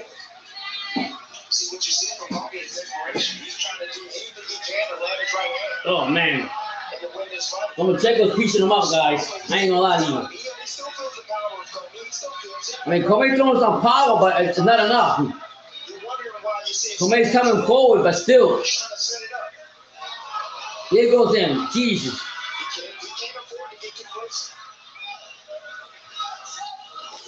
Oh, nice right shot by Lomachenko.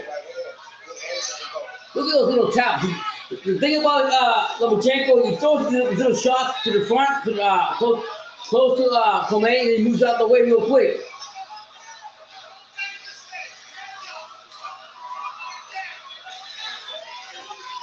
Again, choosing that Comey like a punching bag, to be honest with him.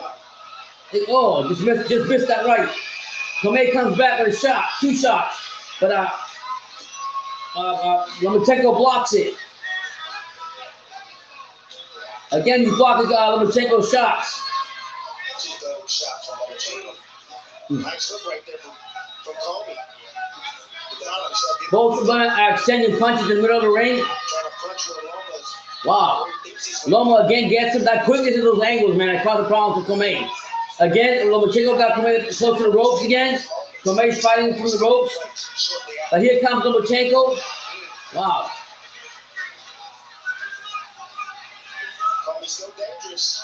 Still jabbing, coming forward, Comey. Oh, nice shot by Lomachenko. Comey's going to that body hard on Lomachenko. Here in the U.S., seeing him ringside for the first time. Nice shot by Lomachenko. Nice right by Lomachenko. Another right combination. Throw comes in front of Comey. Comey throws just one jab to Lomachenko, 3 or 4 punches.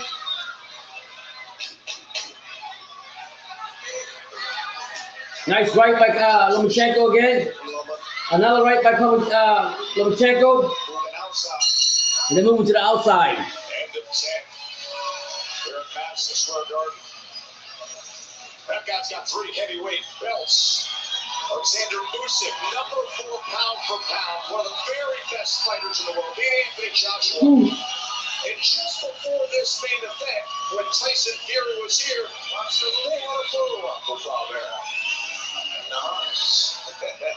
So maybe down the road, we will see that for an undisputed heavyweight. Lomachenko's doing a great job, guys. Lomachenko he's doing it, getting his punches in quick, moving out the way, moving to the side or the outside.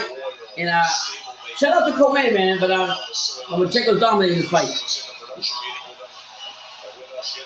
Going to round 11. What you guys got it? To the end. He's pushing himself past the limit, as he describes it. A guy who holds his breath underwater to challenge himself, not just physically but mentally, for 4.5 minutes. Broke his record. Here we go. Comey comes to both men in the middle of the ring again. Comey in the right front with blue stripe. 188 to 58 connected. Lomachenko with the black and orange boxing gloves. Comey just threw a soft jab, nothing doing.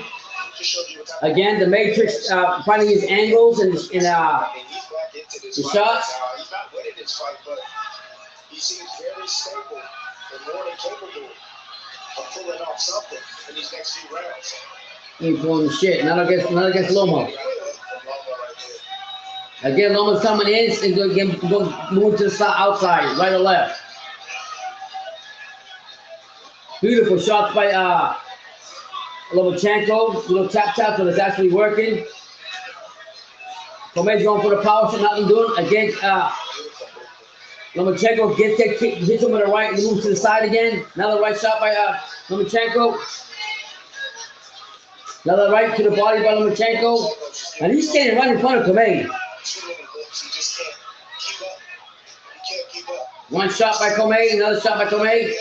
It's like a 2-to-1 shot punch by Lomachenko edge over Comey. Those freaking angles, man. He's standing right in front of Comey, and Comey can't get him. Look at that. Caught him again with the right and then the left by Lomachenko. Look at that. Just box, be smart. And other members of the team are yelling, he's got to right. fight him. And in the end, Wilkins says, no, he's got to be smart.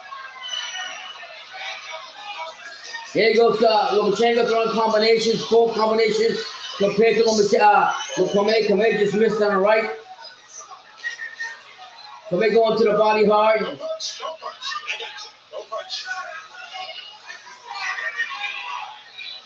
Those bursts of accuracy, those bursts of work rate. Nice shot by Lomachenko. Throws it right and left. Again, going to the body by Lomachenko. Goes up, finishes to the body, and the tempo. Yeah, they speed him up. Jeez, he caught him with the left. Big shot.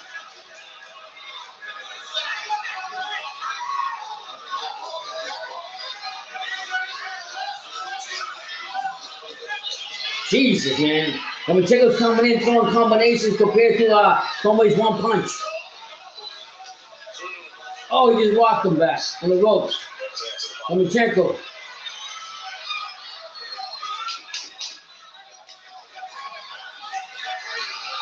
Comey's coming forward now. He hears the clap and he fires off. Firing off, but Lomachenko shook his head and said, no, you ain't getting me tonight. It's my night. It's crazy. Jesus. He's like 6 straight punches compared to Comey's 1. 1, 2, 3, 4, 5, 6. 6 punches to Comey's 1. And then moving out to the outside. Felipe, you gotta be loving this, man. Your boy, the Matrix, is back.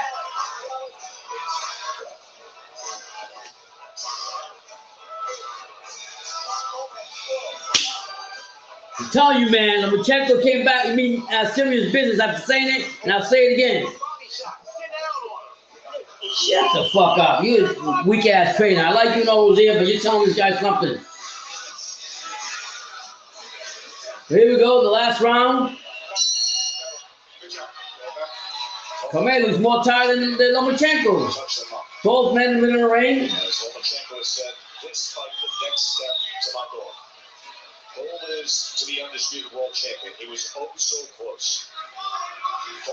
Comey throwing some jabs up missing because Lomachenko's cutting off the ring. Again, here goes Lomachenko with 2 right shots to the left and steps back. Then turns him around. Comey missed again. How do you do that?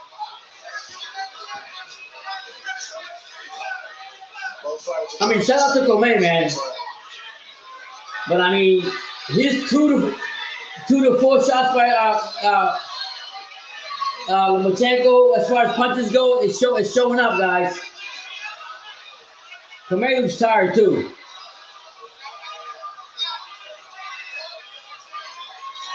Two minutes left. What can Comey get out of this? Look at beautiful shots by Lomachenko. Went to the body, to the head of Comey. Again, oh, nice shots by Comey. Again, nice shot, a body shot by Lomachenko, uppercut by Lomachenko. Going to the body. Comey looking for that big shot. Straight to the body with the right hand still in play for Comey. There's a left hand upstairs from Lomachenko. Minute 29 left. Can Comey pull it off?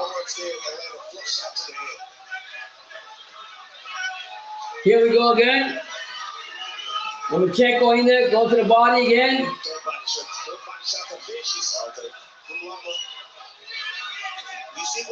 What I like about Loma, he gets out the way real quick. He's not staying in there getting hit by one of the power shots by Comey. Comey doesn't know how to deal with that.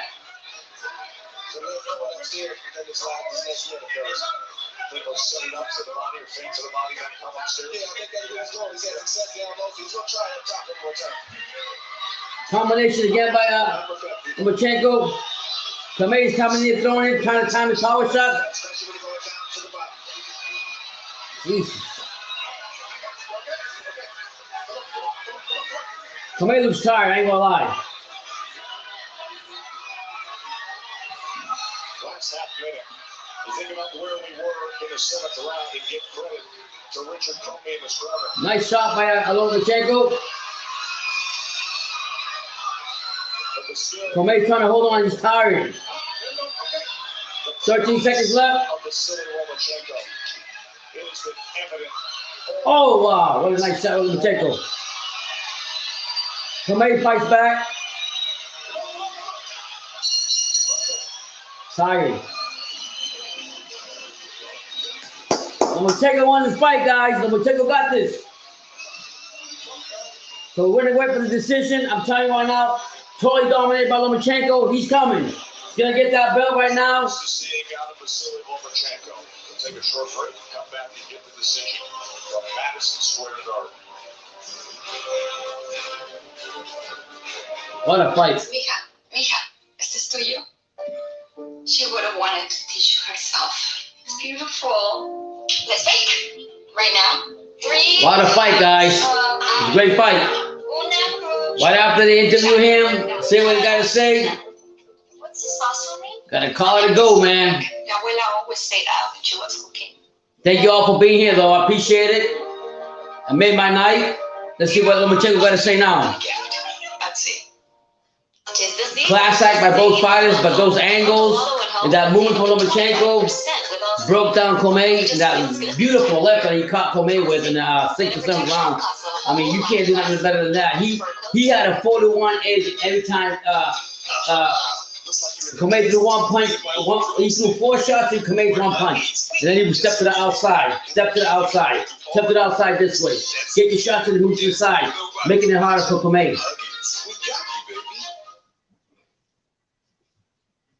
So now we're just waiting for the decision right now and see what the Matrix got to say.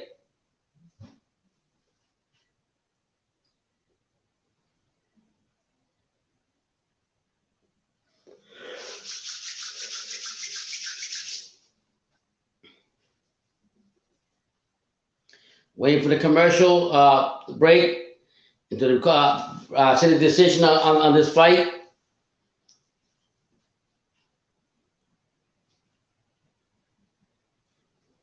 Just waiting for the see what I want to see what Lomachenko got to say. He got that, and whatever belt that he's gonna get. I want to see what his direction is, what he's gonna say now, what his goals are, and go from there. See you on commercial break.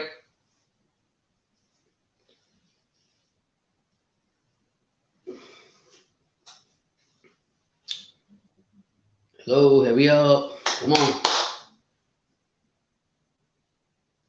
That's it, man. The Matrix, baby.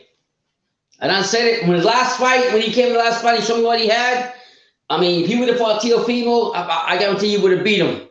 And I'm just telling you, I'm just talking real. And what he did to Comey, bigger, taller, stronger fighter with reach and height, and using those angles, tied up the shit out of Comey. Comey couldn't aim his shots, and you know Lomachenko's not a stationary target. He's not going to stand there for you to hit him. And those angles really slow down Comey a lot because he couldn't get his shots off the way he wanted to.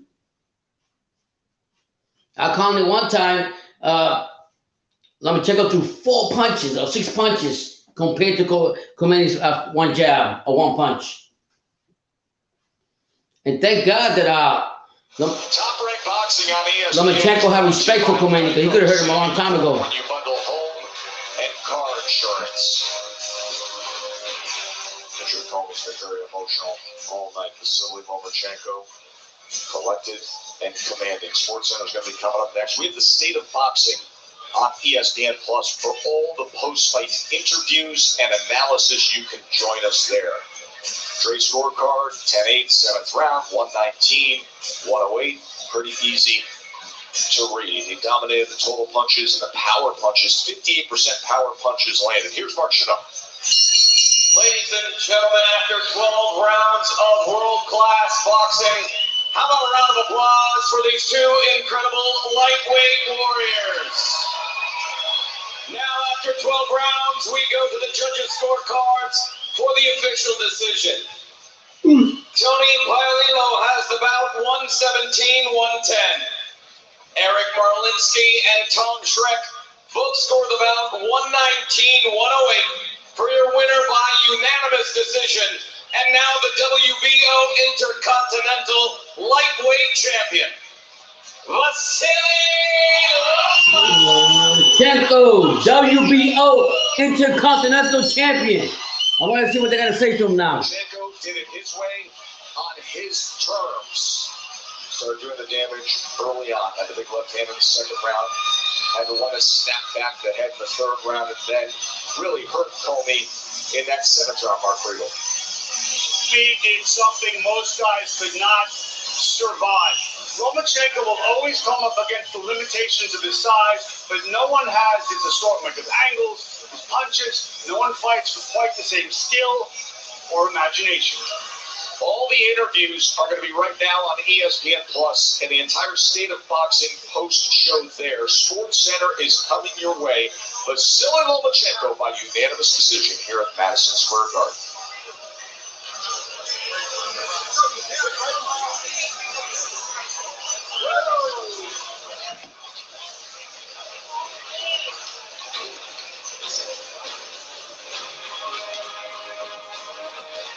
We're gonna wait for the interviews now here on ESPN Plus, and then I'll probably see what Lomachenko got to say. The state of boxing, Bernardo O'Shea alongside Richard Commey. Respect to both of them. Thank you all for you being here. Went the distance with Vasyl Lomachenko. They are interviewing Comey right now. What was it about Lomachenko that was so difficult tonight?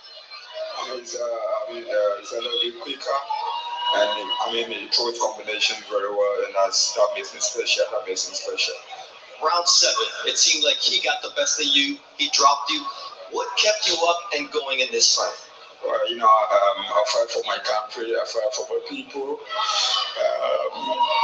I let them down, but I believe I'm going to come back stronger. I don't think you let them down. This was a pro-Lomachenko crowd, and you were getting their respect tonight because you were so tough. What could you have done differently tonight against a man who's just on his game?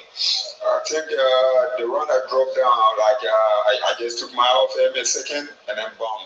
I just took my eyes off him and then that's it. I could have too quick. Focus all alone, and it is what it is. He's a great fighter, and I did what I had to do, and I'm proud of my people. I'm proud for them, and I love them so much. And it's just hard for me to take it because I feel I'm the only one representing them now. So it is what it is. Wow. I thank God that I'm good. I'm not here. Nothing happens to me. So glory be to God. You have only lost to the best in the world in championship fights, so you represent your people well. Where do you go from here? What do you want to do next? Well, the aim and the ambition is still the same. I want to be a two-time world champion. Hey guys, we just having interviews right now. I'll always present them. Andre, you believed in him, especially in that round 7 when it seemed that Vasily looked over to you and said, "Are you going to stop this or what?" Why did you believe that this man could go the distance with him? Well, Richard is a warrior, and Vasily is a great champion. And when he signaled to stop it, for me to take his pride and his energy and his diligence away would have been a horrible thing to do. I told Richard to get up and let's get it together. Try not to make any mistakes and keep working. And as you see, he did go the entire 12 rounds of this fight, and he fought his heart out. There was moments in the corner where some guys wanted him to go out there and fight, and you want him to be intelligent and try to box. Was there anything that Richard could have done tonight differently against a man who was just on point like Vasyl Lomachenko was? Well, yeah, I mean, he could have been more fluid, and he had moments when he was, and if he didn't stop and give him those moments to attack, I think we would have definitely had a better outcome. But once again, Vasyl is a fantastic fighter, and he brought it to the table, and these guys put on a fantastic show tonight. Yes, they did. Thank you very much, Richard. Keep your head high as we head over now to Vasyl Lomachenko. Vasyl, it was a distance fight when in the 7th round it looked like it could have been over. Walk us through what you were thinking when you signaled over to the corner about stopping it when you dropped him. Yeah, I saw his situation. You know, it was very hard for him. That's why I said, hey, stop the fight. But he's a true warrior. He has a warrior heart. And so we continue and we show for people 12 great rounds. The work to the body, how important was that tonight for you? For body. It's always important because it's a boxing. You can't use your punch without body. You need to always use this punch from body to the head. Your 5th time fighting here at Madison Square Garden. The fans came out. You were hearing the Loma chant. What did that feel like tonight? Look, it's amazing. Thank you, everyone. Thank you very much for support. Thank you.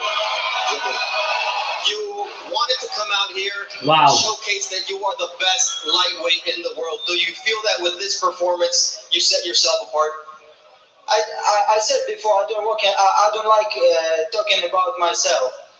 We have in this weight division, we have a lot of great fighters. We have a lot of top fighters. So we can organize a lot of great fights in the future. Now, George Kambosos upset Teofimo Lopez. He said, I'm going to see what Devin Haney does. I'm going to see what Gervonta Davis does. I want to see what Lomachenko does, all within 2 weeks. Do you think that you are the man that stood out and needs to get that fight for the undisputed title? Yes, of course. Of course. I need this chance. And if God give me this chance, I take it. And of course, I wanted to thank, first of all, I wanted to thank God who gave me this talent, who gave me this chance being a boxer. I wanted to say big thank you for my team, my father, coach, Andre, Egis, my promoter, Bob Arum, company Top Rank, and family, and of course, my Ras, of course, for you too. Big thank you.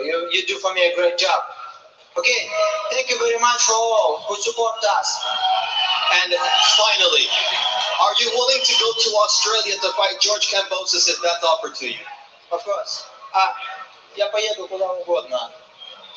I will go anywhere I need to go to fight him. Devin Haney said Jupiter. Are you willing to go further? Я могу поехать дальше. I can go further than Devin Haney. There you go. So, Vasyl Lomachenko, you usually say it takes me 2 rounds to figure out an opponent. Did it take longer tonight with Comey, or was it about right? 2 rounds to figure out his opponent. Did it take longer? Yeah, it's around 2 rounds, yeah. Thank you very much. We look forward to seeing you soon and getting a chance at the undisputed titles. But Bob Arum, he said Shakur Stevenson. Is that on your map? I said, my goal, undisputed world champion, lightweight world champion. I stay 135 and I need 4 belts. Thank you very much. The final say for Vasyl Lomachenko. Joe, guys, we send it up to you. Thank you very much, Vasyl Lomachenko, following his victory over Richard. So guys, Felipe, congratulations. The Matrix is back. I know you're enjoying yourself in New York. Happy for you. I'm happy for the Matrix because I want to see that fight with Kambosos. I think out of any of the lightweights, those 2 guys should fight for it. And congratulations on him winning another belt. The Matrix is back, guys. Don't sleep on anybody else, but the Matrix is back. Kambosos, you saw everybody this week. You choose who you want, but I'm telling you right now, you better take Lomachenko. It's going to be a great fight. Anyways, everybody, thank you for being here on the live. Thank you for supporting the channel. God bless you, all you guys up in here, your family and everything. Tune into True School Sports. Even after I tune out, go to the channel. Brendan's put out post-fight reviews from all the fights today. And buy merch and keep supporting us. And God bless you guys and have a good night. And remember, thanks again for being here on the untouchable True School Sports. God bless, Pops.